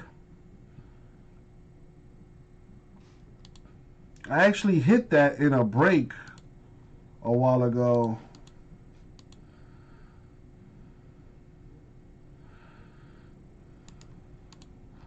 Old Patriots running back. Oh, I hate the Patriots.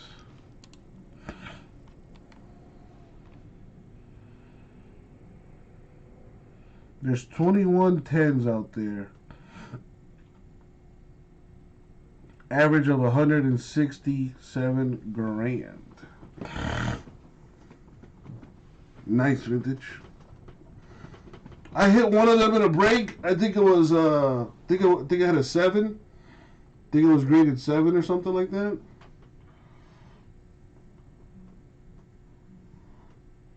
Dude, I've had some nice cards for some people over the years, though.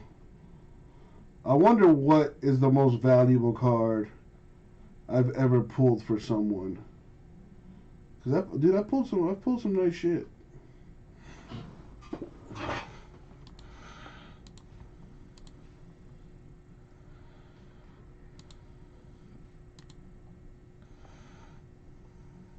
My first, oh, that's right. I hit that blue Otani. Did you sell that card? Dude, I hope you sold that card. I hope you sold that card, because the Otani man's not looking too good right now.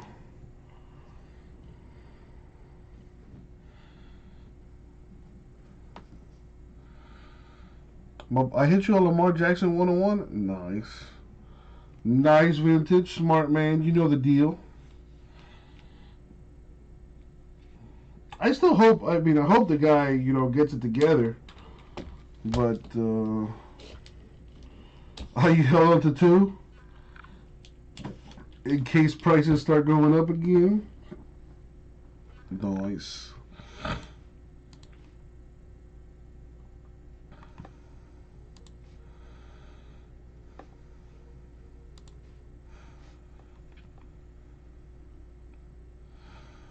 Dude, I hope so too, man. I hope he kills it next year. I'm not one to root against people. I hope he does. I hope he kills it next year. To travel with the team, then you can make the decision pretty easily. Devontae Booker, of course, would be the next guy up. And it's a good matchup. The Jets have allowed the 10th most fantasy points per game to running backs this season. Although there are a couple other running backs that we're going to be talking about a little bit later. We're gonna be buying some tickets for the hype train. And so, not to give everything away, but just be prepared as if Josh Jacobs is not going to be able to go this week against the Jets.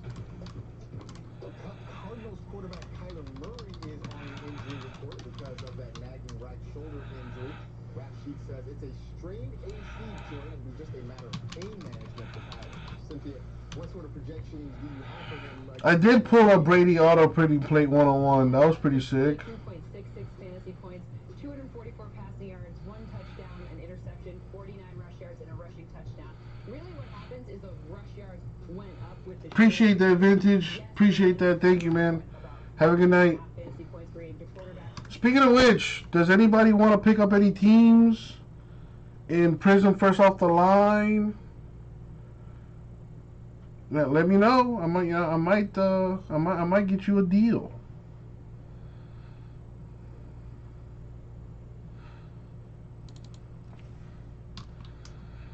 Wait, that Brady's yours, Braden?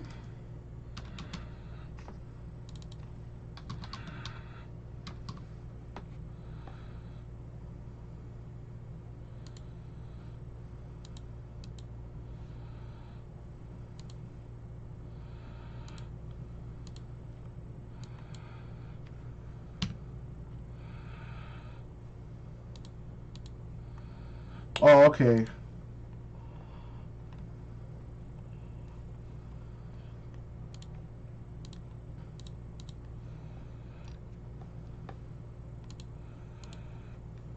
So then it would be Oh, that's right. I remember hitting that black burrow one-on-one. What'd you ever do with that, CBK? Did you hold on to that or what?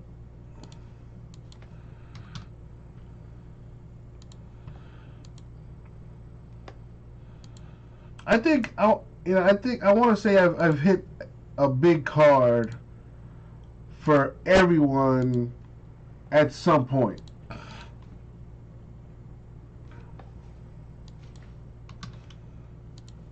CBK still got it? Are you keeping it in your collection?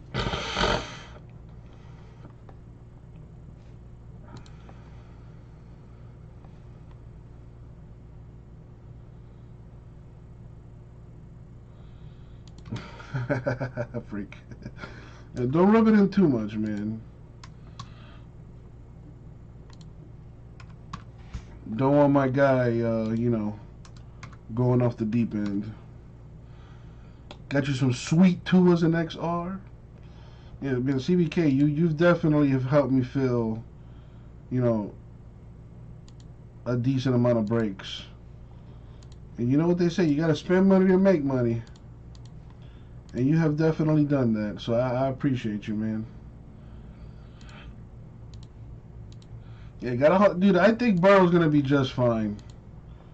So that's a good play right there. Hold on to that Burrow, because when he comes back and throws for like 5 touchdowns his first game back, cards are gonna go fucking through the roof, and everyone that sold his cards for a quick buck are gonna regret it.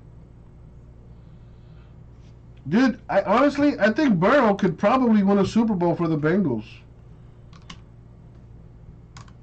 You know, Bengals have a lot of draft picks coming up in the next few years. They got some good young talent out there already.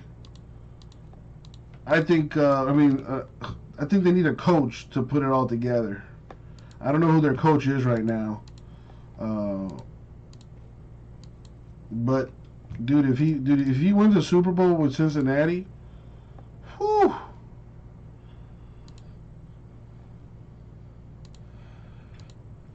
Oh, Grego, I think you're talking about Tua.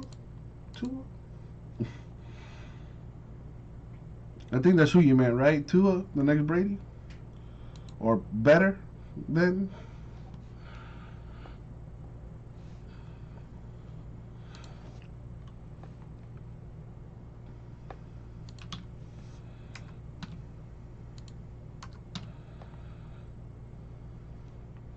If the Raiders win the Super Bowl.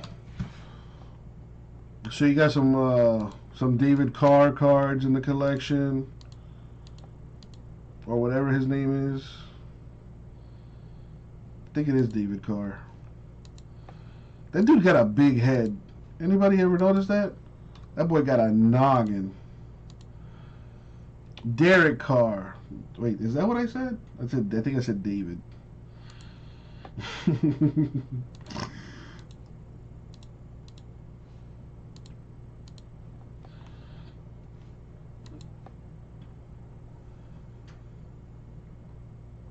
That's his brother. Yeah, I wasn't sure if they were related, because they kind of look alike. But Derek Carr got a big ass head, so I was like, I don't know.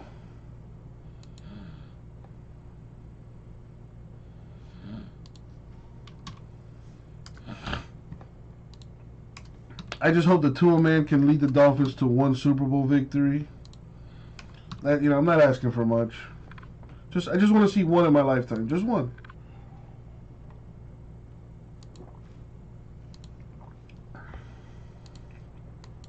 Hell, I've never even seen the Dolphins win a playoff game. Let's start there.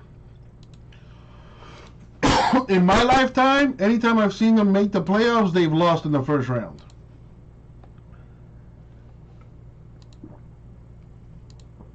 How sad is that?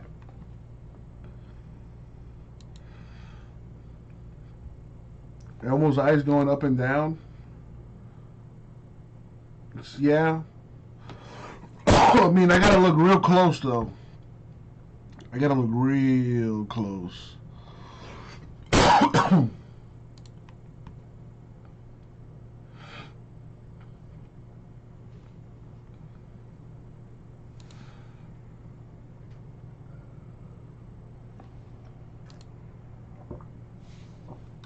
Smart man, CBK.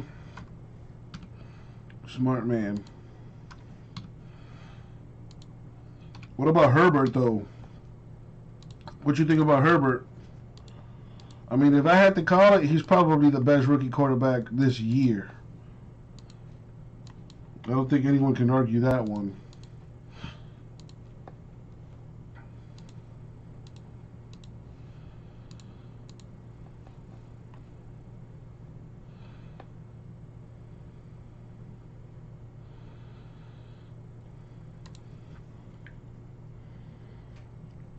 Dolphins' last win in the playoffs was 2000, yeah.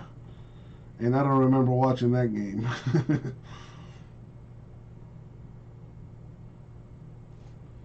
I became a Dolphin fan the last year Dan Marino played.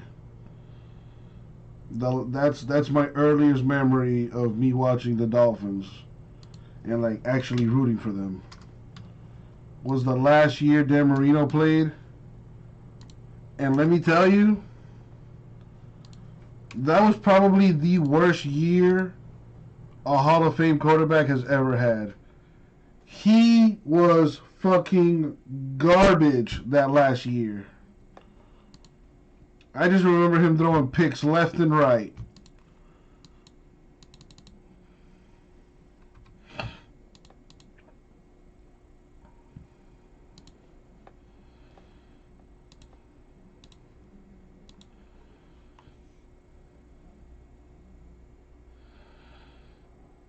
My boy, damn, Brandon, you got exposed to COVID. Gotta go get tested in 2 days. Why 2 days? Why can't you just go like right now?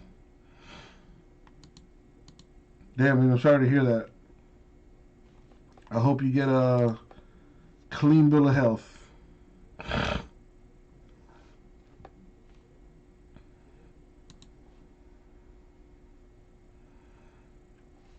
Who do you think is the best rookie wide receiver, Freak?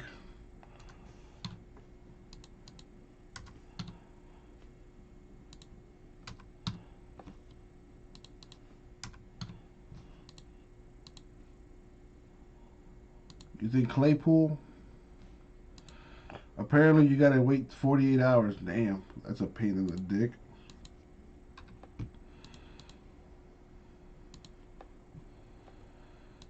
Well, I hope you get a nice clean bill of health when you do take that exam, man. My thoughts and prayers to Braden. Thoughts and prayers to Braden. Good vibes to you, my dude.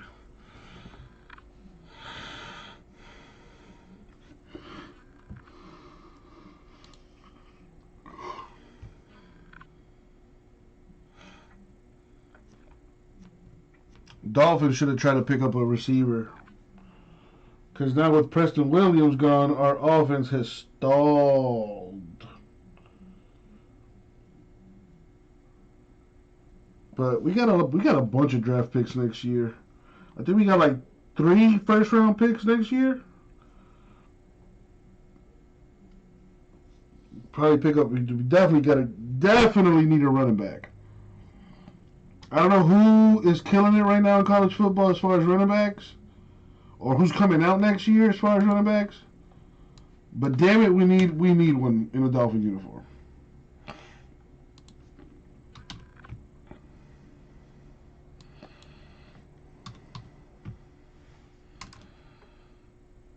I mean, Fitzmagic is that dude. I'm not gonna lie to you, but Fitzmagic can only take you so far. You know, he's got, you know, what is it? He's been in the league for like what, 16 years or something now. You know, he's got a resume. You know, if it looks like a duck, it sounds like a duck, smells like a duck, it's not a fucking horse. You know, and I love me some Fitzmagic too. The fiery dude. But when you need him to come through, he just doesn't.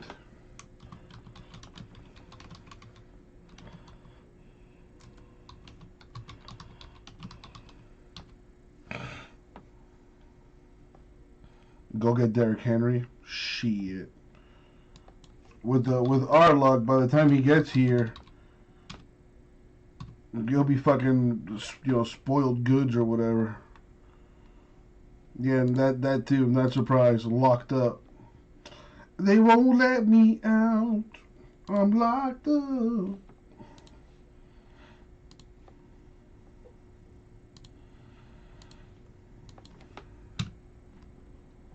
Need to find the next freak.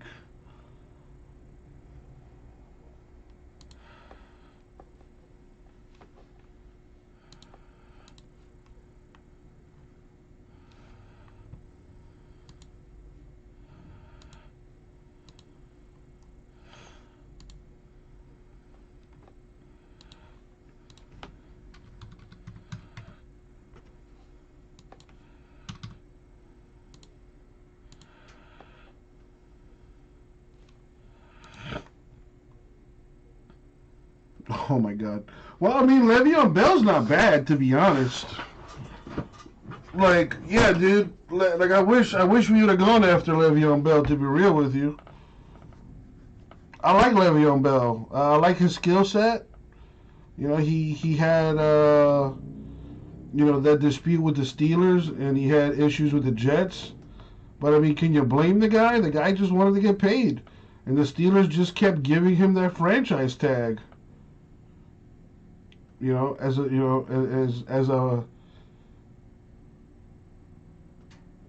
man with a family, the dude wants stability. He wants years on his contract, not just 1 year, and that's it. He was looking for something, more stable. Can't fault him for that. And he was definitely outplaying his contract. The dude had the most touches of any running back by a wide margin. And he probably accounted for like 30% of the Steelers' offense too. With numbers like that, like you can't deny him. Pay the man. Steelers didn't want to do it. And I mean, the Steelers aren't doing bad right now, but who's their running back? James Conner? Yeah, that shit worked for 1 year and 1 year only. Le'Veon Bell was doing it for years. And got a shitty situation with the Jets, worst team in football. So, not going to produce out there. Now he's with the Chiefs, but they're fucking loaded at running back too. So I don't know. It would have been nice to see him in a Dolphin uniform. I'm not gonna lie. Not gonna lie.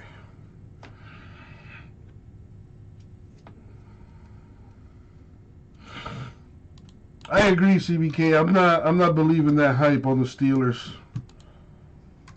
Yeah, I've told J-Best time and time again, who have they played this year? Nobody. They got the easiest schedule in football. And that's not their fault. You can only play your schedule. It's not their it's not their fault that they just so happen to have the easiest schedule in football. It is what it is.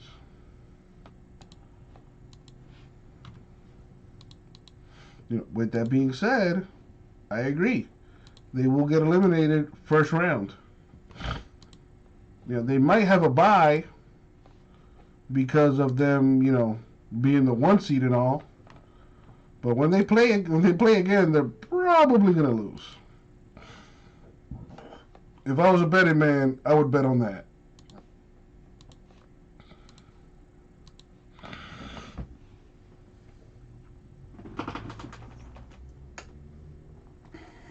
I think Chiefs are going to repeat as champions. I don't see anybody stopping that offense. Unless, God forbid, something happens to my homeboy. Repeat. Repeat.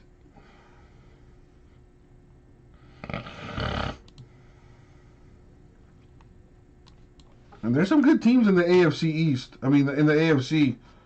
Titans are a good team. Raiders are a good team. I'm still on the fence about the Dolphins, if I'm being honest. Bills are a good team.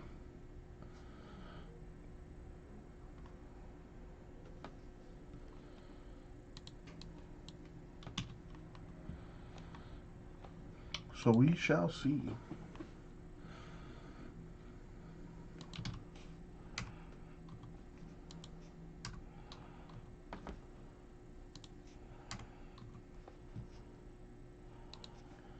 Alright, I'm putting some stuff in the store right now.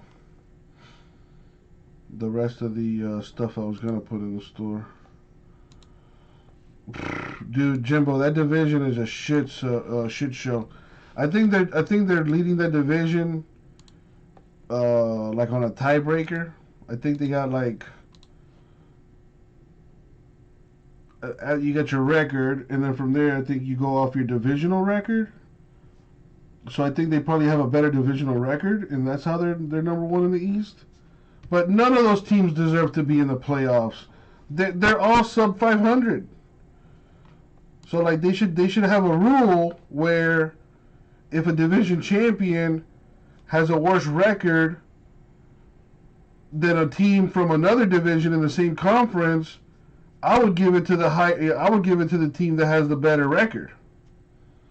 You know, just because you won your division, I'm not going to reward you if you have a worse record than someone in another division in the same conference with a better record. Like that's just me though.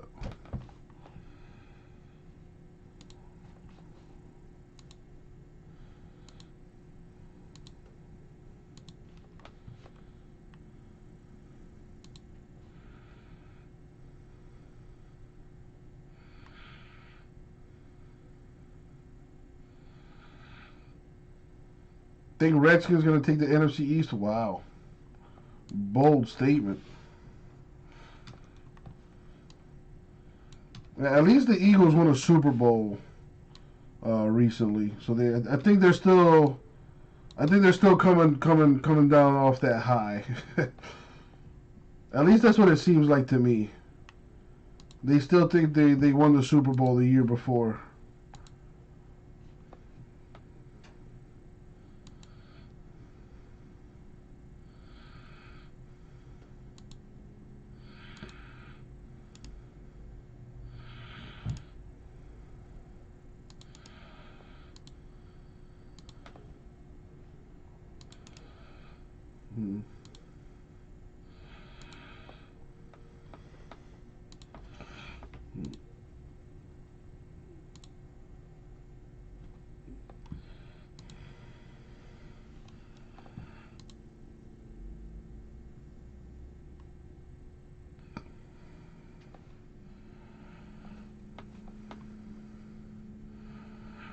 Lions have won a championship since 1954.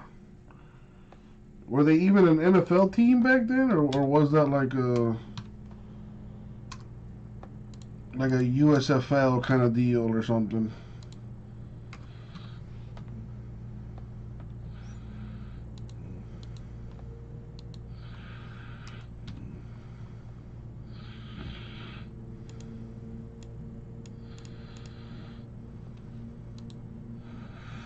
Definitely wasn't a Super Bowl.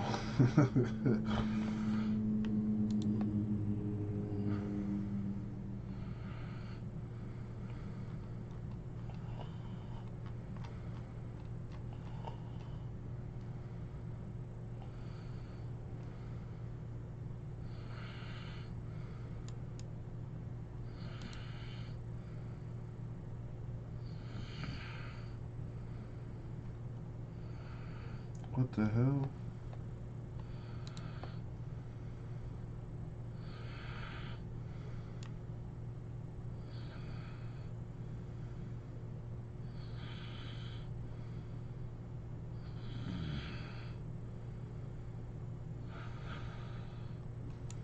Oh, I skipped 3. What an idiot.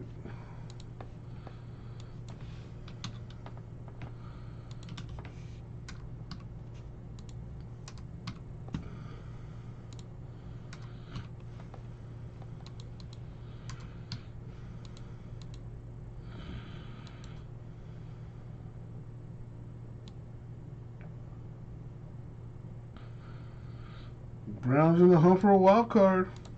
Dude, they got a lot of talent, man. You remember last year they were supposed to be Super Bowl champs. A lot of talent on that team. And I still believe in Baker. I think Baker's going to be a real good quarterback.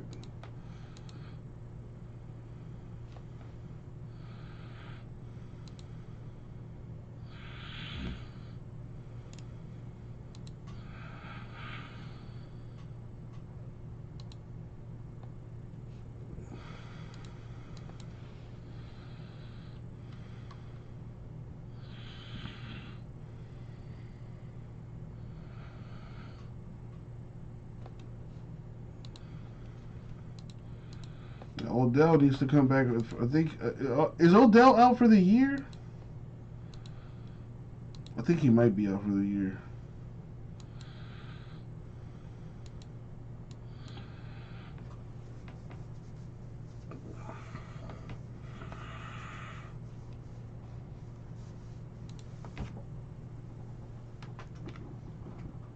Whoa, freak! You know, keep that between you and your freaks, man.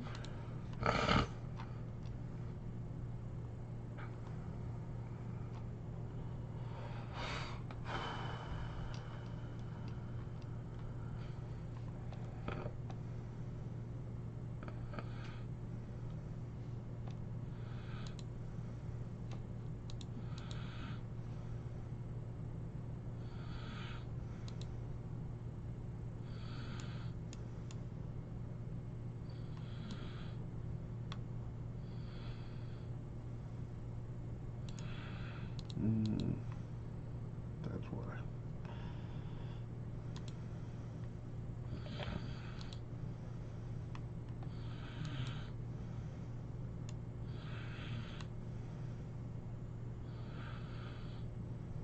Elmo chasing a Chubb. I mean, he's almost got it. He's almost got it.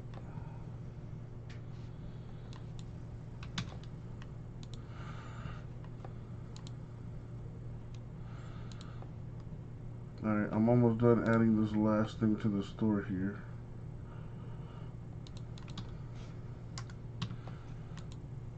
Alright, last call. Are we going to get anything broken tonight?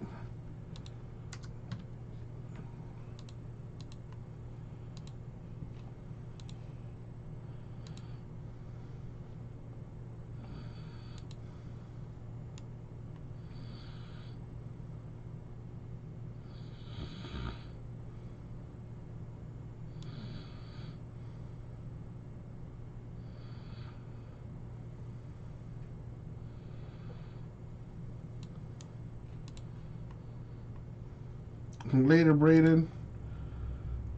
Have a good one, my dude. Thanks for hanging out.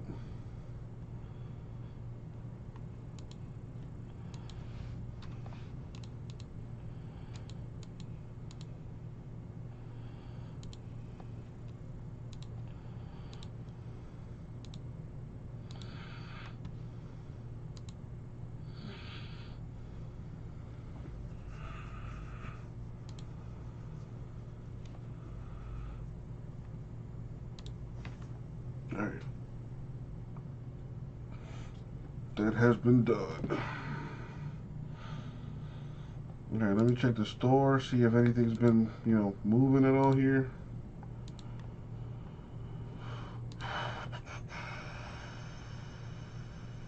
Nothing moving. Ouch. Well, except Katy Perry. She's still moving. Alright, you guys. Thank you all for hanging out with me. Appreciate you. As always, I'm sorry I couldn't get anything broken today. But tomorrow's going to be glorious. We're going to break a whole bunch of stuff tomorrow. So, make sure you drink your, eat your vitamins, say your prayers. Drink a Red Bull or two. Because we're going to be at it all night tomorrow. I will be off Saturday. So tomorrow, I'm going to try to come in earlier. If I do, I'll send emails and all that good stuff. Otherwise, I'll see you at regular time. Later, everybody. Have a good night.